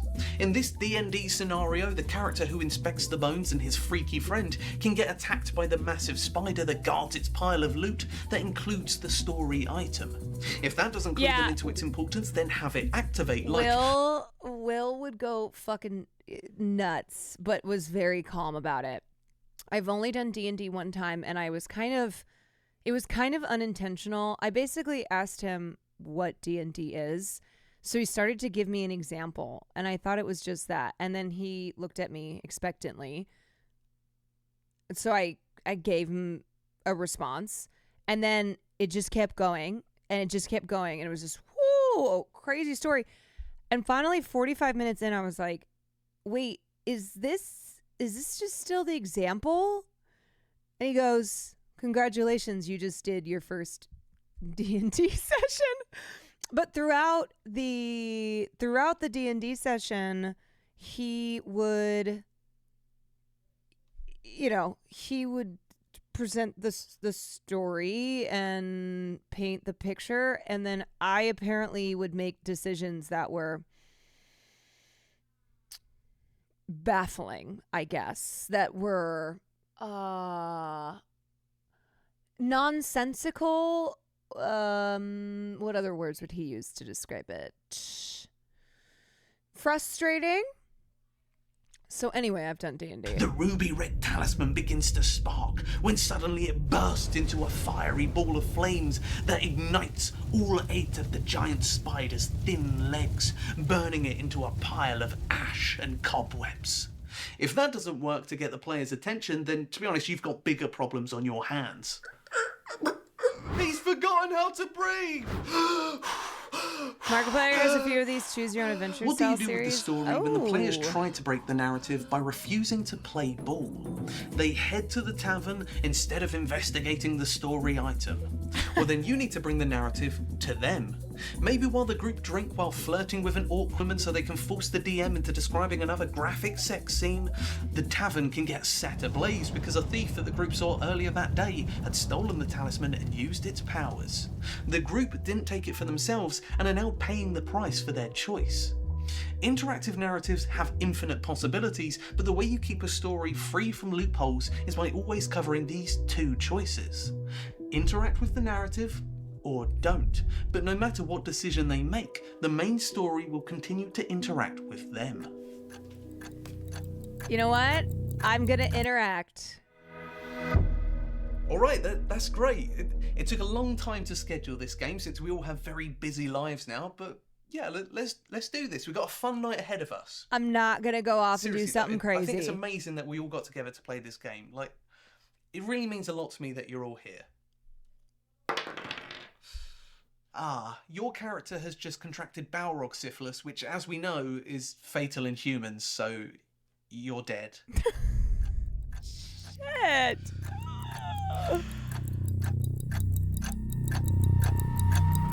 Cool. Okay. That was yeah, we're dead. Sorry guys. I mean, honestly, it's kind of how things go.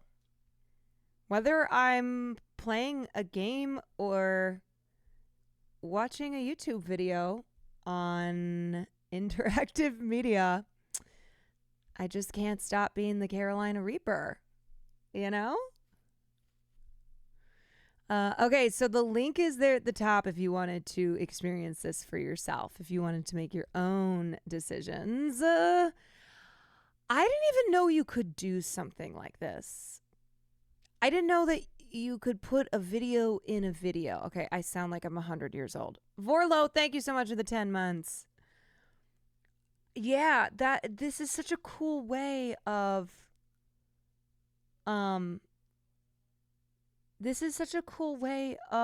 doing a YouTube video. I didn't know that this was a thing.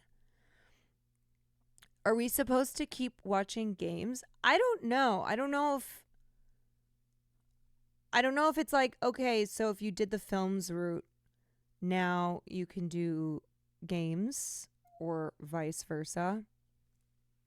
Oh, you restart because you died. Okay, so because I died, it takes me back to the beginning. There's a 10-hour long choose your own adventure review of Cyberpunk. Wait, a review? A review where you choose your own adventure.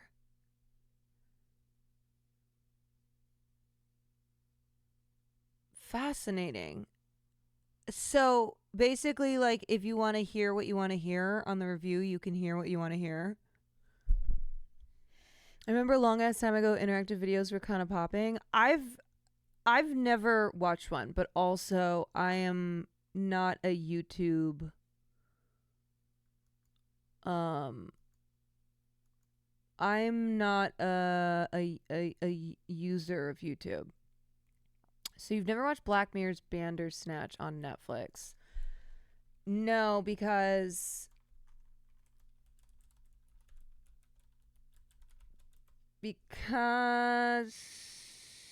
why didn't I? I watched the first 2 seasons of Black Mirror, and then I didn't watch any more Black Mirror. I think that's the reason.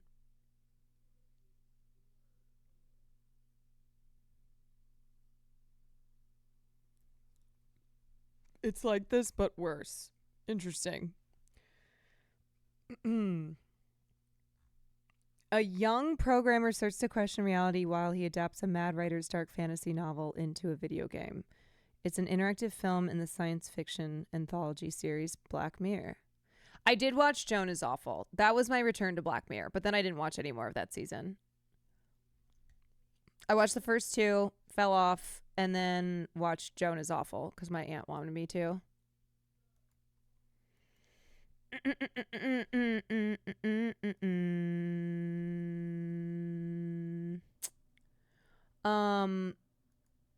Now that you have an idea of how they work, do you want to put your skills to the test? Markiplier's in space with Markiplier. Oh. Dude, you want to know what's crazy? I've never, I don't know what Markiplier does.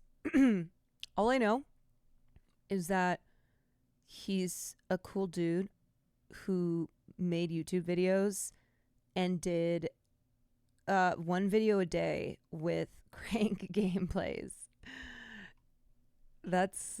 I've never watched any Markiplier. There's so many content creators that I just have never seen. I've never seen any of their videos. I know their names now that I'm in content creation, but yeah, I'm like, I've missed out on a lot. Oh, this looks sick. So cool. But anyway, okay, so this is This is Perry's newest video that he asked if I ever had a chance, if I could react to it on stream, because he was very curious to see our reaction to this. And I think it's really cool. I think it's very creative. I think I wasn't aware that this was a genre of YouTube videos in the first place. I thought it was super neat. Super neat. 2 thumbs up. Really enjoyed it. Especially the bed making part. Loved the bed making part. I could just watch an hour of bed making. Give me more. Give me more. Give me more. We kind of did. You want to know the crazy thing? It was like 6 minutes. It felt like an hour, though, because you don't appreciate the fine art of making a bed.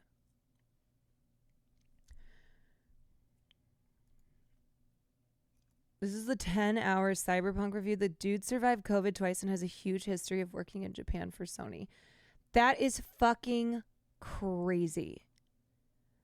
A 10-hour Cyberpunk review. And it has 838,000 views. That's the type of video where I just recognize the enormity of the work that goes in to doing something like this. And, 838,000 is a lot of views. But I'm like, it needs more. It's too much work.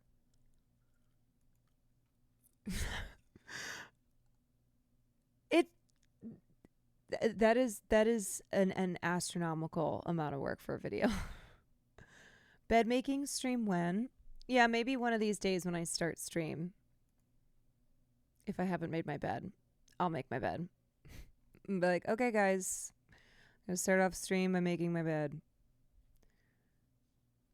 What if I did that for a 24-hour stream? I'm gonna make the bed and I'm gonna unmake the bed, and then I'm gonna make the bed and then I'm gonna unmake the bed.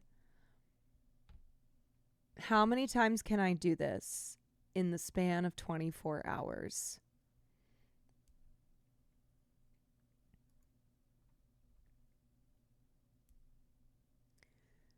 There are a ton of... Wait, so what does FMV stand for?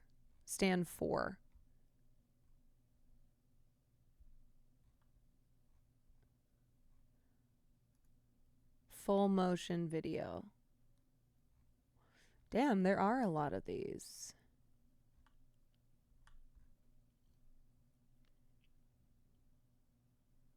Very cool. Okay, wait, I was going to do something. What was I gonna do? Oh, I was gonna watch my first Markiplier video. Yeah. In space with Markiplier. Yo, why is YouTube so broken lately? I don't understand why it's always doing this whack shit.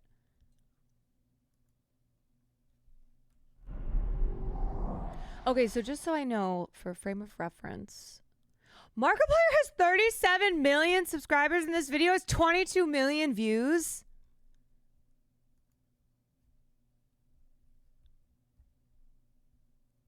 Damn!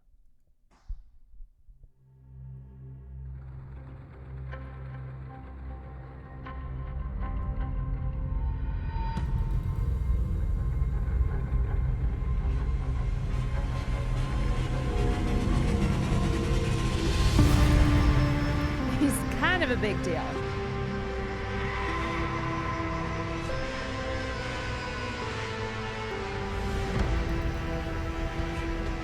Wait, how long is this, by the way? How long is this? Because I know this video is 7 minutes. Ready for this to turn into a 5-hour video? No way. Someone tell me. Somebody knows. Someone knows. Up to you, ...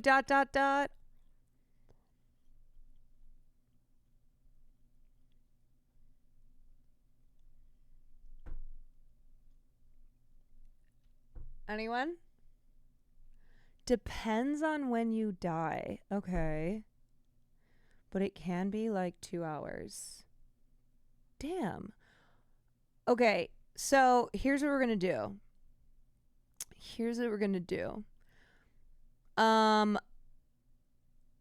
I'm gonna do this tomorrow. Because I'm gonna end stream there. I'm not gonna game tonight. I am not gonna lie, I was so sick last night after gaming. I was like really sick. And I have some work that I gotta get done too, but I'm a little weary. Of gaming right now because of how sick I got last night. After I ended stream, I ran to the toilet and dry heaved so many times, and I was genuinely like, am I actually going to throw up? Because I told y'all, I was like, no, I'm sensitive, but I never throw up. I threw up a little bit. Sick from what? I played Resident Evil 7, and I had played before, but last night I did a boss fight, and I think it was the white girl soup too. But it made me sickies. So I want to try this In Space with Markiplier tomorrow on stream. Yeah. I don't know if I got super sick from the gameplay last night because of the chainsaw action, because it was so much whipping back and forth. And I felt motion sick before with a different game that I can't remember what it was. No, I didn't use the old bacon. No. Did you turn off the motion blur? Yeah, I did. I think I just need to get some Dramamine. Yeah, I was flailing the camera around a lot. It was very hyperactive gameplay, so I was deeply unwell. How was Alien Isolation? I don't remember it being bad.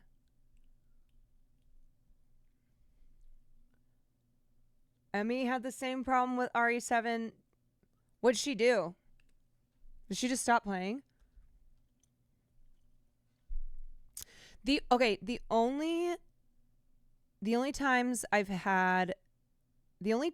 I had that bad of motion sickness was this other game that I can't remember what it was, but I only played it once. But otherwise, last night was the worst that I felt. Like, I stopped pretty quickly into feeling sick, and then after stream, I was like, oh, I'm dying. I did see the Alien Isolation sequel was announced. Very exciting. She used a mod that made it easier. Okay. Okay, because I don't want to stop playing it, but I don't want to get sick again. I'm so excited for Alien Isolation 2. Let's go. Let's go. All right, let me find someone that I can send us to. Just take Dramamine. Yeah.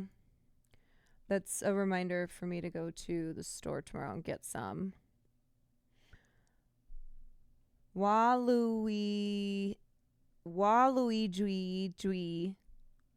is a streamer from the thread that's live. Cool. Okay.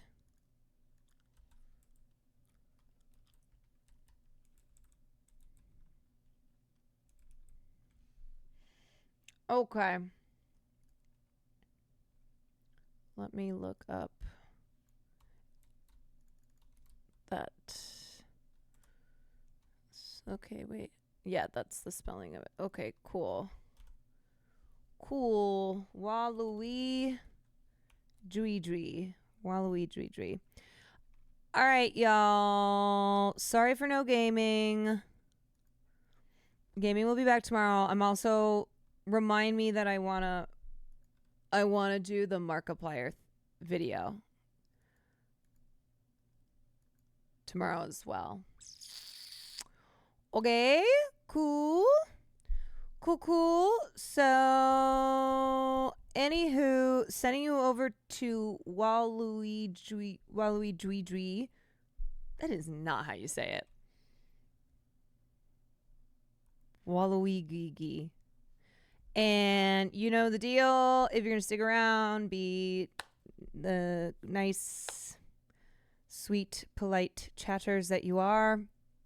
And if you're going to leave, just leave. It's not an airport. You don't have to announce your departure. Go do whatever your heart desires.